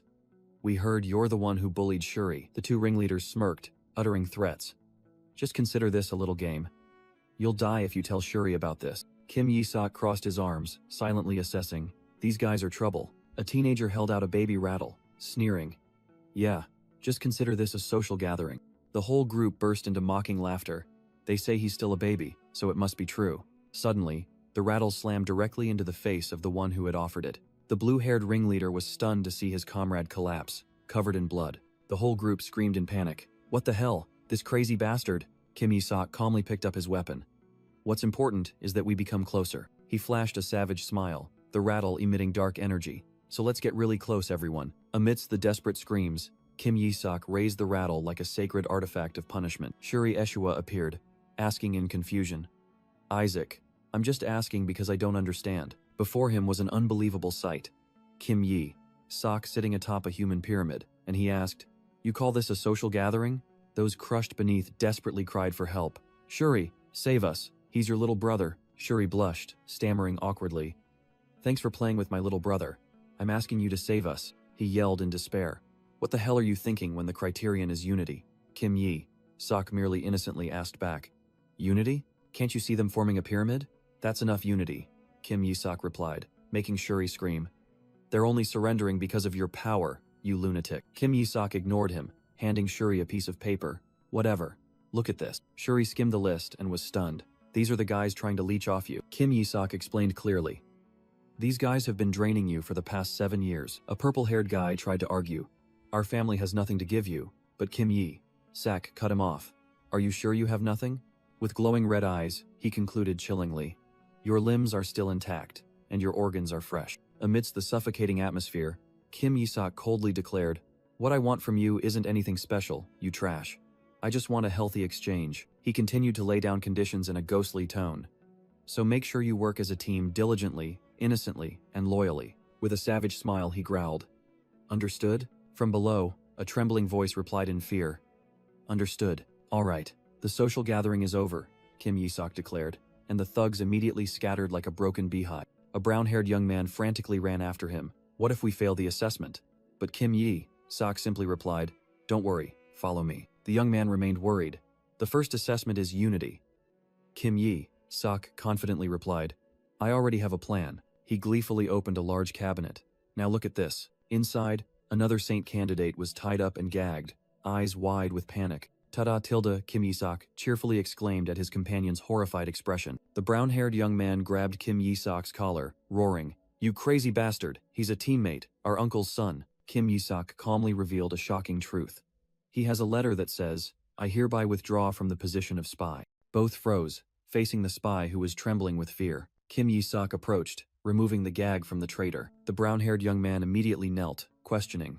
It was Nigel, wasn't it? The captured one burst into sobs. I'm sorry, I had no other choice. Kim Yi-sok indifferently listened to the trembling confession. He told me to completely sabotage the Eshua team. The spy continued to reveal the insidious plan. By making unreasonable demands, knowing Shuri would accept most of them. Finally, the most horrifying truth was exposed. It was also Nigel who ordered us to attack Isaac as a greeting. The spy trembled as he revealed the mastermind, Nigel Seffet. Besides attacking me, he's also trying to personally execute my subordinates. Kim Yi-sok flashed a sinister smile, his eyes gleaming with a deadly light. I need to teach him a lesson. A few days later, at a luxurious mansion, an angry shout rang out. Did you just say you can't do it anymore? Nigel Seffet vented his anger on his subordinate. What's so hard about being a spy? Why are so many people giving up? The subordinate fearfully explained. We had a social gathering. I couldn't do it. Nigel became even more furious. Too annoyed, Nigel waved his hand, dismissing the subordinate. Whatever, get out of my sight. The female subordinate tried to reassure him. Don't worry, the Eshua team has 3 people loyal to our house. If those 3 turn against them, their team will be doomed. Nigel bit his nails, filled with irritation. That brat is really getting on my nerves. I should have gotten rid of him a long time ago. He recalled that even his father was interested in Kim Yi-sok, which annoyed him even more. Invite him to my house? Don't make me laugh. Nigel stood up abruptly, his eyes burning with determination. Whatever. Everything ends today. With a smug smile, Nigel strode forward, certain that, because those Eshua bastards will finally be kicked out. All the candidates gathered in a magnificent hall, known as the Pentagon of Unity. While the supervisor prattled on about teamwork, Kim Yi-sok merely yawned in boredom. But upon hearing that the first criterion would be judged by voting, he immediately froze. Nigel crossed his arms, explaining the insidious rule. If even one person votes against maintaining the team, the entire team fails. His plan was set. The traitors of the green team could still be saved. Kim Yi-sok realized that spies had infiltrated the ranks, while Nigel smirked, certain of their failure. The supervisor solemnly addressed the team. I will now announce the result. Her gaze focused on the list. She clearly called out, Green Team. Nigel Safet confidently declared, this team will unanimously maintain. The supervisor clearly announced the surprising result. You have passed the Pentagon of Unity test. Kim Yi-sok turned back with a triumphant, meaningful smile. Immediately after, a teammate's panicked call echoed from afar. Isaac, wait for me. The brown-haired youth caught up, panting as he questioned, how did you all unanimously pass? Kim Yi-sok casually brought up an old matter. Do you remember the Cardinal of Gold wanting to meet me these past few days? He revealed his demand, leaving his teammates speechless. I asked him to give me a golden elixir if he wanted to meet, and he gave it to me, Kim Yi-sok affirmed. So I used it to make a deal with those others. His teammate became even more panicked upon learning that he had given them the pill even before the vote. Kim Yi-sok stopped, flashing a sinister smile. It's fine. I trust my teammate. Witnessing that confidence, his teammate felt a glimmer of hope. Could it be? He's finally becoming a true cleric? But his hope shattered upon hearing desperate screams from inside. The group of bullies writhed on the floor, clutching their stomachs and yelling, Hey, we did everything you asked. They crawled over, begging for an antidote. But Kim Yi-sok merely feigned innocence. Antidote? What's that? He gave a thumbs up, cruelly declaring, I believe they wouldn't betray me, causing his teammate to cry out in despair. To the question of whether it was poison, Kim Yi-sok calmly replied, I did give them a real golden elixir. He analyzed the pill's trashy ingredients. 93% flour, a bit of laxative, and an amount of golden elixir even less than dust. It's time for them to pay for sucking Shuri dry, Kim Yi-sok coldly declared, ignoring his distraught teammate beside him. The bullies cried, begging in pain, Please give us the antidote. We already passed the test. Amidst the writhing crowd, Kim Yi-sok casually said, All right, I'll keep my promise. Let's see. Where did I put the antidote? He cheerfully held up a package. Oh, found it. His teammate was dumbfounded. This crazy bastard. That's your used diaper. Who would keep an antidote in a diaper? While one of the bullies desperately crawled forward, Shuri Eshwa screamed in horror at the disgusting sight. Suddenly, Nigel Seffet kicked the door open, roaring, Give me back my subordinates, you bastard. He pointed at his frightened subordinates. I don't know how you bribed them to steal them from me, but Nigel's sentence was cut short as his subordinates transformed into ferocious demons, charging straight at their former master. Shuri Eshua rushed out to block the attack, while Kim Yi-sok inwardly cursed this unnecessary interference. Kim Yi-sok looked down at the stunned Nigel. I heard you told them that overwhelming power is what humans seek in crucial moments. Nigel gritted his teeth in response. You're wrong. Their top priority is to save themselves. No one can defy death. Kim Yi-sok smirked, his red eyes glowing eerily. Nigel broke out in a cold sweat, a horrifying realization creeping into his mind. He stammered in fear. No way. Facing the dense murderous aura, Nigel wondered, are these truly the eyes of a human? Meanwhile, in a solemn office of the Holy See, a high-ranking cleric, seated at his desk, spoke with authority. Enter, he thought to himself with annoyance. It took 7 whole days to meet an apprentice. How irritating. The aide entered, timidly reporting. I apologize, Your Eminence, but Isaac said he wouldn't come. The aide nervously confirmed Kim Yi-sok's blunt refusal. He tremblingly relayed further. He also asked me to deliver a message, that next time, send a really big chunk of gold. No sooner had he finished than the cardinal erupted in fury. A murderous aura exploded from the high-ranking cleric, terrifying the aide. Bring that bastard before me, the Cardinal of Gold roared, unable to contain his rage. Meanwhile, Nigel Seffet was also seething, striding down the hallway. He pondered his enchanted subordinates, determined to expose Kim Yi-sok's secret. Nigel's thoughts were interrupted when he spotted a group of unfamiliar people gathered. One of them loudly yelled, What the hell are you people? Nigel coldly questioned. Why are you loitering around the dormitory? The group leader nervously replied, secretly cursing for running into someone from the House of Red, their sworn enemy. The attendant was annoyed, wishing the troublesome Red House member would just disappear. Just then, Kim Yi-sok appeared, casually asking, Why are you guys late? I told you to come quickly because I needed some things for the tea party, the young boy said sarcastically. The group of servants quickly played along, stammering that they were preparing things for the young master. Nigel froze, then gritted his teeth, realizing he was about to be dragged into another charade. As the group of servants was about to leave, Nigel roared and unleashed a fiery attack. The flames of purgatorial hellfire immediately engulfed a servant amidst desperate screams. Standing over the charred bodies, Nigel glared at Kim Yi-sok. I have something to say to you. Nigel Seffet sneered, radiating divine power. Don't you want to try a fun trial of faith? Shuri Eshwa panicked, thinking to himself, no, he'll be burned at the stake. At worst, the entire family could be annihilated. Nigel tightened his red sash, growling, I have something convenient that will react as soon as you lay your hand on it. Just use this for now. Suddenly, a cold, authoritative voice echoed from the shadows. Isaac Eshua, a high-ranking cleric, stood tall before Nigel. I didn't expect you to dare refuse my summons just because you were busy playing. The Cardinal of Gold roared, his rage evident on his face. Am I your plaything? He grabbed Nigel's collar, yelling, Do you take me for a fool? Nigel Seffet froze, stammering. Cardinal Barrett? The Cardinal of Gold sneered. I didn't expect someone from the House of Red to dare lay a hand on my servants. Nigel spun around, looking at Kim Yisak with an incredulous gaze. The red-haired young man quickly bowed. Damn it, he's with Barrett? I apologize, Your Eminence. Kim Yisak suddenly placed a hand on his chest, playing innocent. As you can see, young Master Nigel here told me not to associate with people from the House of Gold, so I couldn't respond to you in time. He finished his lie, leaving Nigel stunned. A furious shout erupted from Nigel. When did I ever say that, you bastard? He tried to salvage the situation. Besides, why would the Cardinal summon you? No bishop is allowed to contact trainees during their training. Kim Yisak covered his mouth, whispered something to the Cardinal of Gold, then smiled. Well, this is fun. The Cardinal of Gold turned to Nigel, his gaze icy. The third son of the House of Red. It seems you have too much free time. I've overlooked your actions, out of respect for your father, he said, even as Nigel tried to explain. No, wait. That's not it. The Cardinal of Gold finalized the punishment, making Nigel howl in despair. I will assign more tasks to your team from the Sancticides, Cardinal Barit commanded. Now then, come to my room. But Kim Yisak skillfully refused. Your Eminence of Gold. I apologize, but I think I must meet the Cardinal of Red first, as he has also summoned me. The blatant lie left Nigel dumbfounded. Kim Yisak nonchalantly fabricated the story, making the Cardinal of Gold ask suspiciously, The Cardinal of Red just summoned you? That's right. He just summoned me. Kim Yisak cheerfully confirmed, while Nigel was utterly bewildered. I never told him he was summoned. How did he know? Nigel broke into a cold sweat, realizing he was in a precarious situation. At this rate, Cardinal Barrett will underestimate me. I have to get out of here. In desperation, Nigel quickly put his arm around Kim Yisak's shoulder, trying to play along. That's right.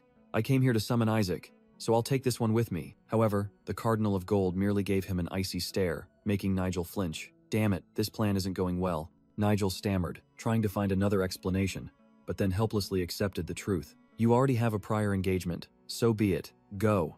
The Cardinal of Gold coldly waved his hand, feigning generosity. He muttered as he walked away, even though Nigel had breathed a sigh of relief.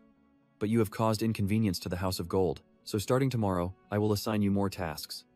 Hearing the additional punishment, Nigel roared in silent fury. He tried to calm himself, but when he turned back, Kim Yisak had vanished without a trace. Where did that bastard go? Nigel yelled, and another candidate casually pointed. He went to sleep. Hearing the reason he has to sleep early to grow up quickly, Nigel gritted his teeth. It's only 2 in the afternoon, you bastard. He frantically pounded on the door. But inside, Kim Yisak was fast asleep, oblivious to the newly captured minions blocking the way. 3 days later, only the dry squeak of a mop wringing water could be heard. Nigel Seffet diligently scrubbed the floor, gritting his teeth and cursing, Isaac Joshua, I'll kill you. He collapsed, howling in resentment.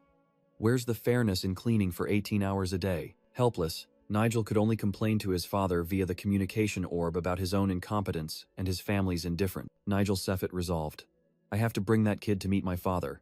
So first I have to catch him. He was confident that his target would surely appear in the prayer room. I'll ambush him right here, Nigel mused, planning. 6 hours passed, and his patience ran out. Suddenly, a teammate burst in, yelling, What are you doing? We still have work to do. Being dragged away mercilessly, Nigel yelled, Wait! I need to see Isaac. In that moment, he froze when he saw another figure in the distance. It was none other than Kim Yisak, smiling and waving. Witnessing his enemy being dragged away in despair, Kim Yisak laughed gleefully. Another candidate approached, taunting, You're really cruel. Did you come here just to provoke him? Kim Yisak casually replied, It's fun. The shadow entity wondered why meeting the Cardinal of Red would be more advantageous. Kim Yisak explained clearly, Because Cardinal Barrett will never give us the king rank. The talent ranking appeared, from the irreplaceable king to the worthless skeleton, making the shadow entity curse. He analyzed, If Cardinal Barrett gives us the skeleton rank, we'll be expelled. And he just wants to kill me. His companion revealed a shocking truth. Your mother was once engaged to Cardinal Barrett. Kim Yisak froze, realizing the ancient feud when he learned his father had stolen the powerful Cardinal's fiancée. He was startled to see his shadow entity poke its head out of a paper bag. The other friend urgently said, You can restrain Cardinal Barit if you ally with the Cardinal of Red. The plan was laid out, Simply ensuring that Barrett's faction wasn't failed in the Red faction's test would be enough to create an implicit agreement. Kim Yi-seok confidently thought to himself, yes, this plan seems fine. But just as he was about to speak further, a bloody hand suddenly clamped over his mouth from behind. His teammate turned around, bewildered, asking, huh? What did you just say? He sat alone in the silent prayer room, calling out, Isaac? Meanwhile, in a magnificent room, the Cardinal of Gold heard a knock at the door. No sooner had he permitted enter than the door exploded in a sea of fire. From the smoke and dust, Kim Yi-seok emerged, his voice dripping with sarcasm. Greetings, kidnapper. Are you well? He sneered. You act so refined. But didn't you send your servants to kidnap me? The Cardinal coldly retorted. Insolent brat. I have something to discuss with you, the Cardinal said, but Kim Yi-seok cut him off. Oh, I'm sure. Didn't you summon me here because I've been ignoring you all this time? The Cardinal sternly called him by his full name, Isaac Joshua. I wish to adopt you into the Golden family. Kim Yi-seok was utterly stunned by the unbelievable offer. He sank into thought. What did he just say? Adopted into the Golden family? He wants me to join the Golden family? Immediately after, anger flared in his mind. What kind of game is this? Is he belittling me, or is this a new scheme to suppress the Joshua family? The Cardinal affirmed, there are no tricks here. I propose you leave the Joshua family and be adopted into the Barit family, which only made Kim Yi-seok more suspicious. He wondered, is it because the fake Skeleton King called me a saint? But then, he quickly dismissed the speculations. No, I don't care about their intentions. But, Kim Yi-seok raised his head, getting straight to the point. What do I get if I become your adopted son? Which surprised the Cardinal. Kim Yi-seok smirked. If it's an agreement, shouldn't the terms be clear? The Cardinal of Gold thought to himself, a knowing smile on his face. A mere brat trying to negotiate with me? He extended an invitation. We will give you everything the Joshua family cannot, but only received a contemptuous laugh in return. Kim Yi-seok confidently declared, the Joshua family lacks nothing. But I hear they're trying to confine you, the Cardinal countered, momentarily stunning the boy. He continued, his voice echoing over the image of a kneeling acolyte. The Vatican's faith demands restraint. You will face countless restrictions, but the Golden family will not interfere. We will support everything you wish to do. Kim Yi-seok narrowed his eyes, naming his price. That's still not enough. Unless you intend to make me the next head of the Barrett family. The Cardinal was speechless. I thought you aimed for the position of saint. Now you want the papacy too? If you want to become pope, wouldn't joining my faction be more advantageous? He probed. But Kim Yi-seok merely replied, I am still a man of the Vatican, regardless. Faced with a series of immense benefits territory, gold and silver, tax exemption, inherited status, Kim Yi-seok finally nodded. I'll consider it. Excellent. We shall begin the procedures immediately, the Cardinal said, turning away with satisfaction. Wait. Don't tell the Joshua family yet, Kim Yi-seok requested, and the Cardinal reluctantly agreed. All right. The boy grinned slyly, enunciating each word. I myself will keep the secret. But at the end of the corridor, another saint candidate was frozen stiff, having overheard the entire shocking transaction. He screamed in terror when he realized the shadow of the Cardinal of Gold had been standing tall behind him all along. In extreme panic, he collapsed to the floor, trembling silently. I didn't hear anything, he shrieked in desperation, fleeing headlong. Watching the disappearing figure, the Cardinal merely sighed softly, completely unconcerned. The Cardinal of Gold walked away coldly, asserting that Kim Yi-seok's opinion meant nothing. I only said I'd think about it, never that I'd go there, Kim Yi-seok retorted with a smug expression. The boy continued to challenge. Even if I die, I will not join the papal family. Even if you die? The Cardinal asked again, and received a firm reply. That's right, the Cardinal gritted his teeth, anger beginning to flare at the boy's stubbornness. You truly are exactly like your mother. From your appearance to your way of speaking, he growled with a sinister smile. He threatened that just one word from him would be enough to excommunicate him, destroying his entire future. Grabbing Kim Yi-seok by the collar, the Cardinal snarled. You know that? Yet you still dare to say such words? Unfazed, Kim Yi-seok smirked. Then I will create a country that needs neither priests nor popes. Why would a nation need two leaders anyway? It will be my country regardless, he declared, leaving the Cardinal stunned. You? What the hell are you? The Cardinal stammered, completely losing his composure. Suddenly, Kim Yi-seok changed his demeanor, smiling brightly. To defeat the Skeleton King, you need at least this much courage, don't you? He casually suggested. Let's just pretend I never heard your adoption offer. It would be better for you too. As the Cardinal held him back, Kim Yi-seok added, but thanks to you, I'm even more interested now. He leaned close to the Cardinal's ear, whispering suggestively, I wonder what happened at the investiture ceremony. What could have happened that would make them want to adopt the direct heir of a rival family? His question struck the cardinal's mind like a hammer. Kim Yi-sok ended the act with a triumphant smile. I'm sure the people of the Empire are incredibly curious too. Meanwhile, at the Joshua mansion, a voice echoed in disbelief. He passed the 5-point unison? Eli Eshua roared in anger. Why did Isaac do that? He was supposed to fail. Eli Eshua turned away, muttering in frustration. Damn it. It seems my faith isn't strong enough. He knelt to the floor in helplessness. The family head raised the holy chalice, praying, Praise be to God, my lord. But then his rage flared as he snarled, Get out, my grandson, get out. Benjamin Joshua, the second son, asked in confusion. Rely, what happened to the family while I was away? He gave a forced, sarcastic laugh. Since when did they start using the Vatican's faith to curse others? To the question of whether Isaac was a troublesome child, Rely Eshua immediately defended him. The boy is very kind, innocent, polite, and intelligent. He tried to explain to Benjamin while their father was still muttering curses.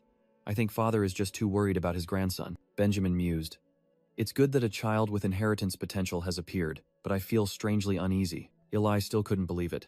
Why didn't the blessing work on that kid, making Rely secretly think it was clearly a curse? Rely looked at his father, saying with understanding, Even so, I understand that child now holds great significance for grandfather. Just then, a clear voice rang out as Leah Joshua returned. Greetings, family head and uncle. The girl immediately asked curiously, but how did he pass unison, receiving only a curt reply from Eli? The blue cardinal said in a low voice, revealing his deep concern. The papal family is showing excessive interest in Isaac. Rely thought to himself, though worried, he couldn't deny. He's too outstanding for his investiture to be delayed. Anxiety enveloped all three men of the Joshua family, creating a heavy, suffocating atmosphere. Benjamin suddenly noticed a strange envelope. Father, who sent that letter?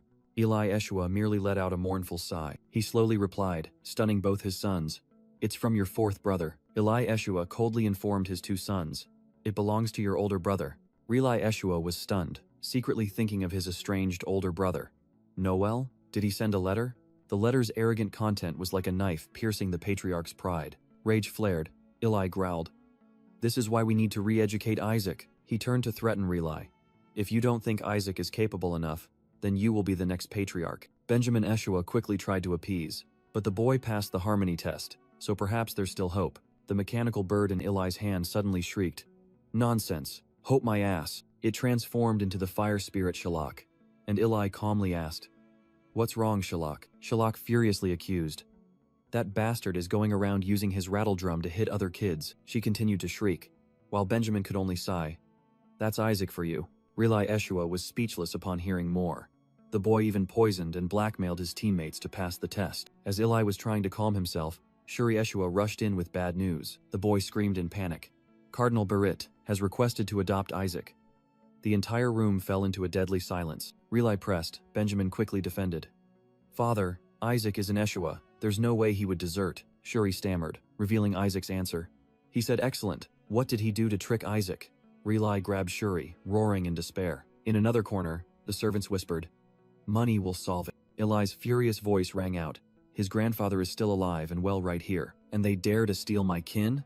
The patriarch's killing intent permeated the entire space. A sparkling treasure chest was opened, causing onlookers to exclaim in surprise. Other saint candidates murmured, All this gold is from the Barrett family.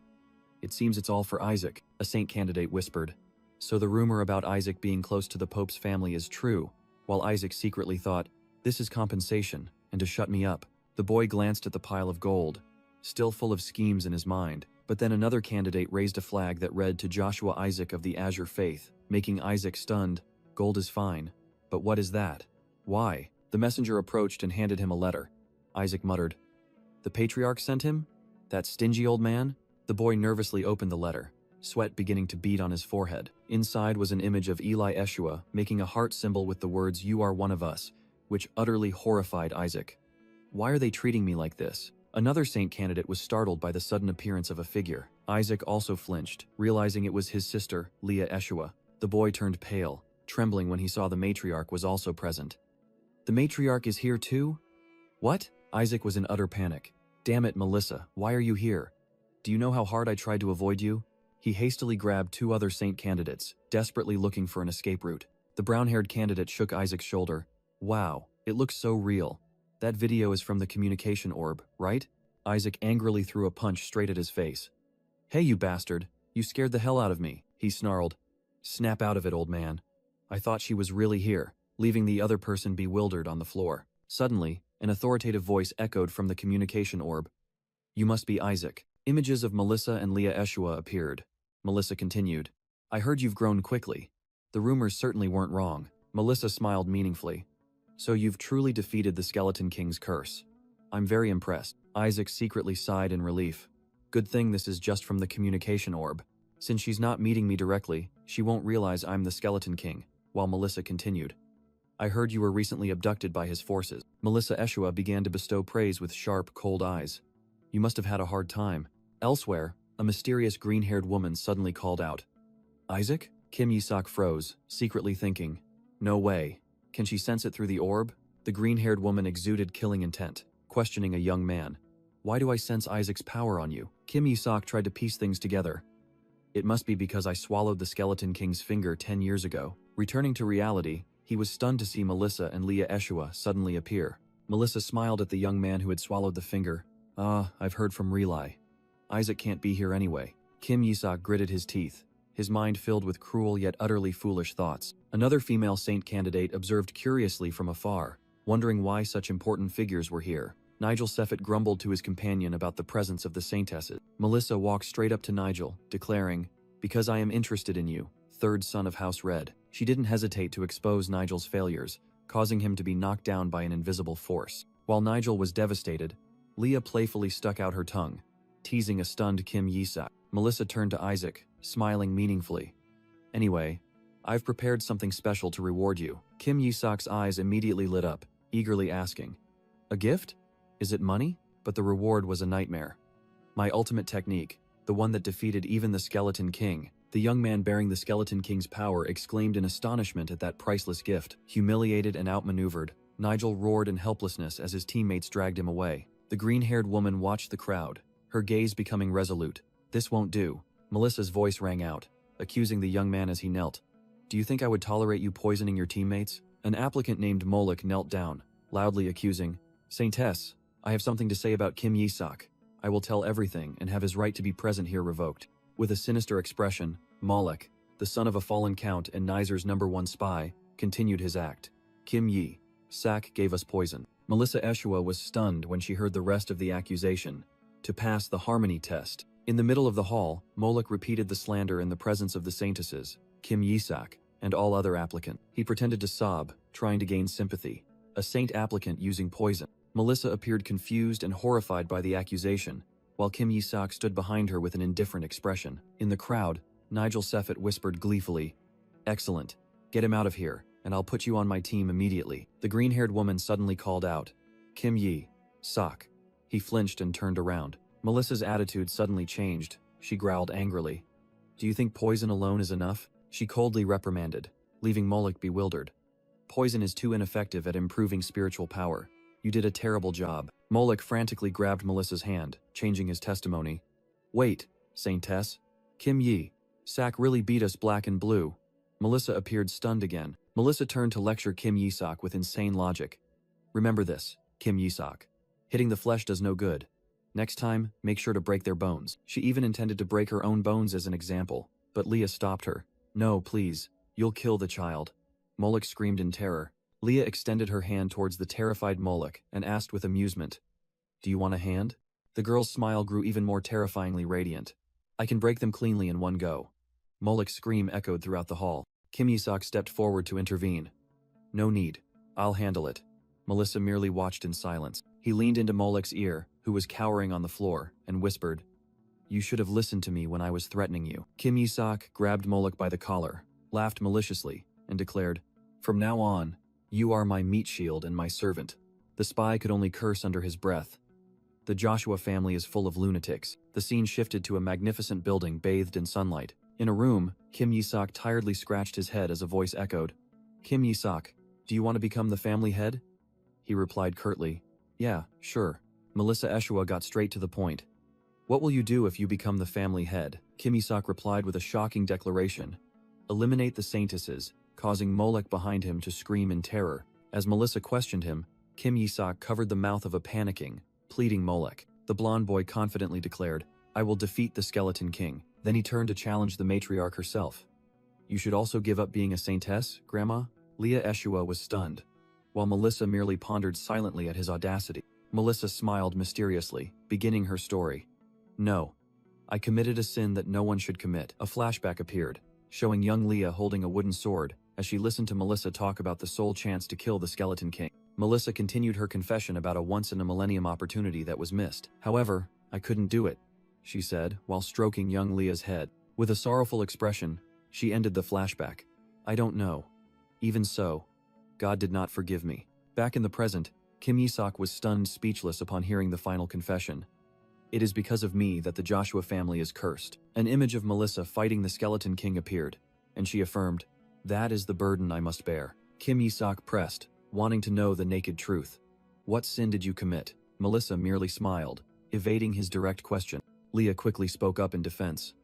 I'm sure she had her reasons for not killing the Skeleton King. Melissa stood up, presented a box, and said, Kim Yi-sok, this is why I wanted to see you today. Both Kim Yi-sok and Molek were stunned by the item inside. It was the Saintess's rosary, a legendary artifact. Kim Yi-sok pondered, realizing its significance. The symbol of a saintess.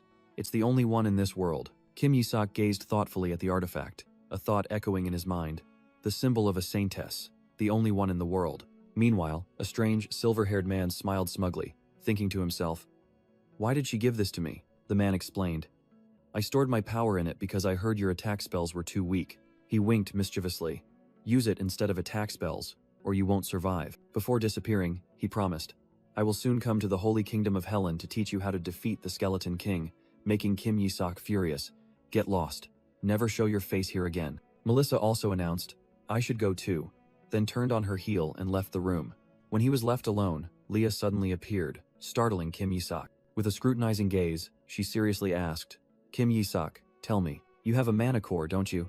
The blunt question, like a knife piercing his dark secret, left the boy stunned. Kim Yi-sok was in extreme panic, cold sweat pouring out. How did she know? Even Melissa didn't realize. For a moment, he thought about eliminating her, but Leah mumbled, could I have been wrong? Seizing the opportunity, Kim Yi-sok hastily explained.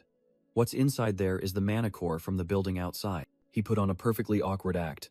Ah yes, the mana core, that's right. Holding the mana core in his hand, he fabricated a story. I forgot that I couldn't absorb it immediately. I tried to break the seal with a spell, but it wasn't successful. Believing him, Leah immediately took off her necklace. That seal, this necklace can break it, leaving Kim Yi-sok gaping in astonishment. Receiving the dream artifact, the boy rejoiced inwardly. Amazing. Not only does she know about mana cores, but she can also break the seal. Leah smiled gently.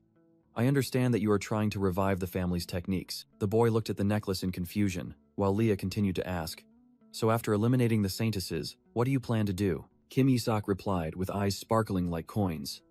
Become a rich unemployed bum, causing Leah to burst into giggles. Melissa Eshua laughed loudly, waving goodbye. See you when your internship ends. Overwhelmed by the woman's aura, Kim Yi-sok thought to himself, she's definitely not an ordinary person either. The escort knight stood beside her, his expression stern and serious. Milady, let's return, he said as they both headed towards the magnificent carriage. He held her back, his voice full of worry.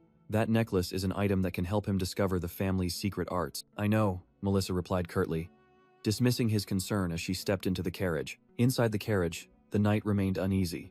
That's a family heirloom. All other direct lineages want it. Melissa merely smiled meaningfully. If someone manages to take it from the boy, then I suppose he's not as talented as I thought. He worried that Isaac would become the family head, but she casually replied that it was still better than him going to the Holy See. A moment before, Kim Yi-sok had grandly declared, eliminate the saintesses. I will defeat the Skeleton King, which made Leah burst out laughing. Yes, go ahead and defeat him, Isaac, Leah sarcastically encouraged, but in reality, Kim Yi-sok's eyes had turned into currency symbols, drooling greedily at the treasure he had just received. The scene abruptly shifted to an ancient mansion submerged in the torrential night rain. From within, a joyful voice echoed, my lord, young Master Goel. Long time no see. Goel Eshua entered, greeted by an elderly woman, and he coldly returned her salutation. How is Joshua? He asked. The woman scornfully replied, still a pile of trash as usual. Goel smirked. What a bunch of hypocrites. Honestly, I'm afraid I'll grow attached to them. But then, his gaze suddenly sharpened, his intuition telling him, something must have happened at the investiture ceremony. A gruesome image flashed through his mind, recalling the fate of the priest who had been in charge of Isaac. In Goelishua's mind, the image of the priest in charge of the ceremony being found dead in the monster forest appeared. He muttered, "So bad that they had to eliminate the witness. The Barrett family even wants to adopt Isaac, unless they've all gone mad." Goel gritted his teeth, realizing there were too many strange things, but also knowing that digging deeper into this could be life-threatening. "I want to rest. Don't come in until I call," he ordered before slamming the door shut. Standing alone in the dark, he questioned himself. Attached? Me, who handed over the Joshua family's rights to Cardinal Barit. Attached. He admitted there were times he had been too close to the Joshua family, but then he bitterly thought that he felt no kinship in this damned house. Determined to find the truth, Goel entered the family's secret information archive. He flipped through the records, muttering the name, Isaac Joshua, the one who was invested. Finally, he found it. Here it is, Isaac Joshua. This is the mark of the god the boy chose. But when he realized the meaning of the mark, he froze. Everything is. A divine light seemed to explode in Goel's mind as he screamed, "Everything is with me. The greatest god?" He slammed the notebook shut, a terrifying truth revealed. So that's it.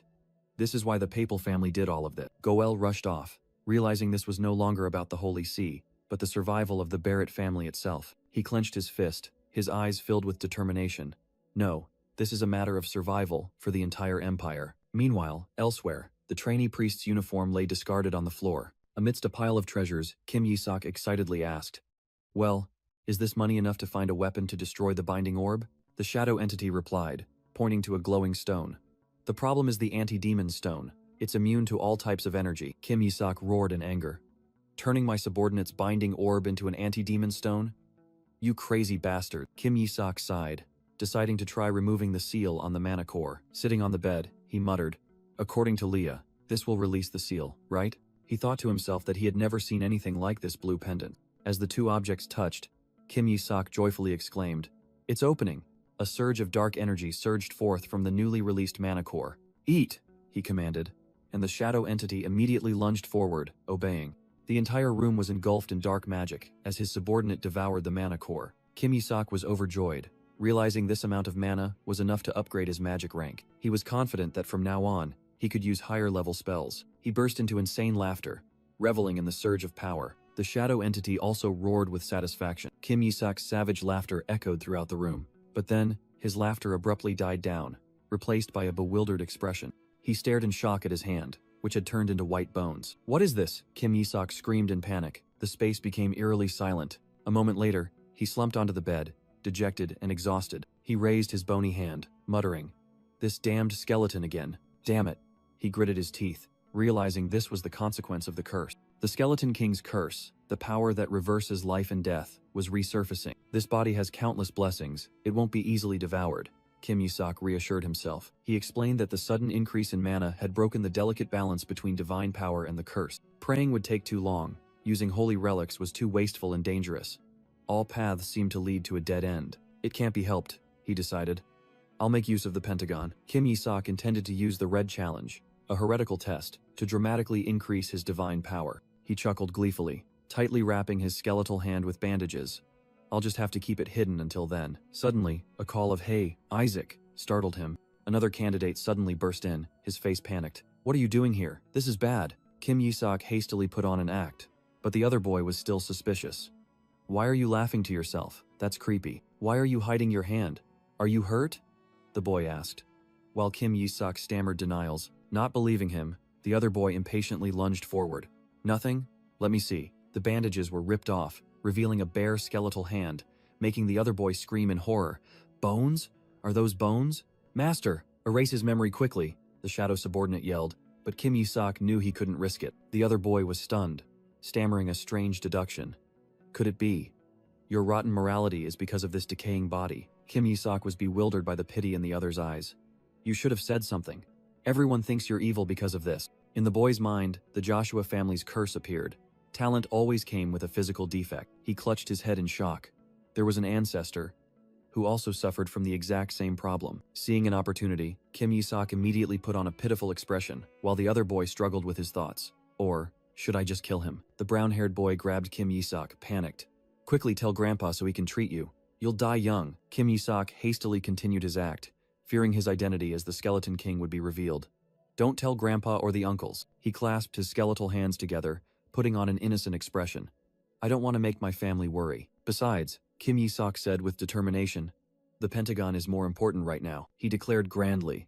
I want to personally execute the Skeleton King's minions before I die, leaving the other boy speechless with emotion. Kim Yi-sok turned and walked away, dropping a tempting line. Don't worry, I won't die so easily. And the new friend immediately took the bait. There's a way to live? Tell me. Seizing the opportunity, Kim Yi-sok turned back with a sinister smile. Then, his red eyes glowed, and he revealed the task. I need you to deliver something to the Cardinal of the Red Faction. 20 days later, a furious shout echoed in the Great Hall. Isaac, you devil! The other candidates, looking haggard, listed their grievances. One almost died from a bomb in the bathroom, another had poison gas put in their pillow, and another had poison put in their food. Meanwhile, the culprit, Kim Yi-sok, innocently munched on bread and wondered, don't they like my training plan, enraging the whole group. A candidate held up a target list full of absurd ways to die, to which Kim Yi-sok calmly replied, those are your goals. After eating, he stood up and pointed at a pile of large sacks. Now, put these on. The whole group was utterly bewildered when they realized they were heavy sandbags. They protested in unison. We're priests, not knights. Do you want us to train physically? Kim Yi-sok explained that they needed to prepare physically for the upcoming Pentagon test. But another retorted that the next test was about intelligence. Oh, he casually admitted while putting on weighted gloves, I've swapped the order of the test. Kim Yi-sok happily raised his fist, declaring, the next test is the Red Pentagon, a physical one. To everyone's astonishment, he grinned. That's right. Our project will also be different, leaving the whole group speechless. Kim Yi-sok suddenly ordered, stop chatting. Each of you grab a sandbag right now. We're going to run 50 laps around the field. A brown-haired candidate growled in protest. What nonsense are you talking about? How can you change the order of the tests? And 50 laps? Are you crazy? Kim Yi-sok held up a scroll, calmly replying, oh, I misspoke. With a terrifying grin, he corrected himself. 100 laps around the field, and then he bared his teeth in a smile, gritting out each word. If we don't get first place, you'll regret it. From a distance, Kim Yi-sok's shout echoed. Run, you bastards! After the training session, an exhausted candidate threw off their gear, yelling, damn it, forget it. We don't need to try this hard. In the lounge, another person lamented. 2 kings are enough for the Pentagon. We already have one. The blue Pentagon will surely give us the next one. Kim Yi-sok grabbed a candidate by the collar and snapped.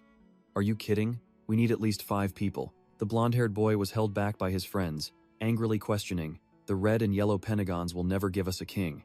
Besides, the next test is the yellow Pentagon. What's the point of training like this? Another person spoke up to defend the old order. The Order of the Pentagons is a historical tradition of the Empire. Who gave you permission to mess with that order? Just then, another candidate rushed into the room. Everyone, new news, he panted, announcing shocking news. The next test is the Red Pentagon. The whole group was stunned upon hearing the explanation. The Cardinal of the Red Faction spoke with the Cardinal of the Yellow Faction, and they changed the order. Horror enveloped them as they realized the truth. The Red Pentagon is about one-on-one combat. Wait, if we fail this test, we'll fail the entire program. The whole group turned, looking towards Kim Yi-sok as someone said, now that the next test has been decided. Kim Yi-sok stood there with his arms crossed, a sinister smile on his lips. Can we start training now? A few days later at the Royal Training Center, the group of trainees waited in silence, the atmosphere heavy as lead. Nizer Sepet grumbled irritably, damn it, I can't believe father listened to Isaac's request. Meanwhile, his father, Leon Sepet, mused. Isaac said he would show me something interesting, and now it's a team battle. Despite the change, Nizer smirked confidently. Whatever. What's there to worry about with the blue team led by Shuri Joshua? He was certain that the Red House, specializing in combat, would never lose to such a weak team. Finishing his words, Nizer rallied his teammates. Charge! And the whole team rushed into the arena. With an arrogant smile, he declared, we'll deal with them in a flash. But as soon as they entered, Nizer's and his teammates' smiles immediately froze in astonishment. In the stands, 2 cardinals sat observing, unaware of what was about to unfold. The Cardinal of Red, Leon Sepet, frowned slightly. Huh? On the opposite side, the blue team emerged, and the one accompanying Kim Yi-sok was none other than Kina Barit. Kim Yi-sok innocently explained. About that, my cupbearer had a stomachache from breakfast today. Then he grinned, pointing at Kina. Luckily, I found a replacement. It's just training, so it should be fine, right? Nizer Sepet froze, his face paling from unbelievable shock. Amidst the murmurs of the crowd, Kina Barit calmly stepped forward, her power likened to that of a high-ranking priest. Leon Sepet turned to the other cardinal, his voice displeased. Cardinal of Gold, this has gone too far, he questioned.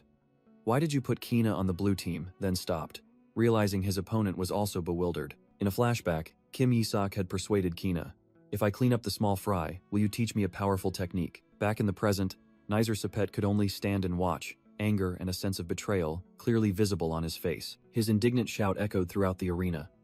This is cheating, Nizer Sepet roared in protest. She's not a trainee. Why is a high-level individual interfering in this match? But Kina Barrett coldly retorted. I refused the promotion, she stated firmly. I have given up the privileges granted to me, so I can spend more time as a trainee, like Isaac Joshua. Her declaration stunned the entire stands and officials. All eyes turned to the referee, standing between the two teams. Kina Barrett looked directly at him, questioning, Referee, have you made a decision? The referee wiped his sweat, explaining with difficulty. Because Kina Barrett is still officially a low-ranking priest and has not participated in any Pentagon test, there are no rules prohibiting her from participating, a ruling that made Nizer yell nonsense, while Kim Yi-sak behind him gloated and teased. Nizer gritted his teeth, thinking, damn it. The whole team can't beat Kina, and we still have to face Isaac. This is a guaranteed loss. Meanwhile, on the blue team, Captain Shuri Joshua was trembling. But if it's a one-on-one match between captains, we might win. Kim Yi-sok silently observed his teammate's anxiety. He grinned, teasing, What's wrong? Do you need to take a dump? I told you to go to the bathroom beforehand. Your hands will be fine after this, right? Then he confidently added, Yeah, once I get more divine power. But Shuri wasn't joking. He looked directly at Kim Yi-sak. You should be the captain. Honestly, it's all thanks to you that we've made it this far, Shuri continued, making the smile on Kim Yi-sak's face vanish. Shuri's pent-up frustration exploded. Me being class president, skipping grades, getting high scores on exams, passing harmony was also thanks to you. Not me, Shuri yelled, grabbing Kim Yi-sak's collar in despair. Kim Yi-sak retorted bluntly. I teach very well, but not everyone can keep up. Kim Yi-sak coldly responded to Shuri's weakness. Yet, you still managed it, he continued to analyze. That said, Nizer is not someone to be underestimated, but if what you say is true, then taking down that redhead won't be difficult at all. Unexpectedly changing his demeanor, Kim Yi-sak cheerfully interrupted Shuri. Oh, by the way, his face contorted into a demonic grin. If you lose, I'll be the first one to stab you, you bastard. The threat left Shuri speechless, only able to stammer a, huh, as Kim Yi-sak growled. Understood? In the arena, the loudspeaker announcement echoed among the anxious members. 5 minutes until start. Both teams prepare for battle. From the stands, a girl with a green ribbon looked down anxiously.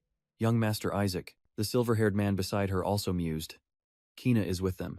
But, he offered a less than optimistic assessment. This situation is disadvantageous for both Isaac and Shuri. His gaze sharpened as he looked towards the opponents. Those bastards from House Red. He made an initial judgment. Have already used the is less than destruction is greater than spell on them. But on the field, Kim Yi-sak, in the form of a child, was giving a wicked smile, his hands gripping invisible chains. Hey, not yet. Wait. The silver-haired man was astonished by the purple aura enveloping Kim Yi-sak's team. Oh, it looks like Azure's holy spell, the green-ribboned girl explained in confusion. The holy spell is less than spirit, uplift is greater than. Isaac asked me to teach it to him. Both of them screamed in horror upon seeing the spell's effect. How can that be as less than spirit uplift is greater than? They couldn't believe their eyes as the members charged like wild beasts. It's only supposed to boost their morale so they wouldn't fear enemies. They look like monsters. Kim Yi-sak smirked triumphantly, revealing his secret. This is my secret, unknown to the priesthood. Is less than spirit, uplift is greater than, and is less than, herbal doping is greater than. He roared the name of this gruesome creation.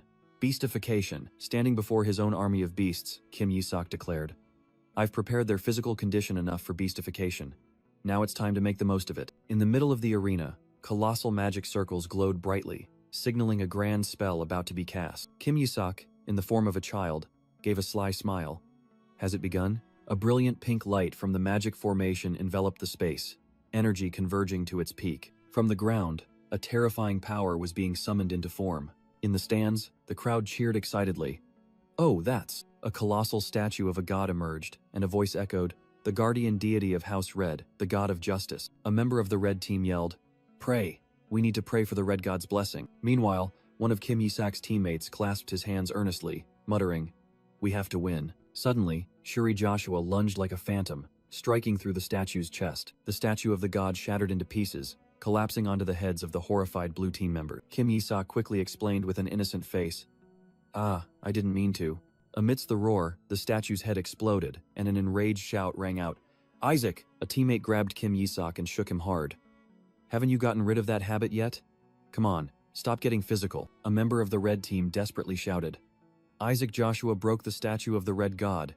He beheaded the statue. Another opponent rushed forward, grabbing the boy's collar and growling. Isaac Joshua, Kina Barit couldn't help but yell. You broke a god statue. How did you even do that? However, her shock quickly turned into curiosity, and she clung to Kim Yi-sok. What kind of spell was that? Can you teach it to me later? Kim Yi-sok merely glanced at her coldly, replying curtly. So what? From the stands, a supporter smiled, clasping his hands in prayer. Aside from the gold god, all other gods are worthless. Oh gods, please save this one too. An opponent grabbed Kim Yi-sok, laughing maniacally. Ha ha ha, Isaac, you bastard. You've tested the limits of this training ground. Forced by his teammate, Kim Yi-sok offered a half-hearted apology. You have to apologize, Isaac. I'm very sorry. From above, two cardinals with contrasting expressions observed the chaos. Leon Sepet wore a sinister smile, thinking to himself, he's a troublesome, unpredictable child. It'll be fun to break him. The blonde cardinal retorted.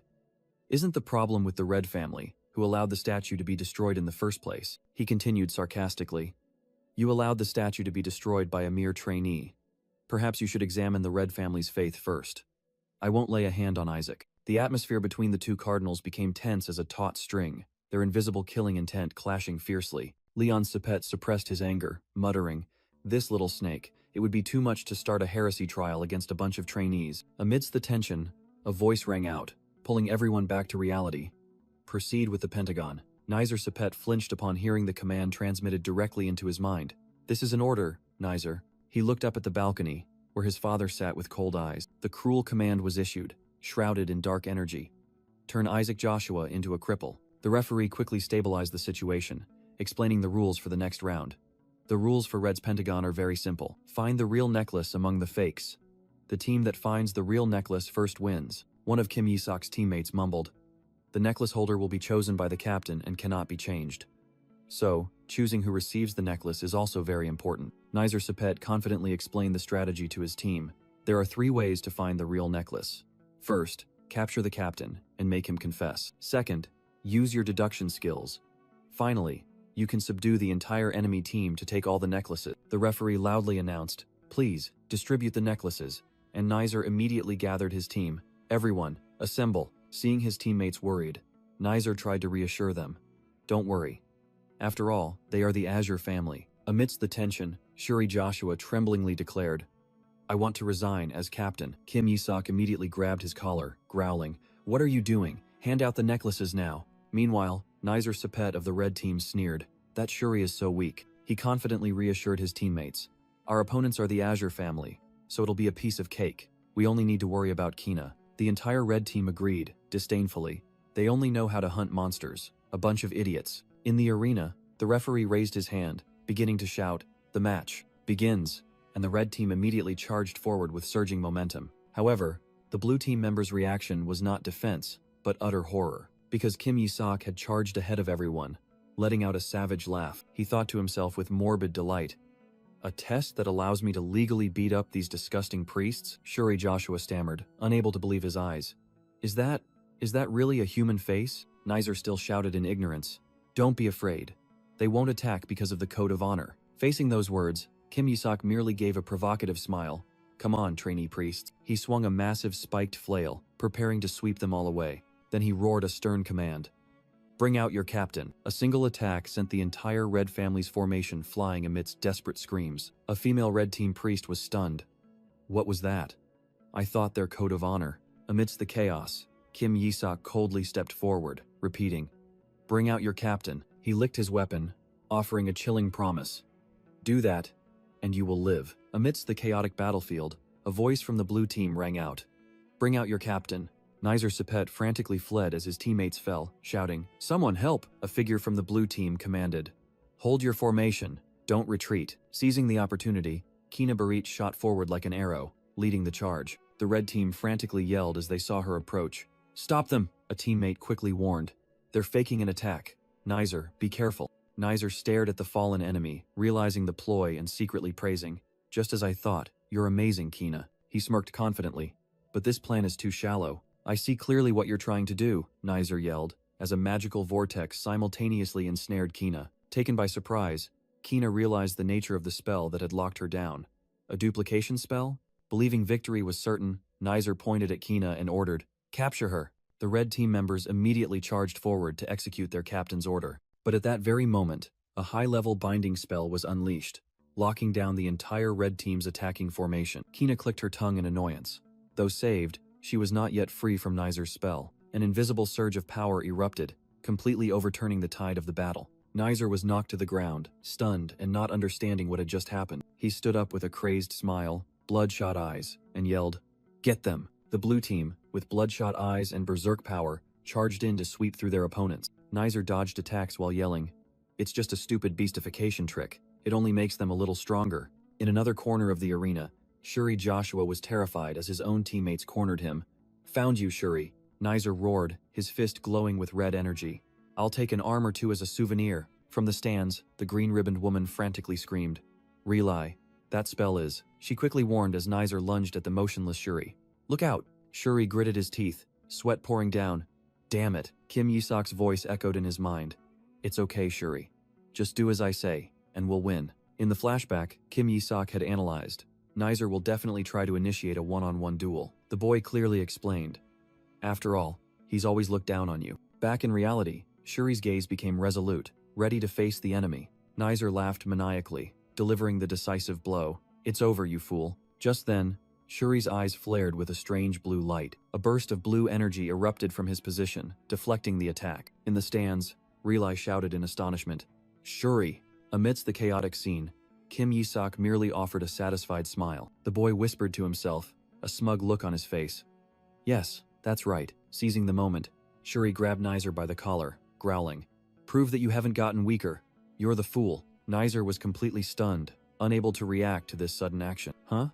That was the only sound he could utter before Shuri threw him over his shoulder. With a powerful throw, Shuri slammed Nizer hard onto the arena floor. The tremendous impact caused the ground to crack into a spiderweb pattern. Nizer lay motionless amidst the rubble, his eyes vacant as he stared up at the sky. Shuri Joshua roared, his rage still unquenched after the decisive blow. He questioned in his mind, "Do you know why the Azure technique is forbidden for use on humans? Is it because it only works on demons?" Exhausted, he panted beside the completely defeated Nizer Sepet. "No," Shuri coldly denied. "It's because the human body cannot withstand that power." The entire arena fell silent, with only the heavy breathing of the two opponents remaining. Shuri's eyes showed fierce determination, and he gritted his teeth. From the stands, Relay angrily yelled, "Never!" Shuri continued with a resounding shout across the arena. "Underestimate Azure." He stood alone in the middle of the arena, asserting his family's pride. All teammates and spectators were stunned by the overwhelming display of power. Only Kina Barit narrowed her eyes, realizing, Shuri wasn't this strong originally. His spell has been enhanced. A mysterious surge of energy was indeed silently enveloping Shuri. In another corner, Kim Yisak crossed his arms and smirked, the true puppet master revealed. He excitedly shouted, urging, "Finish him off!" But Shuri hesitated, muttering, "Now, I'll take the necklace." "Hey!" Kim Yisak's angry voice echoed in his head. "Do it properly. Finish him off now." On the floor, Nizer frantically pleaded. "All right, I'll do it." Shuri called out the name of his sprawled opponent. "Nizer Sepet." He grabbed the man's collar, growling, "Tell me where the necklace is." While Nizer looked bewildered, not understanding what was happening. Nizer Sepet sneered, maintaining his arrogant demeanor. "Do you think the future heir of a family would confess after an interrogation like this?" Shuri Joshua tore at his hair, screaming like a madman. "Confess, you bastard. Please. That's the only way you'll get out of here alive." He suddenly changed his demeanor, growling a threat. "Shut up, you crazy bastard. As the successor, I've learned all kinds of cruel punishment techniques." Without hesitation, Shuri raised his foot, preparing to crush his opponent lying on the ground. Nizer's face changed, his confidence shattered. "Wait. Hey, wait." A terrible sound echoed, and Nizer only had time to feel extreme pain as he was stepped on. From the stands, a terrified spectator screamed, "What was that horrifying sound? Did he just?" Indignation spread through the crowd as they witnessed Shuri's brutal act, his teeth grinding. Meanwhile, in a hidden corner, Kim Yisak crossed his arms, a chillingly satisfied smile on his face. Nizer's desperate scream echoed throughout the arena. A red-haired man in the stands squeezed his eyes shut in pain, while Shuri's words were like a curse. "I told you to confess." Nizer's teammates couldn't stand by. They roared in anger and charged forward. "Shuri, you bastard!" "Nizer!" But Kina Barit blocked their path. She coldly declared, No, none of you are going anywhere. She gently stomped her foot, and a massive circle of holy power erupted from the ground. The enemy purge spell was activated, and paralyzing streams of light immediately bound the red team member. The entire arena was engulfed in a blinding explosion of light, completely neutralizing the opponents. Crumpled on the floor, Nizer horrifyingly realized the truth. Those bastards. They deliberately pretended to be caught. Shuri looked down, finally revealing his true objective as he prepared to take the necklace. Amidst the defeated, Kim Yi-sok stood tall, and a question echoed in the loser's mind. Could he have planned all of this? Kim Yi-sok merely smiled triumphantly. Everything was in his palm. A terrified teammate screamed, "You did all this just to force Nizer to confess?" But Nizer will never say anything. Kim Yi-sok just smiled innocently, replying, "What are you talking about?" He turned his back, his voice cold. "All of you know where the necklace is too. Now then," Kim Yi-sok whispered as the elder's ring on his hand began to glow, ready to absorb holy power. Scared out of his wits, Shuri Joshua hurriedly pleaded, Hey, wait, I'll tell you where it is." But it was too late. Kim Yi-sok roared, "Let's begin," and swung his spiked mace, draining his own teammate's power. Immediately after, he held up a red gemstone necklace. Found it. In the middle of the arena, Kim Yi-sok stood over the defeated, holding up his prize as the declaration of victory echoed. Team Azure wins! Another teammate of his could only stare in awe at the display of power, while the crowd roared, "Amazing! Go, Faith of Azure!" In the stands, Relai clenched his fist proudly. "Well done, Isaac, Shuri." Suddenly, a voice rang out from behind. As expected of the youngest priest representing the Empire, a boy in royal attire stepped forward, commanding, "Grant the victors a worthy gift." It was the Crown Prince of the Holy Hellen Empire, Chablis Alec Hella. Relai hurriedly bowed. "I greet the son of the Empire." Chablis smiled and replied, "You have truly excellent nephews." Relai suggested, "I wish to give them priestly uniforms, would that be acceptable?" And the Crown Prince happily agreed. Chablis unexpectedly asked, "So when I send the tailor, may I also accompany them?" Confused by the sudden request, Relai stammered a refusal, but Chablis just smiled and said, "I mean, I want to meet them myself. They're just a few apprentice priests? For what reason?" Relai wondered, but Chablis had changed the subject. "Ah, right. Consider this a small gift." The Crown Prince placed a hand on Relai's shoulder, his tone becoming serious.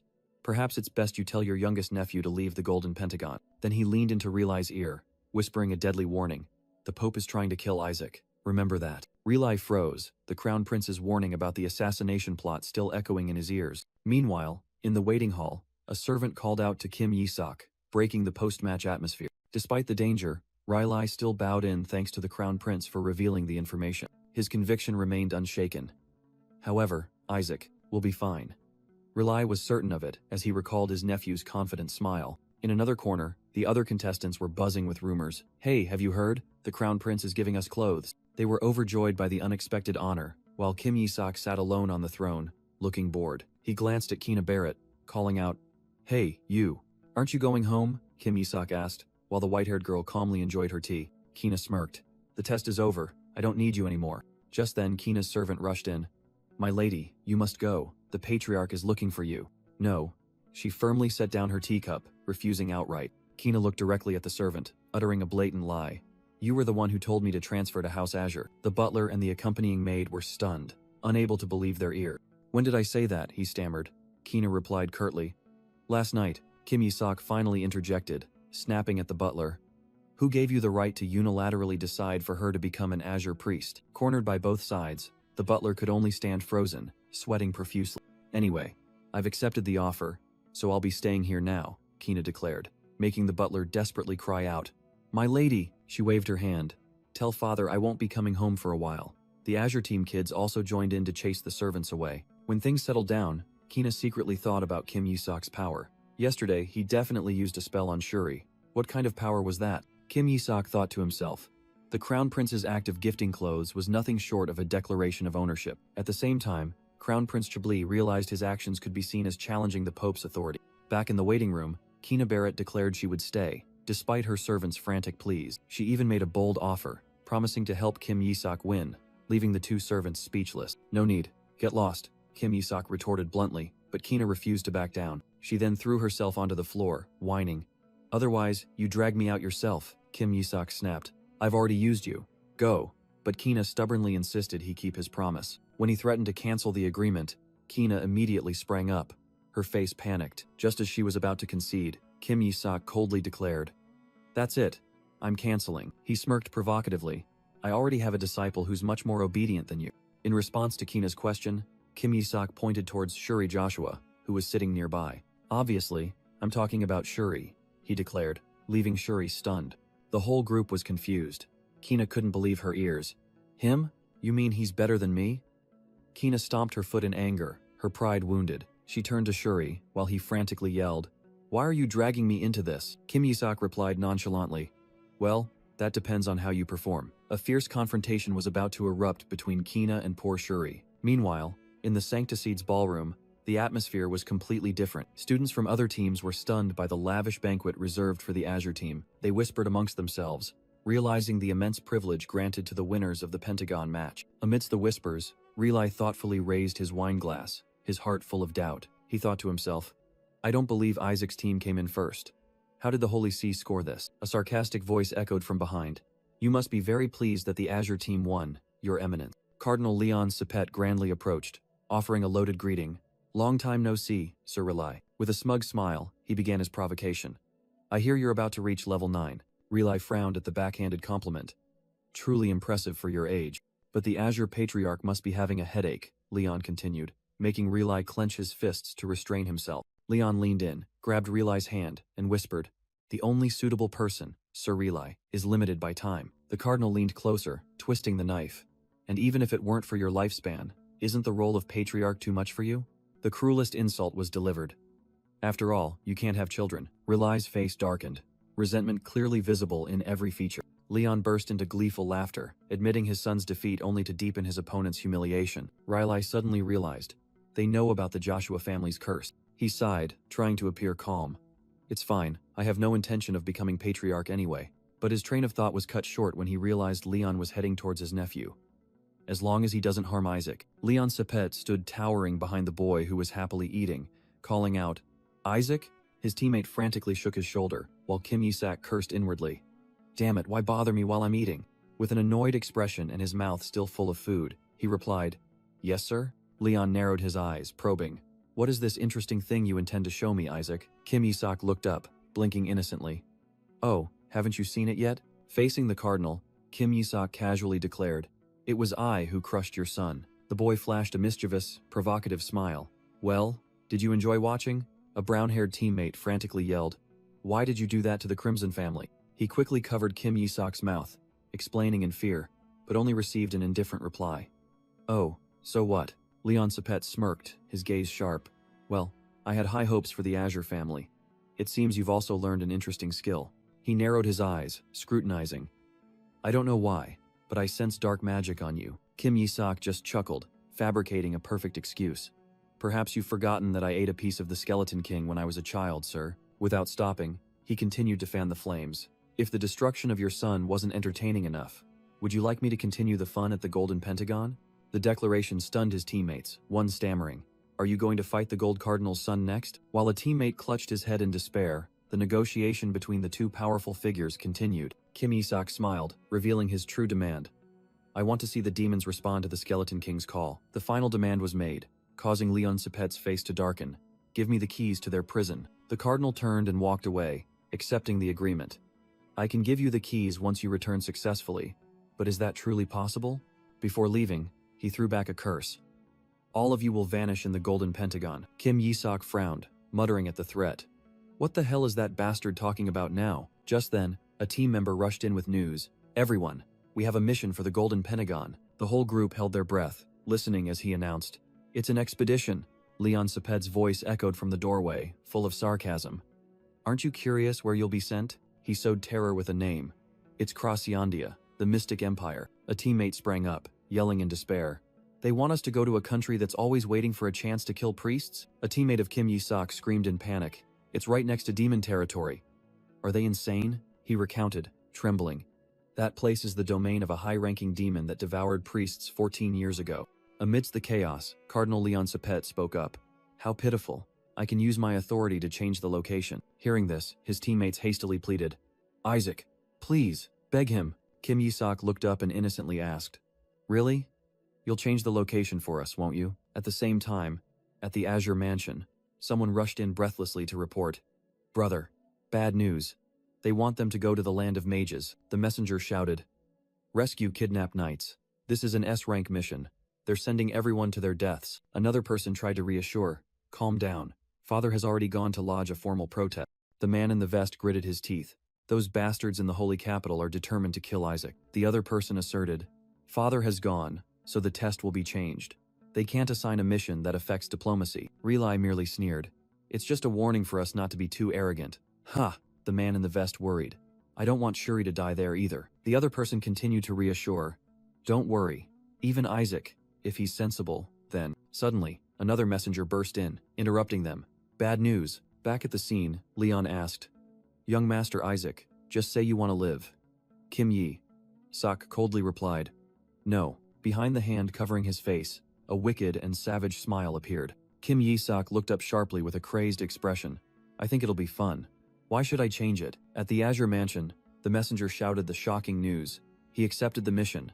Relai and the other person were stunned. The place they had to go was Blackfield, the land of demons, a desolate and deadly territory. And from the ruins of a demonic fortress, a voice echoed. So you mean, the demoness Ash coldly questioned, that you failed to kill the Saintess? The subordinate hastily prostrated himself. I sincerely apologize, Lady Ash. Never mind, it's not important, Ash dismissed. The key is to cause chaos there, she continued. Just witnessing the king's power and bringing demonic artifacts into the Holy Empire is a great success. The subordinate stammered, trembling. Your Majesty is truly too powerful. Ash smiled eerily, reminiscing.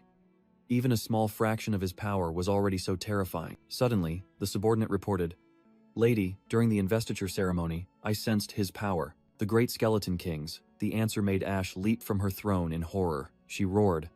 You sensed the skeleton king's power in that crazy kid who ate a piece of our king? The subordinate fearfully confirmed. That's right. I heard he was invested and is currently undergoing training. Ash mused, a sinister smile spreading across her lips. It has finally shown itself. Yes. He will soon participate in the Gold and Azure Trial, a festival where young priests and demons hunt each other. Ash mused with delight. What a splendid opportunity, she mused dreamily. I wonder how strong we would become if we directly consumed a piece of it. Then Ash's eyes became crazed. What does the child of Azure taste like? I can't hold back anymore. Meanwhile, at the academy, whispers began to spread about the Azure team's mission. The trainees discussed the impossible mission, going to the Mystic Empire and rescuing a holy knight. An Azure team member gritted his teeth. So the Gold family is really determined to kill us. Damn it, he thought desperately. They all think we're going to die. No one believes we'll succeed. But then, his eyes turned cold. But the worst part is, a brown-haired teammate worried. The Holy Knights are completely ignoring us, meaning the whole team will be in danger as soon as we leave the Empire. He imagined the entire team being attacked by fierce demons and bandits as soon as they crossed the border. The ash-blonde boy angrily gritted his teeth. Those bastards are ridiculous. We're dead for sure. The brown-haired teammate turned to vent his anger. Why doesn't anyone want to join our team? It's all your fault. He desperately yelled. This is a suicide mission. Don't you see everyone writing their wills? Do you know that 14 years ago, Uncle Reali's Azure team was completely annihilated? Meanwhile, Kim Yi-sok casually picked his ear. He coldly thought about the old cardinal. A cheap trick. Refuse and face trouble. Accept and die. But then a sinister smile appeared. But if successful, this mission is nothing short of a lucrative mana core factory. His teammate grabbed his collar, pleading, We still have a chance. We must recruit the first Holy Knights at all costs. Just then, a smug voice echoed from behind. Unfortunately, Count Malik appeared, declaring, The first Holy Knights have chosen to go with the Gold team. He added, Furthermore, my son and his friends have also decided to transfer to their team. The Count clicked his tongue, muttering, I shouldn't have sent them to the Azure team just for old glory. Kim Yi-sok retorted with a smirk. You are short-sighted, Count. You will be ostracized when we succeed. His teammate panicked again. Isaac, if not the first, then choose the second or third, please. While Kim Yi-sok mused, Holy Knights, huh? Suddenly, his eyes lit up. Huh? Where did those beauties come from? Mistaking his intent, his teammate cheered. Excellent, Isaac. Go quickly and sign a contract with the second Holy Knights. Watching him dash off, Kim Yi-sok stopped before an official, who gaped in astonishment at his request. The official was still in shock, while Kim Yi-sok merely looked back with an innocent expression. Finally, the boy flashed a radiant smile and gave a confident thumbs up. Amidst his teammates' worries, Kim Yi-sok sighed in relief, announcing that the Azure team had chosen the fourth Holy Knights, leaving the entire team stunned in horror. A gray-haired teammate ran over with a cheerful expression. Hey, good news. Completely unaware of the insane decision that had just been made. In a flashback, Kim Yi-sok grinned, declaring, I've already signed a contract with the strongest ones, and received an angry roar. You crazy bastard. They were the fourth holy knights, outcasts, scorned as pack mules and forced to be messengers. Despite their skills surpassing even the royal knights, they harbored a deep hatred for the clergy. Immediately, Kim Yi-sok was summoned by the family patriarch. The powerful man coldly ordered, Explain yourself. What were you thinking? The boy could only force a smile, thinking to himself, he looks quite angry, while the dark entity beside him whispered about the patriarch's rage. Kim Yi-sok decided to put on an act, telling himself that if he refused the mission, he would tarnish the Joshua family's honor. But the patriarch roared, his killing intent flaring. You, of all people, dare to speak of honor. He exposed the boy's shocking secret. Why do you, a dark magic user, lie and speak of honor? What's with that expression? The patriarch growled. Do you think I don't know? His eyes gleamed with utter disappointment. I've overlooked it for you, but I can't trust you anymore. Cornered, Kim Yi-sok began his act. I truly hate the Skeleton King so much that I want to kill him, he shouted, leaving even the dark entity astonished by the blatant lie. He continued his tragic tale of losing his parents and the humiliation the family endured for failing to defeat the Bone King. With tear-filled eyes, he cried out about the shame that kept him awake at night, and the patriarch seemed to begin to believe him. I will destroy the fake Skeleton King, Kim Yi-sok declared, his eyes blazing. The reason I use this power is to investigate him. He swore to personally finish off his enemy, so immersed in his furious act that even the dark entity thought he had truly gone mad. While the patriarch pondered in silence, Kim Yi-sok secretly gloated over his true goal, protecting the Joshua family, only to seize everything. Kim Yi-sok continued his act, asserting that if they lived humbly, the Joshua family would forever be buried in disgrace. The patriarch subtly smirked. I've always said you don't need to sacrifice yourself for the family, but it seems you truly are one of us. A statement that brought a satisfied smile to Kim Yi-sok's face. The mission can fail, as long as you and your teammates return safely, he instructed as he turned and walked away. As the patriarch laid out a condition, if you return safely, I will officially declare you as my successor, he promised with a smile. Behind him, Kim Yi-sok bowed obediently but then flashed a wicked smile, his plan a complete success. A few days later, on a trail on the outskirts of the capital, the deadly journey began. We'll meet the knights in this town, Kim Yi-sok cheerfully informed his exhausted teammates trailing behind. A teammate collapsed, crying out in despair, Damn it, we have to survive and return, no matter what. Meanwhile, the dark entity flew over to report. Master, I've investigated the demon from 14 years ago. It's a demon from the Western Army, possibly someone you know. It revealed as the image of a female demon appeared. Hearing that she had swept through other trainees, Kim Yi-sok clicked his tongue in annoyance. Those bastards dare to break the rules I set? Never mind, let's go teach them a lesson, he decided. Despite the dark entity's warning about his unrecovered power, his teammates could only follow in silence, a tense atmosphere enveloping the entire forest. From the shadows, the female demon licked her lips, bloodthirsty, whispering, Found them. She hid behind a tree, a sinister smile clearly visible on her face. The Joshua boy. At the same time, at the royal castle, a question echoed. Is that true? Crown Prince Yahello was astonished as he read the report. Isaac chose those pack mule paladins? At the imperial palace, an aide reported, he showed no interest in the knights you sent. Crown Prince Yahello mused. Perhaps his judgment isn't good, the aide quickly retorted. If I may? On the contrary, I think he might have very keen eyes. Chablis smirked. The knight captain I sent is a half-elf, meaning he's especially weak against demons. To the aide's astonishment, Chablis explained. No, I wasn't testing him. Although weak against demons, Silon would have been a great help to Isaac. The Crown Prince's eyes gleamed with amusement. Yet he chose those pack mules, a knight order where every member is a half-demon. The profile of the half-elf knight Silon was left behind, a safe choice that had been rejected. The aide worriedly warned about the unpredictable nature of those knights, but Chablis merely pondered deeply. At the same time, at the Azure team's rendezvous point, a furious rage was about to erupt. A table-slamming sound echoed. Why aren't they here yet? It's been 5 hours. The commander of the pack mules, Derek, roared. Do they want to pick a fight with these pack mule paladins? While one knight thought it was a prank, another asserted that the Azure House was always punctual. Derek gnashed his teeth, uttering a contemptuous remark, filthy clerics. Just as he finished speaking, a youthful voice rang out from behind him. Hello, Sir Derek. Commander of the pack mules? Derek flinched and turned around, facing a nonchalant Kim Yi-sok with his arms crossed. We're late, aren't we? His anger flared again. Derek growled. I heard your people are always punctual. Do you know what time it is? Kim Yi-sok sighed, fabricating a pitiful story. Bandits blocked our way, and my arm was broken. The boy leaned in, his eyes flashing with a malicious glint. It seems someone set them up. Even so, you still need to be on time. With a wicked smile, Kim Yi-sok provoked. Why?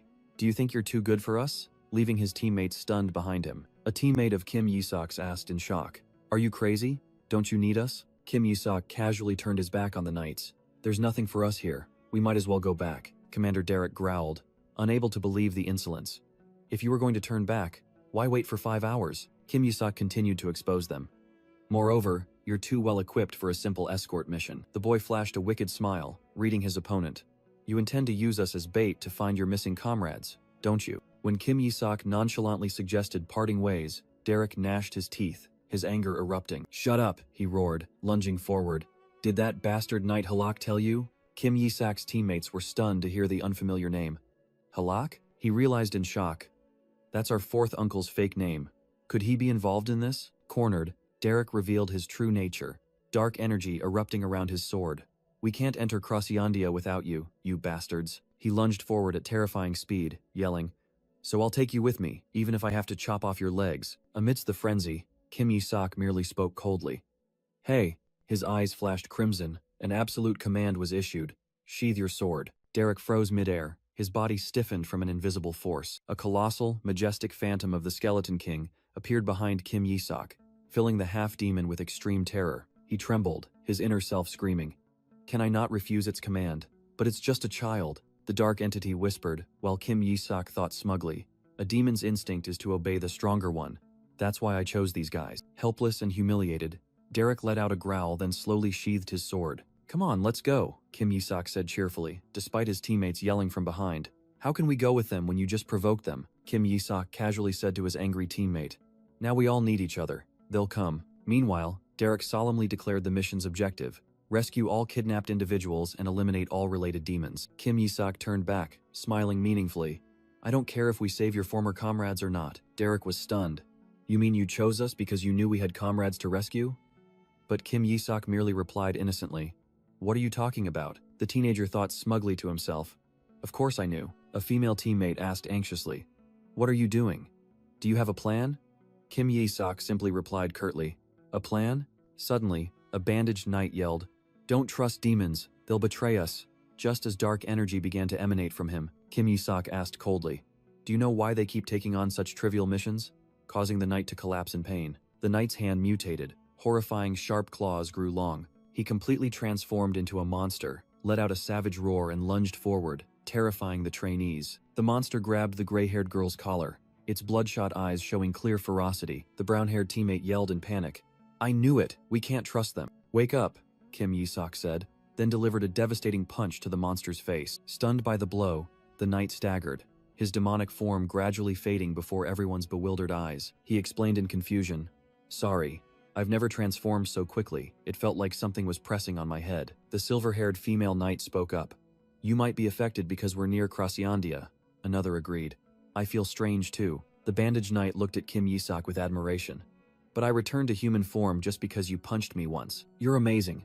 Of course, Kim Yi-sok replied smugly. Amidst the knight's cheers, Kim Yi-sok and his dark entity chuckled delightedly, thinking to himself, I caused it. Kim Yi-sok, carrying his luggage, said, If everyone is ready, let's go. Suddenly, he discovered a sparrow lying motionless in his bag, thinking, What the hell is this? The dark entity beside him remarked, Hey, it's playing dead. With a sinister smile, Kim Yi-sok held up the scroll. This thing is quite the actor. Should we play along? The bird cursed under its breath. The Bloodlord is truly cruel, sending me to this wretched priest, which surprised Kim Yi-sok. Did one of the great demon kings send you? His question startled the sparrow. The dark entity reported from afar. Master, we've set up the barrier, Kim Yi-sok muttered to himself, deducing that the Bloodlord, one of his former subordinates, had sent this messenger. He squeezed the bird tightly in his hand, growling, Do you have any information for me? And it immediately surrendered. I'll tell, the bird revealed. The demon queen you're about to face, she's the one who ruined your investiture ceremony. It continued to accuse. That's right, the one who smuggled in the mysterious device and ordered her subordinates to kill Ash. It was her. Kim Yi-sok listened thoughtfully to the warning that the Bloodlord would rather be executed than face the demoness named Ash. He slammed the scroll onto the ground as the bird shrieked. The Bloodlord believes the current Skeleton King is an imposter, the bird recounted in confusion. He was arrested after going around proclaiming that the Skeleton King is a fake. How could he be so naive? Anyway, I heard you absorbed a fragment of the Great Skeleton King, it warned. Ash is probably waiting for you to step into her territory. Kim Yi-sok waved his hand, and the bird transformed back into a small demon and flew away, shouting back, "Don't die! That would make our lord very sad." Just then, a wavy brown-haired teammate ran over, panting, "Hey, where have you been? We've been looking everywhere." He proudly gave a thumbs up. "I'm really proud of you. You ordered food from the local tavern for us to eat." The teammate pointed at a group of people, cheerfully saying, "We've prepared to serve the priests in your time of need." Kim Yi-sok froze when he realized the meal laid out was actually other priests. Kim Yi-sok smirked to himself. "I thought she'd be waiting. But the prey came to us herself." An innocent girl with a basket in her hand appeared. Meanwhile, the teammates began to find Kim Yi-sok's attitude puzzling. A wavy brown-haired friend grumbled, "He's overdoing it," but another advised to ignore it. Suddenly, Kim Yi-sok growled, beginning his act. "Hey, you there." He acted like a spoiled young master, constantly making unreasonable demands that frightened the serving girls. "Too salty. I hate hearing you breathe. Hold your breath," Kim Yi-sok yelled, pointing directly at the girl's face. Immediately, an escort knight spoke up in defense. "Why are you making our young master ask again?" The gray-haired girl was confused, cursing inwardly. "Are these bastards crazy? Why are they siding with him?" She then changed targets, inviting the knights to eat with the intention of poisoning them. "I should get rid of these troublesome guys first," but the knight firmly refused. "We were hired by him. We don't eat his food." Cornered, the girl revealed her demonic nature, growling coercively. "Eat." From a distance, Kim Yi-sok spoke up, breaking the act. "Hey, why don't you try eating it yourself?" With a cunning smile, he questioned, "How are we supposed to know if you put poison in it or not?" The girl was stunned, not expecting her plan to be exposed. Seeing this, Kim Yi-sok's teammate rushed over to intervene. "That's enough. Why are you picking a fight with her?" The wavy brown-haired friend grabbed the bowl of soup. "You have no right to pick a fight with her. We'll prove her innocence." Saying so, all three of them ate the food in the bowl. Immediately, they collapsed unconscious, making the remaining friends scream in horror. "You guys?" Kim Yi-sok coldly stood up, revealing, "This is easier. I was going to knock them out anyway." Kim Yi-sok calmly watched his teammates collapse, telling the dark entity, "Just leave them. They need to learn a lesson." Suddenly, the dark entity paused, seemingly sensing something. It reported an alarm. "Master, this poison. It converts holy power into dark magic." Kim Yi-sok was stunned, then cheered joyfully. "Are you sure? It turns this disgusting holy power into glorious dark magic?" He laughed gleefully, envisioning a prosperous future. "This means I can build a dark magic farm right here in the Holy Empire." At the same time, the serving girl burst into maniacal laughter, dark energy swirling from her body. "Helpless brat," she roared, but Kim Yi-sok merely smirked. "Helpless? This thing turns everyone into mana batteries for me." She revealed her true form as a demoness with sharp horns and an eye patch. "If you want them to live, follow me, and I'll give you the antidote." An escort knight gritted his teeth. "This bitch." But before the demoness could finish speaking, she shrieked in pain as a beam of holy light struck her. The smug look on her face turned into utter astonishment. Kim Yi-sok, holding a massive holy relic, shot forward like an arrow. A thunderous impact sent the demoness flying. Wounded, she quickly fled into the forest, looking back provocatively. "That's right, chase me, brat." As the knights prepared to give chase, Kim Yi-sok raised a hand to stop them. "No, I'll go alone." He looked at his unconscious teammates, his voice resolute. "I can't leave them unprotected. You need to transfer mana to help them hold on." The knights were stunned, then emotionally shouted, "Young Master Isaac, we will take care of the priests." Receiving their promise, Kim Yi-sok simply nodded. "Please do," then turned and walked away. He pulled up his hood, his eyes glinting with cold calculation. "So I'll have something to harvest later." Under the full moon, a solitary figure plunged into the deep night. Demon Ash scoffed at Kim Yi-sok. "What a brave fool. You dare come here without an escort." With a smug smile, Ash was certain that this little prey was already in her grasp. Kim Yi-sok gritted his teeth and retorted, "Yes, a fool indeed. You dare discuss devouring those humans without realizing who I am," he growled, stunning Ash. His eyes flashed with a brilliant red light, and an absolute command rang out. "Kneel." Before the demoness could understand what was happening, she broke out in a cold sweat, her face paling with terror. An invisible pressure weighed heavily on her shoulders, forcing her to her knees in humiliation. The illusion of a powerful skeleton, a true king, appeared behind Kim Yi-sok. Ash looked up, trembling as she realized. This demonic power. Her entire body convulsed in extreme fear. This demonic power. Why does this brat have the king's demonic power? She screamed in her mind, looking at the black and red aura surrounding him. Rage flared up, and she came to a crazy conclusion. That bastard. It must be because he ate a piece of him. The king's body! She screamed in agony at the thought of the blasphemy. Just a moment, my king. I will tear him apart. Ash charged forward frantically, dark, demonic power surging. And free you! She roared, determined to destroy the usurper. But a surge of sacred blue energy suddenly erupted, blocking her attack.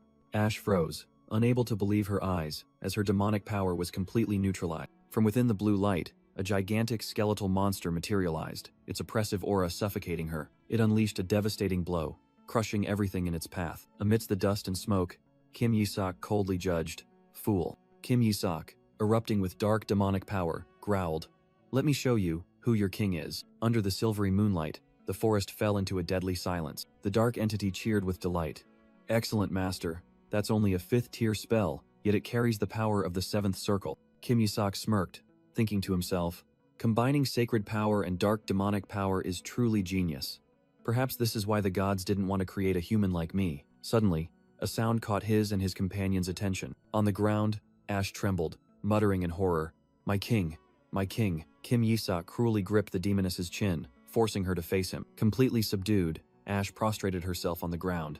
"My king, I have made a grave mistake," she weakly offered. "Let me give you the antidote," but only received a cold reply. "No need." He sat down, giving a command that stunned Ash. "Bring the paladins you kidnapped here. You have 1 minute. I need proof to get a perfect score," he explained. "Just a few missing paladins aren't enough." With a sinister smile, Kim Yi-sok revealed his ultimate goal. Proof that I defeated a demon. 2 days later, Kim Yi-sok was sitting with one of the rescued paladins. Meanwhile, elsewhere, a brown-haired man anxiously ruffled his hair. "Damn it. What's wrong with you, Isaac?" The teammate with the scar over his eye tried to reassure him. "We have tracking devices. Young Master Isaac won't fall easily." But he immediately retorted. "Something definitely happened. The mages have searched many times, and very formally too." "You know better than I do," he emphasized. "They're not usually like that." The scarred man finally had to admit anxiously. "There was some blood where we believe he passed through. But that doesn't mean he's dead." Just then, a familiar voice rang out from the door. "I'm back," stunning both of them. The 2 aides froze as Kim Yi-sok suddenly returned. One angrily shouted, "Young master, are you all right?" Without a word of explanation, he simply tossed out a blood-stained bag. "Here, the antidote." The wavy brown-haired aide confusedly took the bag, asking, "What is this?" But when he opened it, he screamed in horror upon seeing a human head inside. "Oh, that?" Kim Yi-sok, now in the form of a child, innocently asked. He casually declared, "The kidnapper's head. Proof for us to get a perfect score." Commander Derek rushed over, anxiously asking about the whereabouts of the missing paladin. "They were too heavy, so I hid them in the bushes," Kim Yi-sok lazily pointed outside. "Go and bring them back." Just then, a paladin rushed in, breathless, to report, "Commander, the missing comrades have returned." Outside, joy erupted as the paladins found their comrades still alive. Back in the room, the 2 aides stared at Kim Yi-sok in shock, stammering, "So, the kidnapper's head." "That's right." The boy sat cross-legged on the chair, arms crossed, confirming, "I went in there alone and brought it back." Both aides screamed in panic. "You went into the mage's territory alone? That's absurd." Kim Yi-sok merely gave a meaningful smile, beginning his act. "Let me tell you." He began to weave a tale of a sophisticated kidnapping plot and how he used the Pope's authority to intimidate the enemies. He continued to fabricate that he had found the place of captivity, defeated a guarding demon, and rescued the paladin. The scarred aide smiled, raising his glass.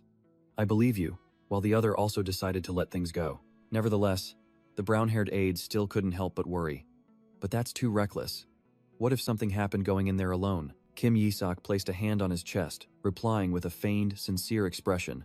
"There was no other way. Better that than to confront the mages. If we engaged in direct combat, we would have more casualties. As a protector of faith, I cannot allow that." The scarred aide's eyes welled up with tears of emotion. "You truly are a man of faith." The other brown-haired teammate was about to curse when he was stopped. "Watch your mouth." He suppressed his anger and reported, "At least you're back safe. The mages who came looking for you were very worried." Kim Yi-sok merely smirked, thinking, "Those bastards worried about a mere priest?" Just then, 2 mages in dark robes entered. "We came out of concern that you might have been taken by demons, not to be insulted." The young man crossed his arms, cursing inwardly. "A bunch of liars. They're only sniffing around for mana cores." The male mage smiled slyly. "Please cooperate with the investigation. There are reports of a demon here. I haven't seen any, but I sense a mana core nearby." Kim Yi-sok yawned. "No way. It must be one of yours." He continued the act. "Be reasonable. How could an apprentice like me defeat a demon? The female mage retorted in confusion. But Halleck definitely said there was one here. That name startled the brown-haired subordinate. He muttered to himself, Halak. Sounds like my fourth uncle's name, but then he dismissed it, thinking it was just a coincidence. Seizing the opportunity, Kim Yi-sok stood up. All right, I'm going to rest and sort out my belongings. He left, ignoring the brown-haired subordinate who yelled in vain, Hey, you bastard, answer properly. Leaving the chaos behind, the young man ventured alone into the forest. He walked straight to a small wooden house, isolated in the wilderness. His hand rested on the door, ready to unlock the secrets within. Kim Yi-sok flung open the door with a triumphant smile, as if everything was in his grasp. Kim Yi-sok smiled, his red eyes glowing eerily. Come on. The demoness Ash trembled on the floor, whispering in despair. It's time for this to end. 2 days prior, under the moonlight in the forest, a plan had been decided. Proof that I defeated the demons. Kim Yi-sok confronted Ash, accusing her of being the one who devoured the Azure apprentices years ago. Wasn't that you? His question filled the demoness with extreme dread. The young man smirked. A weakling like you couldn't have defeated Relai. Kim Yi-sok laid out his condition. Go get me some proof, otherwise your head won't prove anything. Then he decided, I need a head to bring to the Holy See. Back in the present, Kim Yi-sok sat on a wooden crate, looking down at his spoils. I didn't expect you to actually bring back the head of the one who did it. He judged condescendingly. You're not a complete fool. You passed. Ash confessed, trembling. So you knew who it was all along. A woman and her monster. Did you think I wouldn't know that? Kim Yi-sok sneered, completely in control. Under duress, Ash revealed the truth. The culprit from back then was her older sister. Kim Yi-sok rationalized. If they're family, their energy is similar. So we've defeated Relai's true enemy. He continued to extract information. What's the demon hierarchy like now? And what are the gods doing? He questioned about his most powerful enemies. Kim Yi-sok thought to himself, unable to believe that the gods had remained silent for 150 years after the self-destruction incident. He knew they should be searching everywhere, because the insect that sealed his soul was now empty. There's no way their greatest spell could be so useless. He couldn't understand why they hadn't discovered the truth yet. Kim Yi-sok's sinister smile grew more triumphant as he pondered an interesting possibility. So another soul took my place, he thought to himself with a crazed expression. He wondered if it was a high-ranking dark creature, another calamity like the Skeleton King, or even a god. At his question, the demoness Ash frantically vomited, stammering to confirm her name. Yes, your majesty. Kim Yi-sok sat on her back, ordering, You. Return to the demons and be my eyes and ears. The scene shifted outside, where words of gratitude echoed. Thank you, young Master Isaac. We owe you an unpayable debt. A knight knelt on the ground, sobbing. I can't believe you defeated that demon alone. You saved all of us, Commander Derek shouted gratefully. You truly are a member of the Azure family, while Kim Yi-sok responded with feigned humility. While the knights whispered about their debt of gratitude, Derek pondered deeply and then made a decision. His eyes lit up, shouting as if he had found the truth. You pack mules. The answer is clear. Derek spun around, calling out clearly. Young Master Isaac, making the boy look back. First-class knight, Derek, and the rest of you pack mules, he solemnly declared, leading the team. We'll go wherever you command. The entire Fourth Holy Knight Order knelt in unison, bowing their heads in an oath of loyalty. Oh? I didn't expect that, Kim Yi-sok thought to himself, feigning surprise. But inwardly, he was calculating. I've acquired these excellent soldiers for free. They have connections across the continent, good intelligence, and mobility. Gaining so much just by saving 11 people is truly a huge bargain. His train of thought was interrupted. He noticed a child staring at him, wondering why the boy was looking at him like that. Derek smiled mysteriously. You don't know that child, do you, young master? You'd be surprised if you did. The child happily stepped forward, greeting. Hello? I am the young prince of the Arcane Empire, Hiberius. At the sudden thanks, Kim Yi-sok froze. Damn it, what? He suddenly understood. So those mages were so enthusiastic because one of their own was captured. What a steal. Young Prince Hiberius said brightly. I thought the Hella people were all bastards, but there are people like you. I owe you my life. Kim Yi-sok was still stunned by the boy's admiration. Hiberius continued to criticize. Compared to those bastards at Sanctus Seeds who pushed the apprentices to their deaths, you are truly a shining example. The boy's eyes sparkled. Compared to them, you are truly devout. Please let me repay you, big brother. Kim Yi-sok smirked, an idea flashing in his mind. Really? He mischievously pinched the boy's cheek. You think you can help me? Meanwhile, elsewhere, an urgent report was delivered. Your Eminence, the Azure team has entered Chrysandia, the brown-haired cardinal calmly replied. I thought those beasts would stop them. So they've made it there? The subordinate reported. But it seems Kim Yi Sock went in alone, causing the cardinal to stop writing in surprise. The cardinal sneered. He can't tame those beasts. Even we have given up. The subordinate also gave a malicious smirk. Indeed, we've arranged for them never to return to Hela, the cardinal mused, recalling the plot with the Azure Patriarch. He will surely use those mages to eliminate all of them. When the subordinate expressed concern about royal interference, he dismissed it. The royal family wouldn't dare meddle in a disputed area like Chrysandia. In the rare event he succeeds, he ordered, make sure he doesn't return to Hela. The cardinal smiled wickedly, already envisioning the humiliation of the Azure family. Back with Kim Yi-sok, he laughed maniacally, having anticipated everything, is what he'll think. So, I need to shove it in his face. He proudly introduced his trump card. The secret weapon to mess with the Holy See. The youngest prince of the Arcane Empire. Faced with his teammates' horrified reactions, Kim Yi-sok wondered. What? What's with your reactions? A brown-haired teammate yelled. This lunatic. Who introduces a prince from a hostile nation like that? Meanwhile, Hiberius just grinned. Ahaha, I've surprised you all. My apologies. The teammate questioned if it was a kidnapping, but deep down he knew the truth was worse. He's the one who kidnapped you. With a savage smile, Kim Yi-sok thought to himself about the grand game. Now the Holy See is screwed, while Hiberius innocently worried. Aren't times we times the ones who are screwed? Kim Yi-sok explained the first move. The rule of politics is to make your opponent owe you. Saving the prince means the Arcane Empire owes us a huge debt. Hiberius was completely won over, praising, as expected, you are a great strategist, leaving the teammate speechless. He's gone crazy too. The brown-haired teammate clutched his head in despair. You want us to announce that we saved the prince of the Arcane Empire and returned triumphantly?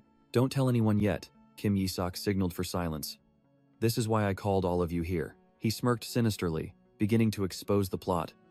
The Gold faction has surely set traps to sabotage our mission. So what happens if the prince gets caught in one of those traps? Immediately, Hiberius shouted, You're amazing. I'll jump into fire for you. Kim Yi-sok rubbed his hands together maliciously, his red eyes glowing. Now let's really screw over those gold bastards. A worried voice spoke up, outlining the fatal risk. They wouldn't just trap us, but the prince of the Arcane Empire too, would they? The teammate continued to analyze.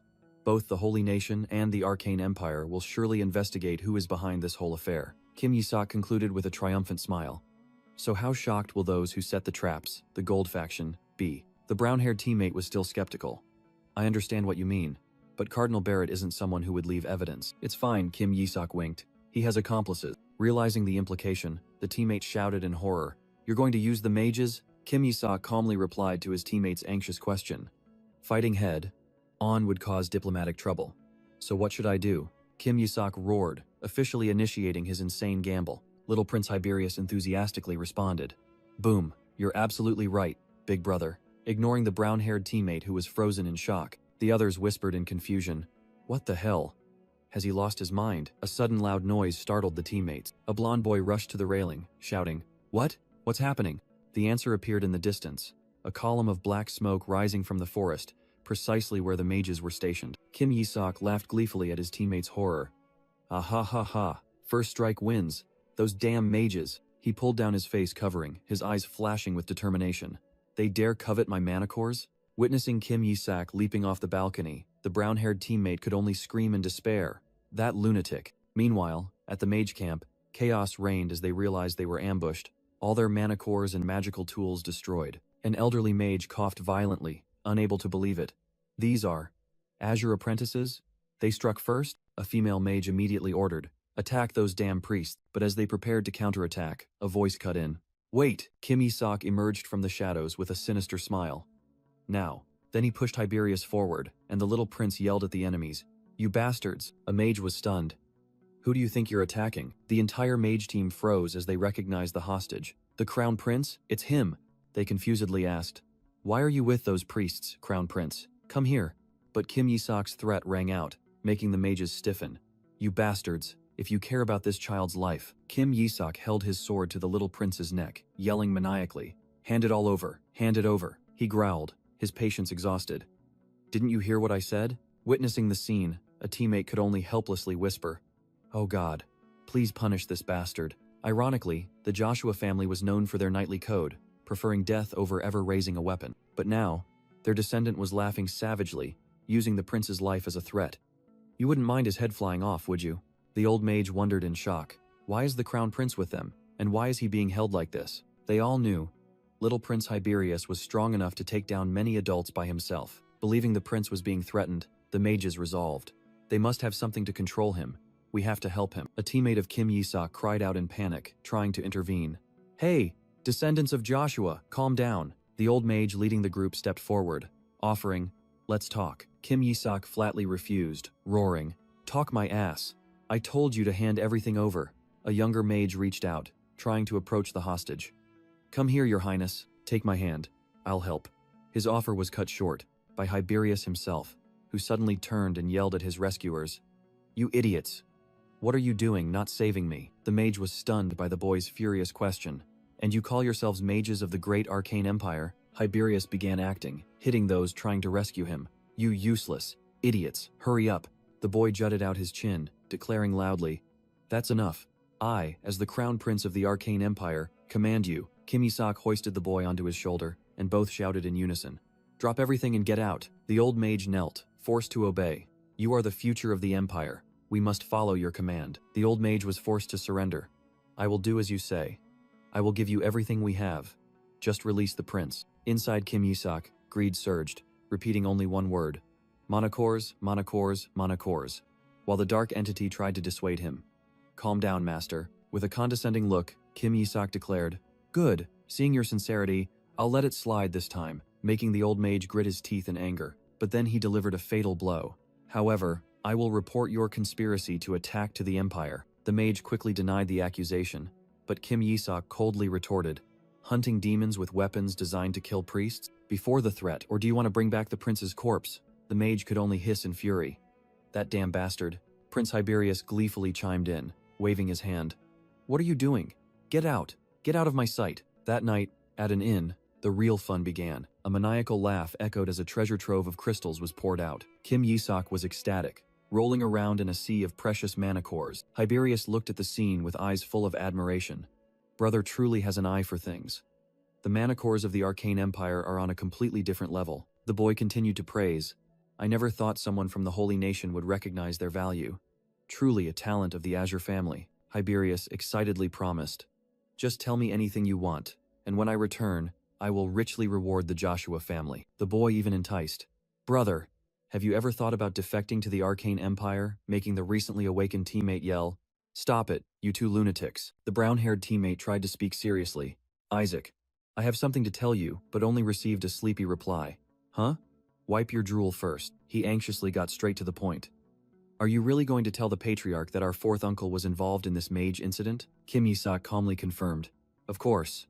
I need to eliminate all competitors. Despite the warning that he would be in big trouble if he was wrong, the teammate still tried to persuade him. If you do this without proof, you'll surely die. But Kim Yi-sok only smirked. Proof? He sneered, recalling the mage's words. That old man called us descendants of Joshua. He knew who we were from the start. The teammate still naively justified. Because we, descendants of Joshua, have striking appearances. What are you talking about? Kim Yi-sok kicked him away. You're ugly as sin. Who would look at you and think, Joshua? He continued to explain to his dazed teammate. That old man already knew who we were. The brown-haired young man realized in shock. There's no way those mages would know, unless someone from Joshua revealed it. Kim Yi-sok grabbed him, yelling, Wake up! Your uncle tried to kill you. He doesn't know. The teammate still stubbornly denied in a panic. How could he? He suddenly stopped, a horrifying thought flashing through his mind. He probably did, Kim Yi-sok smirked. Azure, gold, the crown, all of them might have been sold out. At the same time, at Sancticides, a voice full of skepticism echoed, What did you just say? In the magnificent office, a subordinate reported, Sir, the Azure trainees are returning alive. The messenger continued with a worried expression. They not only survived but also rescued the kidnapped individuals. The dark-haired aide angrily spun around. What did those mages do then? The brown-haired cardinal gritted his teeth, unable to believe this failure. How did that brat manage to return? They said. They couldn't attack. The dark-haired aide stammered in explanation. The reason was quickly revealed, leaving the cardinal stunned. The prince of the arcane empire was among those rescued. Who? He asked again. And the answer was a fateful name. Young Prince Hiberius Britannia. The messenger bowed deeply. Isaac Joshua has also requested a thorough investigation into the mages. The cardinal roared in fury as the tables had turned. So this is how that damn brat wants to play. Now, with the prince's involvement, He realized he had not only failed but was also about to be accused of attempted murder. The brown-haired cardinal sneered, gloating over the misfortune of both the Joshua father and son. Suddenly, a subordinate rushed into the room, breaking the complacent atmosphere. "Your Eminence, bad news," the subordinate shouted. "The Joshua Patriarch has arrived at Barrett and is causing a huge commotion." The cardinal's face darkened upon hearing that the Patriarch demanded to see his fourth son, and now the Patriarch himself was causing a scene. Meanwhile, in the Roman capital of the Holy Hellen Empire, another plan was being executed. Kim Yi-sok secretly gloated as he ignited his grandfather's fury, making him believe that fourth uncle had tried to kill the entire team with mages. The boy burst into gleeful laughter, while a woman approached and called, "Young master." The woman slowly knelt before him. She bowed her head, respectfully saying, "I sincerely thank you for avenging my brother, who was killed 14 years ago." Kim Yi-sok was briefly surprised but quickly regained his nonchalant expression. "Ah, it's nothing, just a small matter." He curiously inquired about the situation of the others, and the woman replied that their reactions were similar to the Patriarch's. Elsewhere, Lord Goal roared in anger. That madman dared to try and kill his own nephew, and not Isaac? Relay tried to explain. "Isaac is his nephew too, brother." But Goal brushed him off. "Their hair colors are different." "Shut up." Both brothers were stunned by the complexity of the situation. At the same time, Lord Benjamin, the financial manager, coldly burned the trader's inheritance and declared that everything would be returned to society. Back in the square, Kim Yi-sok mused.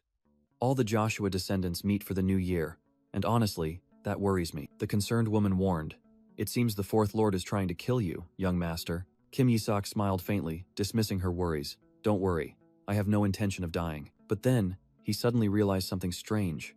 How strange. There should be another place in utter chaos, but they're too quiet, Kim Yi-sok muttered.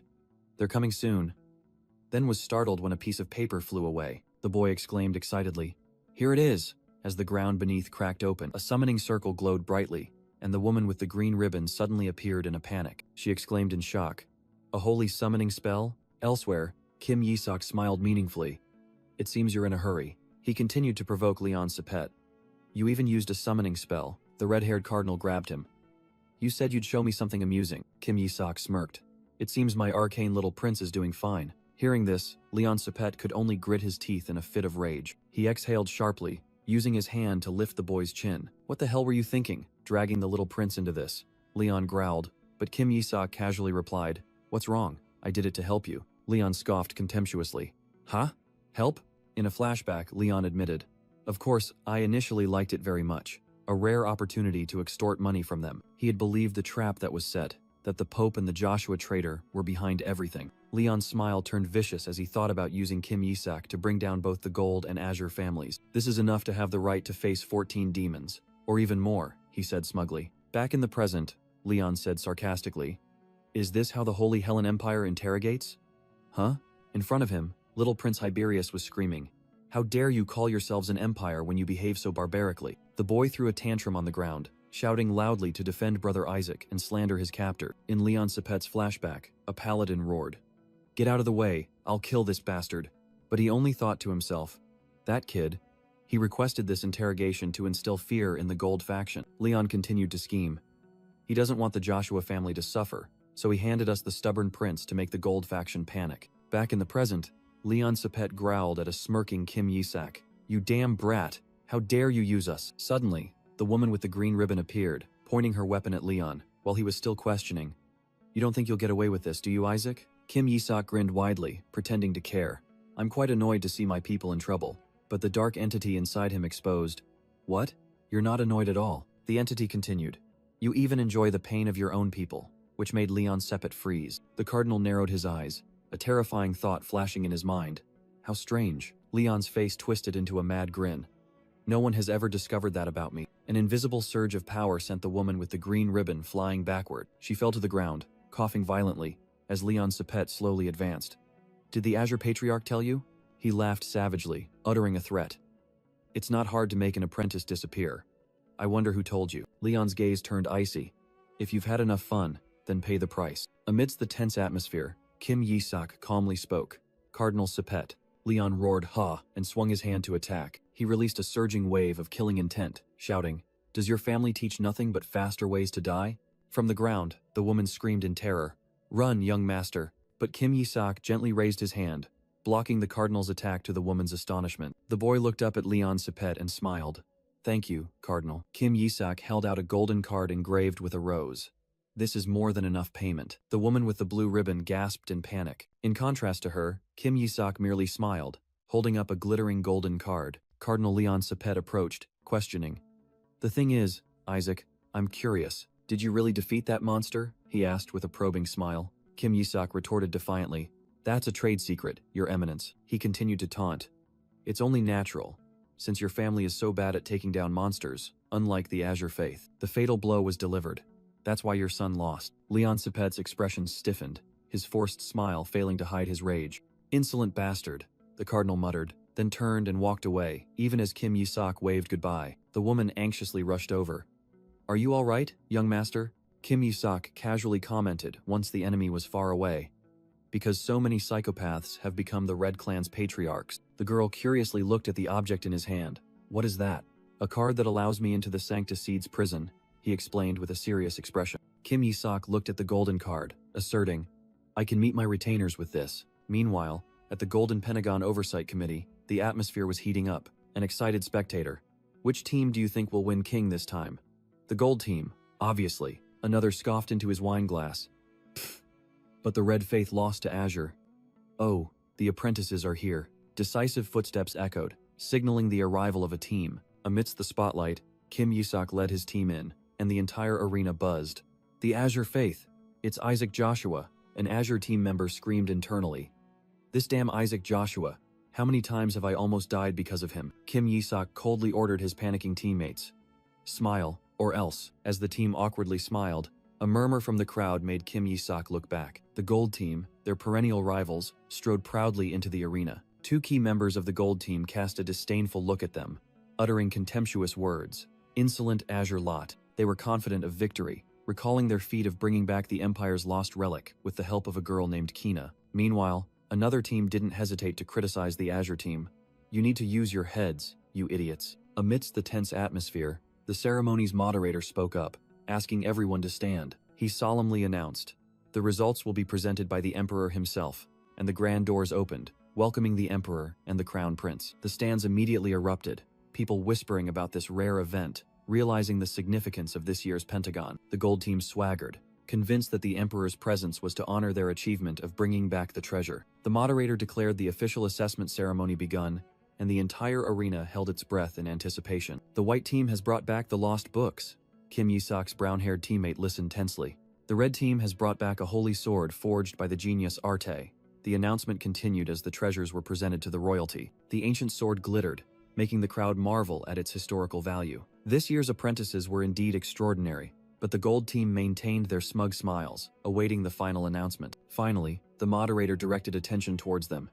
And as for the gold team, a magnificent royal necklace was revealed. A treasure stolen hundreds of years ago. The brown-haired young man of the Azure team froze, realizing it was the very necklace stolen by barbarians, and immediately understanding why the Emperor was present. The Emperor mused. "Truly astonishing. This treasure was stolen during my grandfather's time." His praise made the gold team burst with joy, certain of their victory. A gold team member provoked. "This is the difference between us, you useless Azure lot," making Kim Yisak's teammates grit their teeth in anger. The moderator spoke up, drawing the attention of the entire hall. "And finally, the Azure team," he announced. "The Azure team rescued an entire squad of paladins kidnapped in Crassiondia." The gold team sneered, secretly thinking it was just a minor achievement by a few lucky survivors, but their smiles vanished upon hearing the news. Furthermore, they defeated the monster that ravaged our apprentices 14 years ago. The moderator emphasized, "They healed the wound that Hela had endured for the past 14 years. Trying to reassure themselves, the gold team mumbled that the royal treasure was still more valuable, but the moderator cut them off. However, the Azure team didn't stop there. They also saved the Crown Prince of the Arcane Empire, Hyberius Rom Britannia. The thunderous news left the entire gold team stunned. The moderator grandly announced the demands that the Hellen Empire made for the prince's life. Those were the return of a stolen item and the abolition of the transit tax that the Arcane Empire imposed on their people. And as the declaration, "They have accepted our terms," rang out, Kim Yisak merely crossed his arms and smiled triumphantly. The Emperor placed a hand on his son's shoulder, his voice full of emotion. "The results you have brought truly leave me speechless." He looked down at the apprentices, declaring that they had brought both glory and practical benefits to the Empire. He smiled, beginning his speech. Royal treasures and legendary artifacts both bring glory to our empire, but to me, the lives of our people are far more precious. The Emperor's declaration that saving lives was paramount stunned the other teams, who couldn't believe their ears. Meanwhile, the Azure team members could only force smiles, gradually accepting their unbelievable victory. The Emperor began his concluding speech, believing that the Review Council also agreed with his judgment. With a confident smile, he affirmed that his conclusion was undeniable. The Gold team member could only clear his throat nervously, sensing an ill omen. In the crowd, the spectators began to whisper, acknowledging that Team Azure's achievement was unprecedented. Another cleric analyzed, suggesting that their act of saving people was the true embodiment of faith, far surpassing any material wealth. A silver-haired young man clenched his fists, asserting that Team Azure had rendered a great service to the entire empire. He saw through it all, muttering, "There's no way Isaac didn't plan this in advance." He knew well that bringing the citizens back was a perfect move, and it was all part of Kim Yisak's plan. On the balcony, the Emperor grandly announced, "Now, we shall declare the results." He praised this year's batch of trainees, specifically highlighting one team that had overcome adversity to save people. Hearing these words, Kim Yisak's teammates erupted in joy, while he merely maintained an enigmatic smile. The Emperor raised his hand, his voice echoing throughout the arena. And thus, the Golden Pentagon belongs to Team Azure. The scene shifted to Team Azure's dormitory, where the atmosphere was much quieter. The Azure clan head slowly walked down the hallway, his face full of contemplation. He muttered to himself, "I only told him to come back alive." Isaac truly achieved the impossible. A rare smile appeared on the clan head's lips as he thought of the glorious future the boy could bring. He placed his hand on the door to Kim Yisak's room, preparing to enter. But before he could speak, an insolent voice from inside shouted, "Successor? Nonsense." Kim Yisak was standing on a chair, confidently instructing his teammates on how to flatter the clan head. "Just do that," the boy said, crossing his arms with a delighted grin, "and Grandpa will be utterly charmed." While his two companions were frozen in horror, Kim Yisak still boasted that the throne was firmly within his grasp. Noticing the unusual silence, he turned around and asked, "Why did everyone suddenly go quiet?" Right behind him, the Azure clan head stood tall, his voice as cold as ice. "Isaac!" The old clan head muttered with extreme disappointment. "It seems ordinary discipline won't work." Kim Yisak broke out in a cold sweat, secretly cursing his teammates for not warning him. A piercing scream rang out, followed by the sound of a heavenly punishment. Back in his room, Kim Yisak fumed, shouting, "Nonsense! What did I do wrong?" he yelled, and the dark entity beside him replied, "You said those things right in front of him." When reminded that he had no choice but to obey, Kim Yisak could only grind his teeth. But then, a spark lit up in the cunning boy's eyes. "There's a way." Suddenly, Kim Yisak called out loudly when he saw a silver-haired man arrive. "Uncle!" The boy rushed to hug his uncle, leaving the man bewildered. "Isaac?" Immediately, Kim Yisak looked up with tear-filled eyes, beginning his act. The uncle was stunned, then murderous intent erupted. "Who made you cry?" "I'll take their heads." "I think Grandpa hates me," Kim Yisak sobbed. "Maybe I should leave this house." The uncle knelt down in a panic, turned to the clan head, and questioned, "Father? What happened?" Kim Yisak continued his act, whimpering that Grandpa had sent him home for daring to ask for wine. Relai was aghast, not understanding why his father would test Kim Yisak's resolve. He painfully recalled 10 years ago, when his world had nearly collapsed due to the loss of his brother and sister-in-law. Determined to protect his only nephew, Relai gently cupped Kim Yisak's face, completely unaware of the boy's visible annoyance. Kim Yisak began his act, sobbing about his simple dream of becoming a priest and defeating the Skeleton King with his uncle. The boy burst into tears, lamenting that he would no longer be able to fulfill that dream. Witnessing the heartbreaking scene, Relai was stunned, completely falling into the trap. "Don't worry, Isaac. Uncle will take care of everything," he asserted, and Kim Yisak looked up with an innocent expression. Relai confidently thumped his chest. "Forget the Pentagon. This is a piece of cake for Uncle." With that, he furiously rushed off to demand justice for his nephew. Kim Yisak watched him with a smug look, certain that his uncle Relai would handle everything. He smirked to himself. For now, there was a more pressing matter to deal with. The next day, Kim Yisak was at Sanctisade's prison, standing before two stern guards. The guard captain informed him that he had to wait 14 days, but Kim Yisak merely reveled in the power the token in his hand brought. "Are you planning to let me see them after their heads have rolled?" the boy retorted with a look of disbelief. He began to bargain, shorten it to 1 week, causing the guard captain to frantically refuse. The guards insisted on 10 days, but Kim Yisak coldly cut them off. 5 days. While they were still stammering in protest, he continued to press. 3. Losing all patience, Kim Yisak feigned a charge, forcing the captain to shout his final offer. "Tomorrow. No sooner." "Good. That'll do, he casually agreed, patting the shoulder of the captain who was secretly cursing why the clan head had entrusted the token to such a monstrous brat. The dark entity wondered, "Didn't you come here to meet them?" But Kim Yi-sok smirked, deeming tomorrow the appropriate time. When his companion sarcastically remarked about the adorable nephew, Kim Yi-sok snapped, "Shut up," as he strode towards the arena. The boy gleefully wondered how easy the test would be, while the dark entity affirmed that Relai had surely turned it into child's play. The Grand Coliseum arena appeared, ready for the final Pentagon test. The host's voice boomed, joyfully welcoming the trainees and audience to the event. The mission was announced: defeat a few monsters, causing his teammates to cheer excitedly while Kim Yi-sok blushed with embarrassment. "Easy as pie," a teammate shouted, but Kim Yi-sok could only remain silent, his face darkening at the ridiculous situation. The whole team surrounded Kim Yi-sok, cheering, believing he had used his family's influence to arrange this easy test. A teammate even boastfully scoffed that the monsters they had to face must be nothing special. But the monsters were two scrawny skeletons, looking completely harmless. A group of skeletons stood huddled together in the arena. That was the entire final challenge. Suddenly, the skeletons became extremely excited, happily realizing, "It's our king."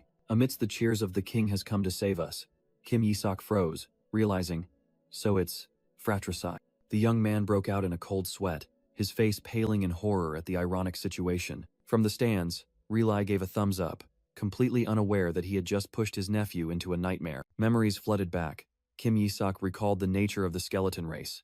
Weak, foolish, the lowest class of the demon world. He remembered them being summoned by clerics and nobles merely for slaughter and amusement, a cruel form of entertainment. More painful still were the memories of himself, dying and resurrecting countless times, always stuck at level 1. Rage erupted. The skeleton king of the past roared through Kim Yi-sok's eyes. "You bastards dare summon these souls before me?" As soon as they were summoned, the skeletons cheered excitedly. "Our king is here!" His teammates cheered enthusiastically, but Kim Yi-sok froze when he heard the spell turn undead. Rage flared in his mind. "I've died 1,000,000 times because of it. You want me to use it on these children?" Ignoring Kim Yi-sok's shouts, the skeletons still happily welcomed their king. Seeing him frozen, two teammates ran over anxiously, calling out, "Isaac!" The excited crowd of skeletons rushed to embrace him, crushing Kim Yi-sok. "So heavy," one teammate asked in confusion. "Are they attacking him?" The other replied, "No, they look more like they're celebrating." Kim Yi-sok secretly calculated, "Damn it. I have to be careful, or my identity will be exposed. I'll just drain their mana." But the operator crushed that hope. "You must use turn undead to turn them into dust." Cornered, Kim Yi-sok let out a venomous curse aimed at the priests. From the stands, a smug knight cheered, completely unaware that he had pushed the boy into hell. Other spectators also chatted, deeming it the easiest test in history, further deepening Kim Yi-sok's despair. He ran around frantically, his head steaming with helplessness at his dancing subordinates. Finally, he decided, "I'll use my own attack spell. I'm sorry, my children, but this is still better." Seeing their king look at them, the skeletons became even more excited, eagerly awaiting orders. But just before acting, Kim Yi-sok's hand, gathering holy power, suddenly froze. He knelt, whispering in helplessness, "I can't," leaving his teammates stunned. "Why can't you do something so simple?" his teammate yelled, but only received the trembling reply, "I can't." Seeing their king collapse, the skeletons approached in confusion, tilting their heads curiously. In an imagined rage, the skeleton king's true self roared, "I'm human now, not a skeleton. Fire will hurt me." In the stands, the knights whispered in confusion, "What did he just say? Human? Not a skeleton?" Realizing he had slipped up, Kim Yi-sok was stunned to hear everyone's speculation. Is he seeing those skeletons as humans? A spectator benevolently deduced. Perhaps he wants to save those demonized humans. Seizing the opportunity, Kim Yi-sok put on a saintly face, letting the praises for the Azure family's faith ring out. His teammate, Turi Lin, clutched his head in helplessness, secretly cursing, "They're all crazy. There's no way he'd do something so good." Losing patience, Turi Lin rushed forward. "Get out of the way, Isaac. Let me do it if you can't." "Stop!" Kim Yi-sok roared, delivering a thunderous punch that halted his teammate. He gritted his teeth, determined to protect his children. "I can't let them go to hell because of the turn undead spell." A pure and fierce orb of holy power began to form in his palm. Energy erupted. The turn undead spell enveloped the entire arena in destructive light. Kim Yi-sok tried to control the magic flow, thinking to himself, "I'll use it and keep the children safe." The spectators gasped in astonishment. "Is that turn undead? I've never seen it on such a large scale." Strangely, the skeletons happily reached out towards the light. "Don't know what it is, but it's so beautiful." Amidst the magical storm, Kim Yi-sok growled an order into the void. "Shadow Lich." Immediately, A colossal shadow rose, obeying the command. Use your shadow to shield the children. Pitch-black shadows enveloped the skeletons, shielding them from the holy light. In the stands, astonishment had turned into utter bewilderment. What is that? Kim Yi-sok flashed a cunning smile, his gaze fixed on his true target. The bones. An Azure team member collapsed, unable to believe his eyes. He dealt with them all in one blow. Meanwhile, the paladins cheered excitedly at the boy's superior power, believing he had reached bishop rank. But Kim Yi-sok gritted his teeth, vowing in fury to wipe out the corrupt clerics. Elsewhere, the Azure clan had mused about the Red Cardinal's plot, who wanted to trick Kim Yi-sok into summoning an evil god. He muttered, "I'd wish for nothing more if he only summoned a mid-tier god." The clan had warned the other two, Goel and Rylai, that the god who chose Kim Yi-sok was even worse than an evil god. His assertion that there's no comparison left both of them speechless. Goel frantically asked if Kim Yi-sok would summon a disaster-level god, causing the clan head to bury his head in his hands. Regaining his composure, the clan head declared the top priority was to bring Kim Yi-sok back for re-education. Just then, a messenger burst in with news. "Clan leader, I have returned after meeting young Master Isaac. He is heading towards Sancticede's prison." The shocking news made all three of them jump to their feet. Relai stammered, asking how Kim Yi-sok could enter the Red Faith's prison. Upon learning that the Red Cardinal had given him a token, the Azure clan leader clenched his fist, growling, "Damn it." Goel and Relai watched in horror as their father was consumed by rage. The clan leader's eyes glowed red as he roared. "Does he think I can't use those cheap tricks? We're going to Sancticede's prison right now." At the same time, Kim Yi-sok and his dark entity looked utterly exhausted after the battle. Both trudged towards the gloomy Sancticede's prison. Kim Yi-sok shivered in disgust. "I had to use that disgusting undead transformation spell. But in the end, everything worked out." He snorted, his eyes sharp. "I did all of this for this thing. Of course, I brought the reward. This isn't an ordinary rope," Kim Yi-sok explained. "It has the ability to dispel dark aura." He smirked. "And for me, it will conceal my dark magic when entering the prison." Before acting, he cautiously asked, "No one around, right?" and received an affirmative answer from the dark entity. Once safe, Kim Yi-sok snapped his fingers, decisively ordering, "Then appear." An army of skeletons rose from the magic, cheering in extreme joy at reuniting with their master. However, he coldly pointed, ordering the Shadow Lich to send them back, leaving the skeletons stunned. They desperately clung to his cloak, begging to stay, making Kim Yi-sok yell in exasperation, "You'll be exposed if you stay here." Finally, he had no choice but to order the dark entity to ensure his loyal subordinates returned home safely. Having dealt with the noisy crowd, he decisively turned. "Now, let's go inside." Suddenly, he froze, surprised to feel a strange object clinging to his chest. A tiny skeleton had secretly stayed behind, making Kim Yi-sok curse under his breath in panic for not sensing its faint magical power. Just then, a squad of guards appeared, calling out loudly, "Isaac Joshua, it's time," making him turn even paler. He glanced at the tiny skeleton, secretly worrying. "After all I did to keep them safe. It will die if caught." Quickly hiding the stowaway inside his cloak, he cleared his throat, facing the guards. "Hold on tight, don't peek out." The heavy prison gate opened, and Kim Yi-sok stepped inside with a confident smile. Inside, a chained level 9 demon, imprisoned by the Holy Empire for the past 50 years. The past was revealed. This demon had knelt before the clerics to save the remains of the Skeleton King. Kim Yi-sok flipped through the pages, confirming the shocking information about a pure-blooded true demon being captured. His eyes sharpened, looking directly at the demon. "So it really is you, Bloodlord Shabnak." The dark entity used its scouting binoculars, however. Even with them, they still couldn't see the target, making Kim Yi-sok yell in frustration. The white-haired guard captain approached, sarcastically saying, "You should be grateful for this opportunity." "Yeah, get lost," Kim Yi-sok snapped back, holding out a card while muttering curses. Another guard cleared his throat, declaring, "This situation is a bit suspicious. We need to search you." The guard spoke as he reached out towards Kim Yi-sok. Immediately, the boy's eyes flashed a deadly red. "I'll kill you if you dare touch me." The two guards froze, terrified by the sudden surge of killing intent. Pressed by an invisible force, a guard panicked. "This power is... Damn it, I can't move." Suspecting a descendant of the Joshua family, Kim Yi-sok roared, "Touching me is declaring war on the entire family." The boy continued his act, threatening to bite off his tongue and commit suicide, making the guards frantically try to stop him. "Do you think my uncle will let this slide?" Kim Yi-sok yelled, the image of a terrifying man appearing behind him. The guards whispered among themselves, horrified as they recalled the reputation of Madman Bilal and the mission entrusted by the clan leader. The captain finally spoke. "Just let him pass. The clan leader already gave him the token anyway." "Understood. Follow me." The guard bowed in obedience, while Kim Yi-sok muttered, "Should have done that earlier." They entered the dark and cold corridor of the ancient prison. The leading guard stopped before an area. "We're here." He pointed at the colossal door. "Beyond this door is where the demon is imprisoned. We've warned you, its dark aura can cause heart failure," the guard said, but Kim Yi-sok coldly ordered, "Shut up and open it." The heavy iron door of the cell slowly creaked open, a chilling sound. Immediately, a swirling surge of dark aura rushed out, stunning the guards and even Kim Yi-sok. Behind the bars, a colossal dark figure with countless glowing yellow eyes growled menacingly. The demon, Shabnak, roared wildly, his binding chains rattling violently. "What's wrong with him? He's been silent until now," a guard exclaimed in panic. The terrifying magical pressure from Shabnak made the surrounding space feel dense. The dark-haired guard hastily advised, "See? This demon's power is terrifying. You should go back right now." In contrast to their fear, Kim Yi-sok wore a delighted smile, thinking, "You bastard. You're still as delicious as ever." Smiling, amid such dense dark aura, this kid is truly insane. The guards looked at him in horror. Kim Yi-sok secretly realized, he thinks the clerics forced me here, while the dark entity beside him panicked. "Oh, he's about to lose control," Shabnak roared in fury, misunderstanding that his master had been threatened. "It's worse," the guard yelled, while Kim Yi-sok tried to explain in vain. "Huh?" He misunderstood. "It's not like that." The dark entity realized Shabnak was reacting to a painful memory of their master being forced to bow. "You dare make my master bow!"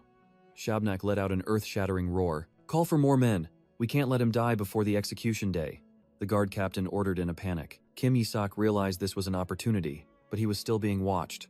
"I need a better moment." Suddenly, the chains on Shabnak glowed with holy power, tormenting his body. "Damn it, the Pope's power has activated." Kim Yi-sok worried. "He'll die before I can save him." He hesitated. "But if I use magic now, they'll definitely notice." And then a tiny skeleton stealthily peeked out from his cloak. Declaring, "Master, let me talk to him," making Kim Yi-sok think, "You cute bastard." Kim Yi-sok ordered in his mind, "Go. Give him that stone. It will break the chains." The boy nervously clenched his fists, while a guard began to sense something extraordinary about him. The white-haired guard exclaimed in surprise, "I truly respect the Red family," confusing his comrade. Faced with suspicion, Kim Yi-sok merely smiled mysteriously, whispering no. The boy suddenly changed his demeanor, his eyes sparkling. "I'm stalling for time. The Red family is the best." Meanwhile, the tiny skeleton, clutching the crystal, stealthily ran towards the cell. Kim Yi-sok continued his act. "I almost pissed my pants when I saw the demon, but you handled it very well." He flattered them. "In our household, you would be knight commanders," completely bewildering the two guards. Then he lowered his voice, feigning secrecy. "The reason I'm here is by the clan leader's command," a statement that stunned the two guards. The captain questioned him, and Kim Yi-sok began to weave a tale about an internal test. "My mission is to injure a great demon," Kim Yi-sok declared, leaving the guards speechless at the level of danger. A guard looked towards Shabnak, thinking, what madman would assign such a task to a child? At the same time, the tiny skeleton arrived, giving a loud high five to Shabnak's giant hand. The guard concluded, "Well, that family is known for being crazy." Mission accomplished, Kim Yi-sok brazenly turned to ask, "Are you interested in joining the Azure family?" He took the blushing guard's hand. "Are you recruiting us?" And then, Kim Yi-sok suddenly staggered, clutching his head. Perhaps this mission is too much for me," causing the guards to rush over in a panic to support him. Completely convinced by Kim Yi-sok's act, the guards worried. "You shouldn't have done this in the first place. Let us escort you home." Meanwhile, from the shadows of the cell, Shabnak whispered, "Thank you, my lord." Being led away by the guards, Kim Yi-sok wore a triumphant smile, thinking, "My king." The captain encouraged him. "We're not far now, you can do it." But just as they stepped outside, a voice rang out, stopping them. "Wait!" A red-haired cleric appeared, declaring, "You will have to pass a test before leaving." "Let us inspect the token you carry," he said, startling Kim Yi-sok. "The one the cardinal gave me?" The red-haired cleric sneered. "That token is also to test your faith. Do you think he gave it to you for no reason?" Kim Yi-sok calmly asked back, "Does it change color?" While secretly thinking his token must have turned as black as ink, the dark entity beside him could only let out a sound of astonishment. The boy grimaced, sweat pouring down as he imagined being exposed. "Hand over the token," the red-haired cleric ordered. "No," Kim Yi-sok retorted bluntly, making the other ask, "Why? Are you afraid it has turned crimson?" The boy scoffed. "Get lost. It hasn't changed color." Before the red-haired cleric could finish speaking, Kim Yi-sok cut him off. "You're going to take it, and then blame me for losing it, aren't you?" he shouted, slandering. You're going to steal it and then blame me to take our money, astonishing the cleric's guards. Kim Yi-sok continued his attack. This is your territory. How can I trust you? Deeply insulted, the red-haired cleric roared. This madman, how dare you insult my family's honor? Finally, he gritted his teeth, clenching his fist. Fine. I no longer need that token from you. Cornered, the red-haired cleric snarled, his clenched fist clearly showing his resentment. He decided to go all out, unleashing a terrifying surge of energy that stunned Kim Yi-sok and the dark entity. With a mad smile, the cleric declared, "There's still a much better option." The dark entity cried out in alarm. "Master, be careful." A giant statue appeared, and the cleric proudly introduced. "That is the judgment altar, a holy relic used to judge faith." Kim Yi-sok paled, realizing, a judgment altar of destiny, to find the faithless and demons disguised as humans. He couldn't believe his opponent's recklessness. Is he crazy? Why would he use that on another noble? The cleric laughed gleefully. If you have faith, the goddess will shed tears. But if you are a heretic, she will open her eyes in astonishment. The guards chimed in, cheering Kim Yi-sok. Prove your innocence and make him pay. Challenged, Kim Yi-sok coldly retorted. Why should I play your game? The threat was issued. If you don't want to be disowned by your family, then step forward now. Kim Yi-sok remained firm. Shut up. Do you think my family will let this slide? But before he could finish speaking, a hand grabbed him tightly from behind. Hey, what are you doing? Kim Yi-sok panicked as he was roughly dragged away. He was thrown straight to the ground, forced to kneel before the judgment statue. The cleric whispered behind him with a sinister smile. Don't worry, it will all be over soon. A pillar of light trapped Kim Yi-sok, making him realize in horror. I can't move. I can't even run. The cleric spread his arms wide and excitedly shouted, Come on, statue! Open your eyes! Just as he was envisioning victory, a drop of dark red blood tear unexpectedly rolled down the statue's cheek. The holy statue suddenly shed dark red blood tears. The red-haired cleric was aghast. The goddess is shedding blood tears. I thought that only happened to cardinals. He couldn't believe it and cried out in despair. No way. There's no way it has faith. Even Kim Yi-sok was stunned, while the dark entity quickly reminded him. Master, hide your emotions. The dark entity suddenly paused, as if it had realized something. It suddenly understood. I think it measured that kid's faith. That faith wasn't for the goddess, but the tiny skeleton's absolute loyalty to its king. Meanwhile, the guards began to whisper, fearing the impending wrath of the Azure family. The cleric trembled with rage and turned to question Kim Yi-sok. What the hell are you thinking? Kim Yi-sok immediately played the role of the bullied young master. Just you wait. My family will hear about this. But before he could finish speaking, the holy statue's eyes suddenly glowed with a deadly red light. The dark entity let out a single warning shout. Go now. A surge of dark energy erupted. The holy statue slowly opened its eyes. Kim Yi-sok narrowly escaped death, his heart pounding as the dark entity chided him. Too close. You should have retreated so the skeleton was the last to leave. Ha! Of course, he replied, as the shadowy hand pushed him away. Completely misunderstanding the situation, the red-haired cleric pointed and excitedly asked the crowd. You all saw it, didn't you? He triumphantly declared. The goddess has opened her eyes. The red-haired priest triumphantly yelled. The goddess has opened her eyes. But the guards were bewildered, seeing nothing, forcing him to frantically assert what he had witnessed. Kim Yi-sok thought to himself, You scared the hell out of me. While the shadow entity realized only that person saw the illusion. Amidst whispers of blood tears, the guards began to doubt the outcome of the judgment. While the priest panicked, Kim Yi-sok remained nonchalant as if watching a movie, secretly scoffing. So the judgment altar suddenly changed its mind? Cornered by his subordinates, the priest could only grit his teeth in despair. Get back inside now, he roared. But Kim Yi-sok coldly retorted, So you can cheat the results? The boy gently patted the small skeleton hidden under his cloak, whispering, Well done, kiddo. With a scornful smile, Kim Yi-sok uttered one word, pathetic. Unable to bear it any longer, the priest lost his composure, growling, You'd better get up there while I'm still being civil. Just as he was about to act, a firm hand stopped him. The Azure family patriarch arrived, his eyes sharp. I came here in case something like this happened. Are you out of your mind, kid? The patriarch roared, tightening his grip on the wrist of the one who dared touch his nephew. Bilal Joshua quickly intervened. Things will get out of hand if father harms that child. Seizing the opportunity, Kim Yi-sok ran and tugged at his uncle's sleeve, whimpering, Uncle. With tear-filled eyes, the boy delivered the fatal blow. Nizer hit me. Hearing that name, the Azure patriarch flew into a rage, yelling, Do you want to die, you bastard?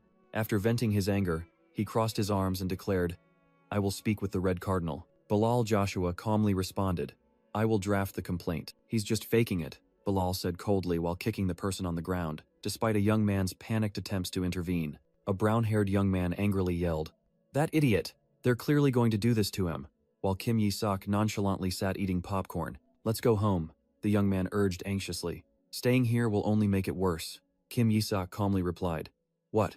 Like a heresy trial?" the brown-haired young man dejectedly admitted. "Yeah, like a heresy trial. I've already had one." He began his act. Nizer dragged out a terrifying statue and made me kneel before it, immediately enraging Patriarch Azure and Bilal Joshua. "So you're about to be burned at the stake," the young man panicked. Kim Yi-sok merely smirked. "Are you serious?" Bilal Joshua growled, radiating murderous intent. "You will pay for this." The priests quickly intervened. "Listen, Bilal. We tested him, and the results were excellent. Young Master Isaac passed with flying colors. Patriarch Azure, in turn, showed interest. I've never seen such beautiful blood tears." Just then, Cardinal Leon Sepet appeared with a smug smile. "I came out here because I heard a commotion in front of the prison, but I didn't expect it to be you, Patriarch Azure," Leon said, his eyes full of provocation. Patriarch Azure pointed directly at his opponent. "You bastard, how dare you challenge my nephew?" Leon didn't flinch, retorting. His desire to meet a servant of the Skeleton King is highly suspicious, and it was requested by someone of the Azure faith. The cardinal smirked sinisterly. "I think this is entirely justifiable." Patriarch Azure roared, aiming at the stunned red-haired priest. "Your third son used the judgment of faith on Isaac." The atmosphere was tense as Patriarch Azure declared, "Do you want war?" which even made Leon freeze. Realizing the unfavorable situation, Leon crossed his arms and conceded, "Well, I apologize for that. I'll make sure you're adequately compensated." "Can you return the token I gave you?" Leon asked. The Patriarch coldly replied, "Of course. I don't want to keep it for another second." As he turned away, the Patriarch muttered, "Giving Isaac such a ridiculous thing."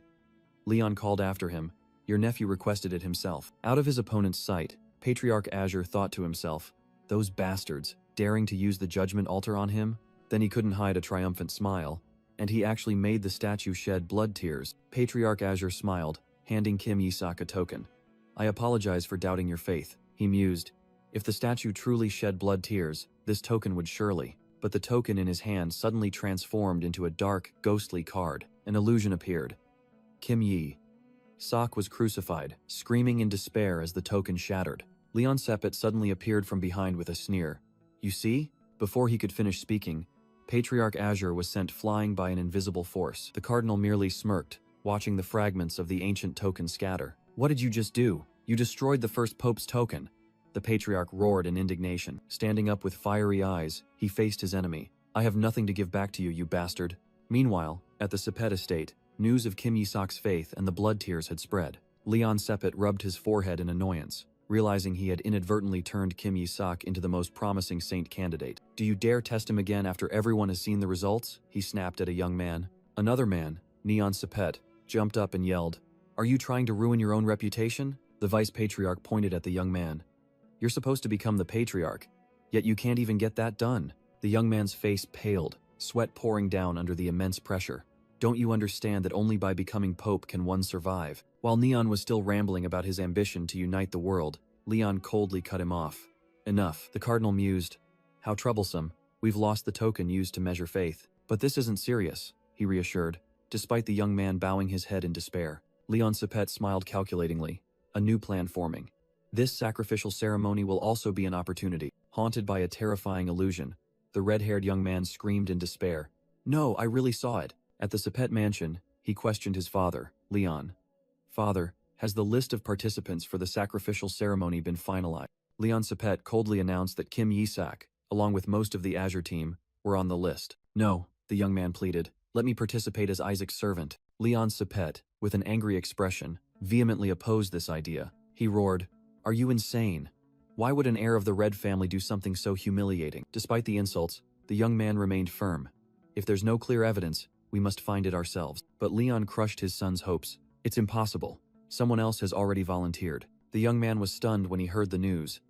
Kina will be his servant. He could only stammer in extreme disbelief at the shocking information. Meanwhile, Kina Barrett was being prepared by servants for her new role. The scene shifted to a magnificent mansion, where other conspiracies were being discussed. Here, the Joshua family patriarch sat with a mysterious smile, whispering about something perfectly black. A family member questioned, "Is that why you broke it?" The patriarch calmly explained that he had arranged another test of faith for Kim Yi-sok. He speculated that the cause of the blood tear event was Kim Yi-sok's recent encounter with a woman named Melissa. The conversation revealed a shocking truth. The patriarch had stolen the faith-testing device from the Red family. A family member sighed dejectedly. At least we don't have to worry about an evil god choosing him, because he himself is already an evil god. But worry struck when another warned. Isn't that bad then? Those with high scores will summon a god during the sacrificial ceremony. During the family meeting, a member worried. The Red Cardinal is surely waiting for that moment too.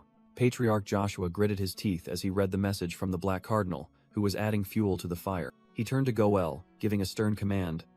Tell Shuri that he will be Isaac's servant. With a resolute expression, the patriarch told himself that at all costs, they could not let Kim Yi-sok summon a god. Time passed, and the day of the sacrificial ceremony finally arrived at the Colosseum. In a corridor, an angry voice rang out, signaling a heated argument. Shuri, Joshua replied sarcastically.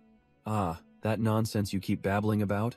A red-haired young man and Kina Barrett lunged at each other, yelling and fighting for the servant position, leaving Shuri to clutch his head in despair. Meanwhile, Kim Yi-sok coldly thought to himself that simply smashing their heads would solve everything. The shadow entity beside him mumbled about the presence of sycophants at the ceremony. It revealed that this time's sacrifice was none other than a chained great demon. The brawl continued, both yelling, "I'm the servant!" Losing all patience, Shuri roared, threatening to use violence to quell the chaos. He turned to advise Kim Yi-sok to calm down, but only received a chilling reply. "That is the day my servant will be freed." Those words stunned Shuri.